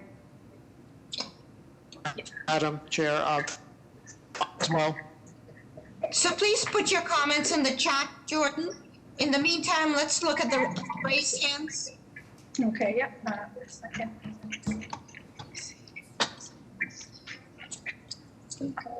Jordan. I see no other raised hands. Actually, I'm sorry, there's a few, okay, hold on, Kenneth Mills, are you looking up? Hello, can you hear me? Yeah, go ahead. Yes. Good afternoon, Madam Chair, board members. My name for the record is Kenneth Mills, owner at 68 Clarkwood Street. And I would very briefly like to voice my strong opposition to the appeal for this proposal on 2 key counts. First, communication to the abutters on the details of this project has been abysmal, unfortunately, lacking both timeliness and full transparency. As has been mentioned, our first abutters meeting just took place on March 1st, where many, many issues were raised for the first time. Again, paramount among them being the actual number of living spaces that will be constructed. There was absolutely no mention of a pitched roof being requested by abutters, and so that's news to me. But I mean, to wit, I'm unclear as to why the application to the city called for 4 new townhomes, where the proposal that was shared with residents for the first time called for a 3-family dwelling, which is just indicative that this has been a moving target from the very start. Okay. The other major issue was... Okay, so go ahead. Oh, I was just going to say the other major concern was the currently overcrowded on-street parking, which would be exacerbated by this project. And the proposed plan for 6 to 8 parking spaces at the rear of the premises is really unrealistic unless perhaps the applicant is going to have a parking attendant to move vehicles in and out. So I just advocate for more communication on this matter to really enable the abutters to have complete transparency on the project and just understand the pros and cons. Okay, before we go any further, this is a question for you, Mr. Schreier. Would you like a deferral so you do your due diligence and make sure that your abutters are in fact in support and understand what your applicant is proposing to do? Of course, that would be a good thing. I'm a little surprised only because the plans show 3 parking spaces, not 6. There must be, I don't know how the miscommunication. Honestly, from my perspective, you are the face of the applicant, and applicants come before us. However, you cannot stake your reputation on somebody else's lack of communication. So I do think it's important that the applicant himself or herself be in complete conversation with the abutters so that there is a growing level of trust between everybody. So given that, let me just go ahead and request a motion for deferral. So moved. I second. Is there a second? All those in favor? Aye. Any opposed? Motion carries. New date? Yes. Looking for a new day, Madam Chair? Yes, please go ahead. Let's get a date. We can do May 18th. Will that give you enough time, Mr. Schreier? Absolutely, thank you. 12:30, May 18th. Call the next case, calling DL 105-6272. Did we take a vote on the deferral, Madam Chair? I'm sorry. Am I going too fast? Oh, yes, I thought we did. We did. We did, okay. I'm going to call the next case, calling BOA 105-6272, 19 West Tremlett Street. This is to construct a new structure, 6 units. New structure will have rear decks, 8 parking spaces. Construction, the violations, Article 65, Section 8. The MFR is forbidden in a 3F 6,000 subdistrict. Article 65, Section 9, the floor-to-area ratio is excessive. Article 65, Section 9, the building has excessive in stories. Article 65, Section 9, the front yard is insufficient. And Article 65, Section 9, the rear yard is insufficient. Name and address for the record, please. Good afternoon, Madam Chair, members of the board. John Barry, the law office of John D. Barry at 400 Granite Ave, located in Milton, Massachusetts. I am the applicant on behalf of the owner here, Fernando Del Fiore. His company name is Del Fiore Inc., located at 470 West Broadway Street. The architect on this particular project is Eric Zackerson. His business is Context Workshop, located at 1 Ludlow Street, Boston, Mass. 02129. The property here is 19 West Tremlett Street. It's located in Dorchester, Massachusetts, within a 3F 6,000 district. The particular lot here is just shy of 9,000 square feet, is 8,985 square feet. The proposal here is to construct a 6-unit structure. There was a revision sent to the board that it is increasing the number of parking spots from 8 to 10 private parking spots, and that was as a result of the community process and the request for more parking to be added. Hold on, Miss Banner, have you, Yes, you have? Yes, I have them. It's dated 2/16/21. That's correct. Okay. So jumping into the project, the community process was intense. There was 3 different abutters meetings that were held. The first one was on July 29th, the second one on December 21st, and the third on February 10th. There were 3 civic meetings that were conducted. There were 2 different civic associations. The first one was with... We'll get that from the mayor's office. Sure, okay. To the construction. Actual proposal, The, certainly. the violations, et cetera. Certainly. So the 6 units, the way that they break down is there's no basement units. There are 2 units on the first floor, Unit 1 and Unit 2. They are 865 square feet, 2 bedroom, 2 baths, each with a patio in the rear. Moving up from there, the second and third floor, Units 3, 4, 5, and 6. Each unit is 895 square feet. They are, again, 1 floor. They are 2 bed, 2 baths. Each of those 4 units has a small rear deck. Addressing the units, the first is proposing 6 units in a 3F 6,000 district. Second is FAR. The code requires a 0.4. Here our FAR is 0.69. The average on West Tremlett Street is 0.761. We do believe that the FAR is in line and actually smaller than what is currently located on that particular street. The building height violation is not in height. The height of the structure is 32 feet 6 inches. What the violation is for is that it will be 3 stories of living space. The style of the structure is going to be a double, triple decker. In the rear yard and the front yard, setbacks are created mainly because the board is looking at a landscape proposal, which is being scrolled over right now. The placement of the building was placed where it was. It's a shallow lot, but the placement of the building was placed where it was, which created these violations in order to allow for the largest amount of private parking off the street to address the community's concerns of traffic and parking, but also to maintain the large amount of green space on the lot, which is located on the east side of the lot. There's some very mature trees that exist there with the single family that is rather dilapidated and needs to be demolished in order to erect this proposed structure. The community was in large support of keeping as much green space there as possible and maintaining the mature trees, as it's one of the sole lots on that street that has green space in those mature trees. Can we see a rendering, please, Colette?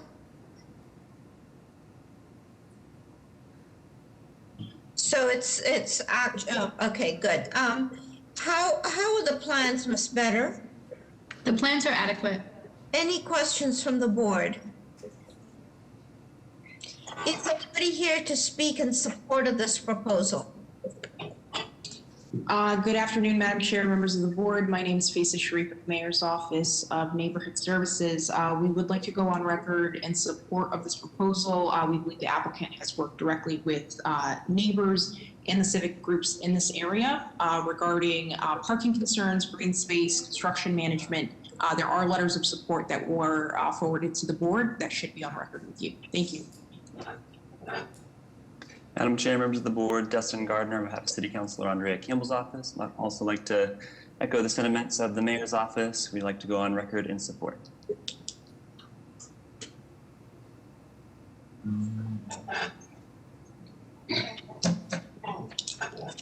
Madam Chair, I have no other raised hands for this project. Thank you. May I have a motion, please? Motion to approve with BPDA design review. Is there a second?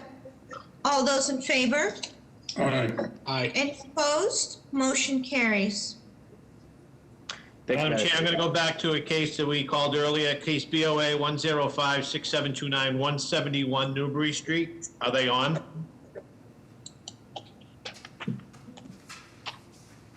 I didn't see any messages in the chat of anything on my side. Okay, it's now 2:00. Okay, Madam Chair, I'll make a motion for denial without prejudice. I'll second that motion.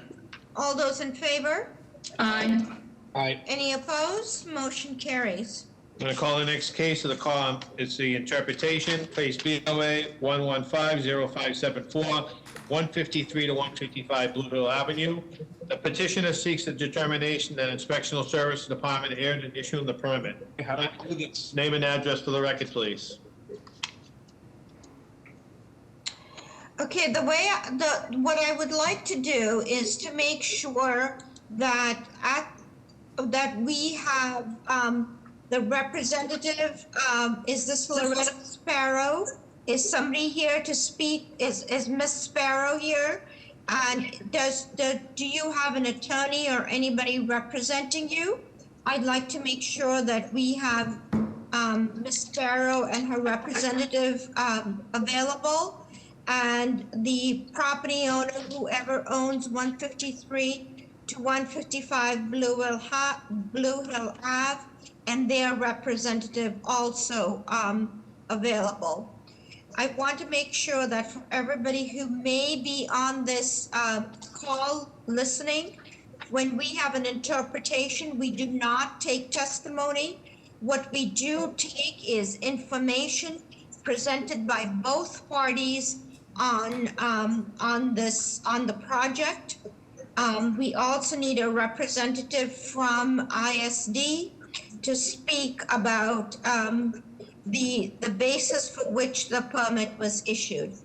So let's start off with Ms. Sparrow and her representative. Is she on, or anybody? I just like this this letter just cleared from the screen, please. Yes, thank you. And I just want to make sure that we have Ms. Sparrow on, or her representative.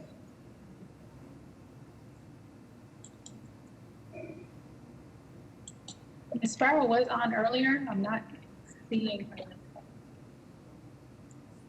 She was on, and I'm going to speak with her on her behalf. Is this the Step Rocks? Is that correct? What I'm This is understanding? 153 to 155 Blue Hill Ave. Are you named as one of the people who brought this interpretation? I was asked to come on to present to support this, and I believe I came on as a participant. So I'm not sure if I'm understanding the question. Okay, so do you as abutters have an attorney representing you or not? I think she's on the side of Step Rocks. Let me just unmute. But Doreen, do you know if you have any information for Loretta? So, can you hear me okay? Yes. Okay. We, as abutters, we do not have representation. We submitted our objection to the project and the method by which it was put forward and subsequently approved. It was misrepresented. So no, I just need, before we go into the details of the case, I just need to establish who brought this interpretation. The only name I have in front of me is Loretta Sparrow. I need to know if there's somebody else who is named in this application as an abutter. Madam Chair, if you can give me a moment, I'll look to see the names of I think there's one or more appellants. Okay. In the meantime, while Kevin is looking at that, I would like to know if there's anybody who represents the owner at 153 to 155 Blue Hill Ave. Madam Chair? Yes. I don't know, who is this? Okay, what is your name, sir? William Rollins, 6 Beacon Street, Boston, Massachusetts. I am the attorney for the Step Rocks Recovery Support Center. Do they own the property? No, we are a lessee at the property, ma'am. Who owns the property? I actually don't have that owner's name. Stamatos. Estamados. Oh, Chris Tomatoes. Okay. Oh, yes, of course, because this was the old restaurant that he had there. I believe it's actually George Tomatoes, Madam Chair. Okay, it's George, not Chris. Okay. Okay. So at least we have the owner of record. Do we have somebody from ISD? Yes, Madam Chair. Neil Janowitz, Assistant Commissioner of Plans and Zoning. Okay. And then do we have, Kevin, any other names? Yes, Madam Chair. According to the appeal that was filed, there are 3 appellants: Hector Pina, Doreen Ward, and Loretta Sparrow.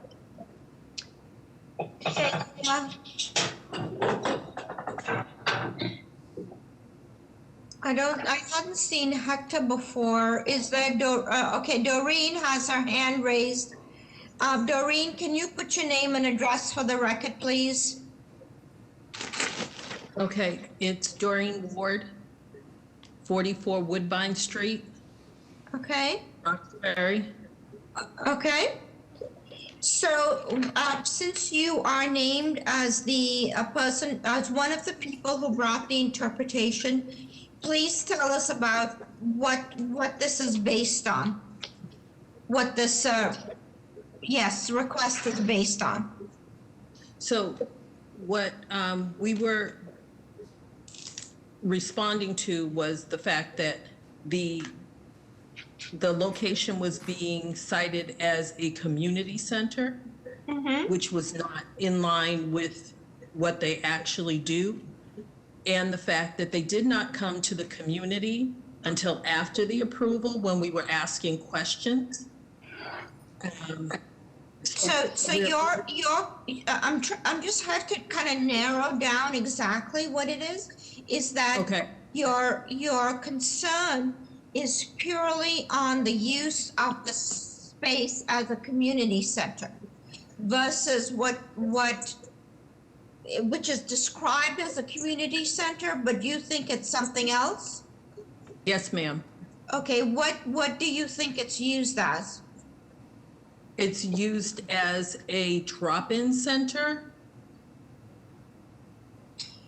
And what kind of drop-in center? According to their information, they are, if you'll give me 1 second, I can read it exactly to you. Yes. Okay, 1 second, I just have to flip the page on my computer.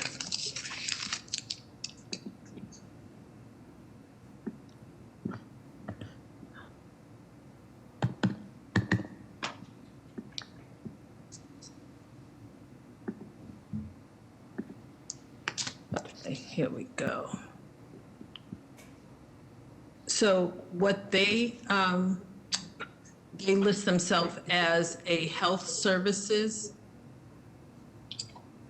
organization. Okay. Which is not in line with a community center, and they perform client services to a targeted group with activities such as counseling and treatment. Okay. Okay. Thank you. So please stay on. Yes, ma'am. Let's hear from Mr. Rollins.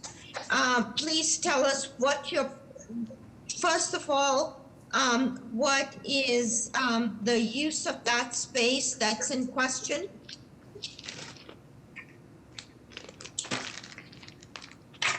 Did you call on me, ma'am? Yes, I did. Can you please describe what the use of the space is that is labeled as community center? Yes, this is it's interesting. I was able to hear some of the hearing before when the marijuana establishment was described as an exciting new industry. And what we have in the city of Boston is a very sad industry, which is people who are addicted to substances. This is a program for people. Sir, I don't want to be rude, but it's been a long day for us, and we do want to more immediately understand what this use is of this space.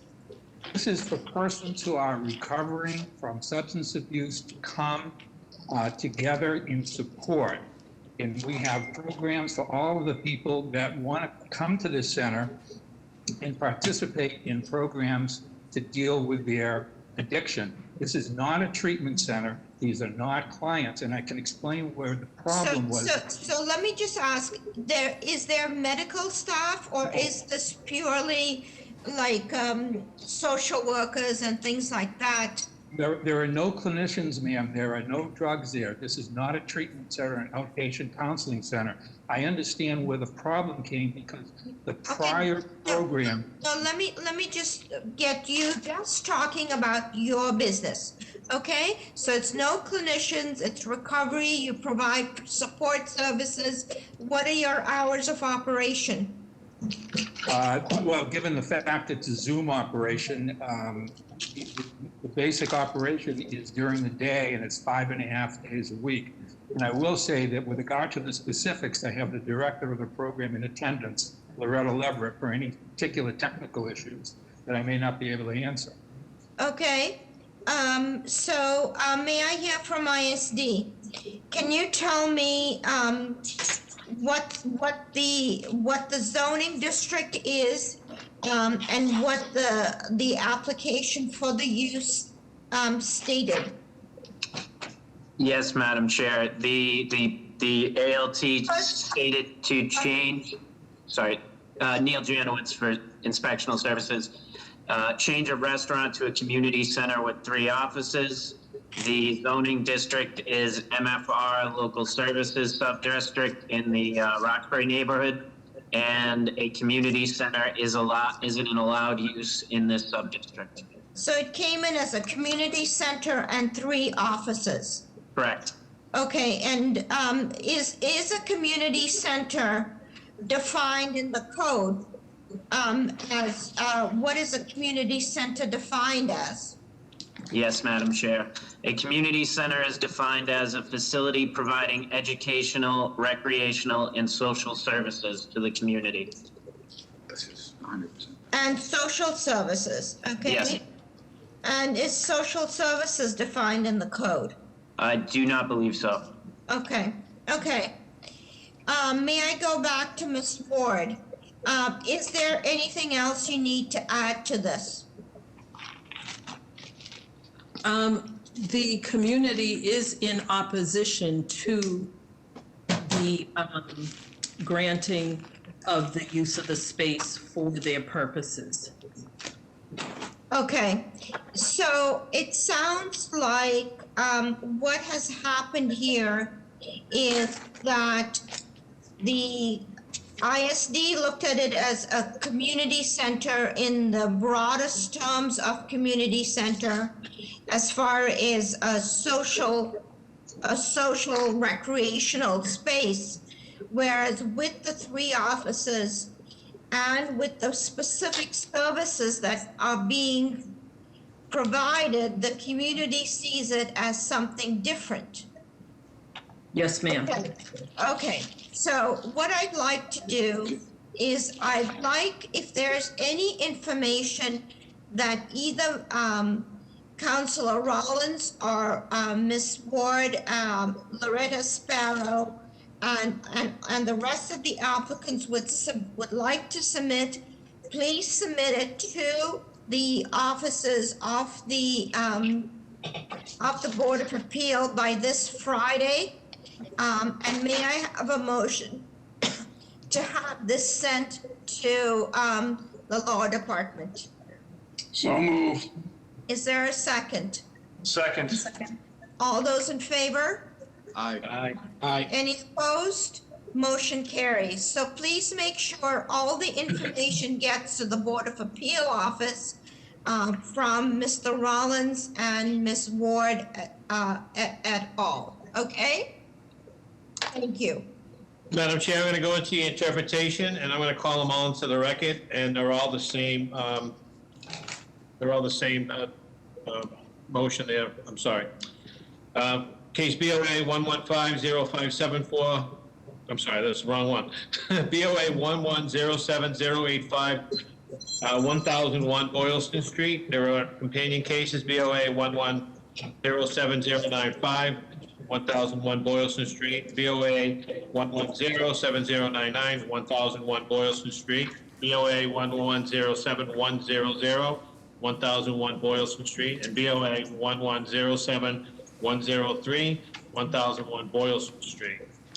The petitioner seeks determination that the Inspectional Service Department issued a permit. To make sure I get the wording right as I write this.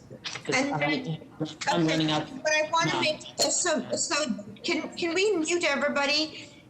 So I want to make sure, Mr. Fortune, you've read it all into the record. Ms. Better, you're recusing yourself? That's right, Madam Chair. I need to recuse myself. Okay, before you get off, can I ask all board members to join back in again when we are done with the agenda, because I do want to just have a quick check-in. May I make sure that I have somebody from who brought this appeal on the call? Can you please put your name and address on the record? Yes, Madam Chair. This is Benjamin Timon from Timon Davis and Duffy, 100 Cambridge Street in Boston. And I represent two of the petitioners, Paul Lewis and Sean Doherty. So you represent Paul Lewis and Sean Doherty, okay? Is Kensington Newbury, Arthur Ulian, and KRT Holdings also represented? This is Attorney Timon again. Arthur Ulian, I believe, is no longer a petitioner.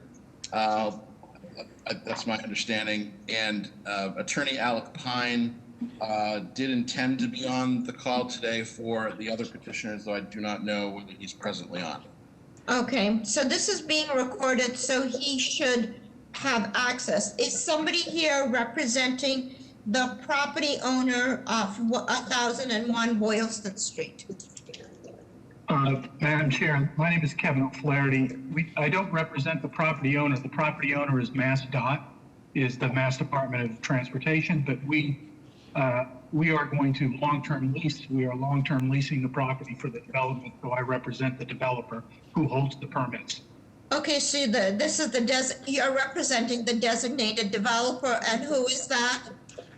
That is SNA P12 Property LLC and SNA P12 LLC. Okay.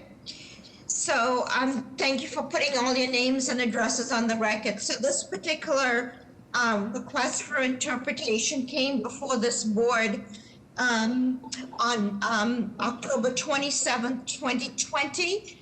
And basically this board was, the request to this board was essentially five-fold request.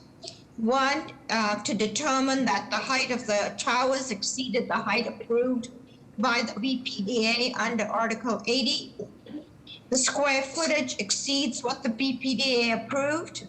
The BPDA miscalculated the linkage fees owed by through the DIP. The preliminary adequacy determination issued by the BPD in October 2019 was defective. And finally, the certificate of compliance and certificate of occupancy issued by the BPD director was invalid, thus all culminating in the fact that ISD erred in issuing the permit. So based on an analysis, we have come to a conclusion. May I have a motion? Mr. Ehrlich, can you help me out with this? Yeah, I'll make a motion that this board does not have jurisdiction over these questions. It is a function of the BPDA. And as such, I will rule that I make a motion that ISD did not err in issuing the permit. Second motion. All those in favor? Aye. Any opposed? Motion carries. So thank you. The meeting is now adjourned. May I just have the board members stay on?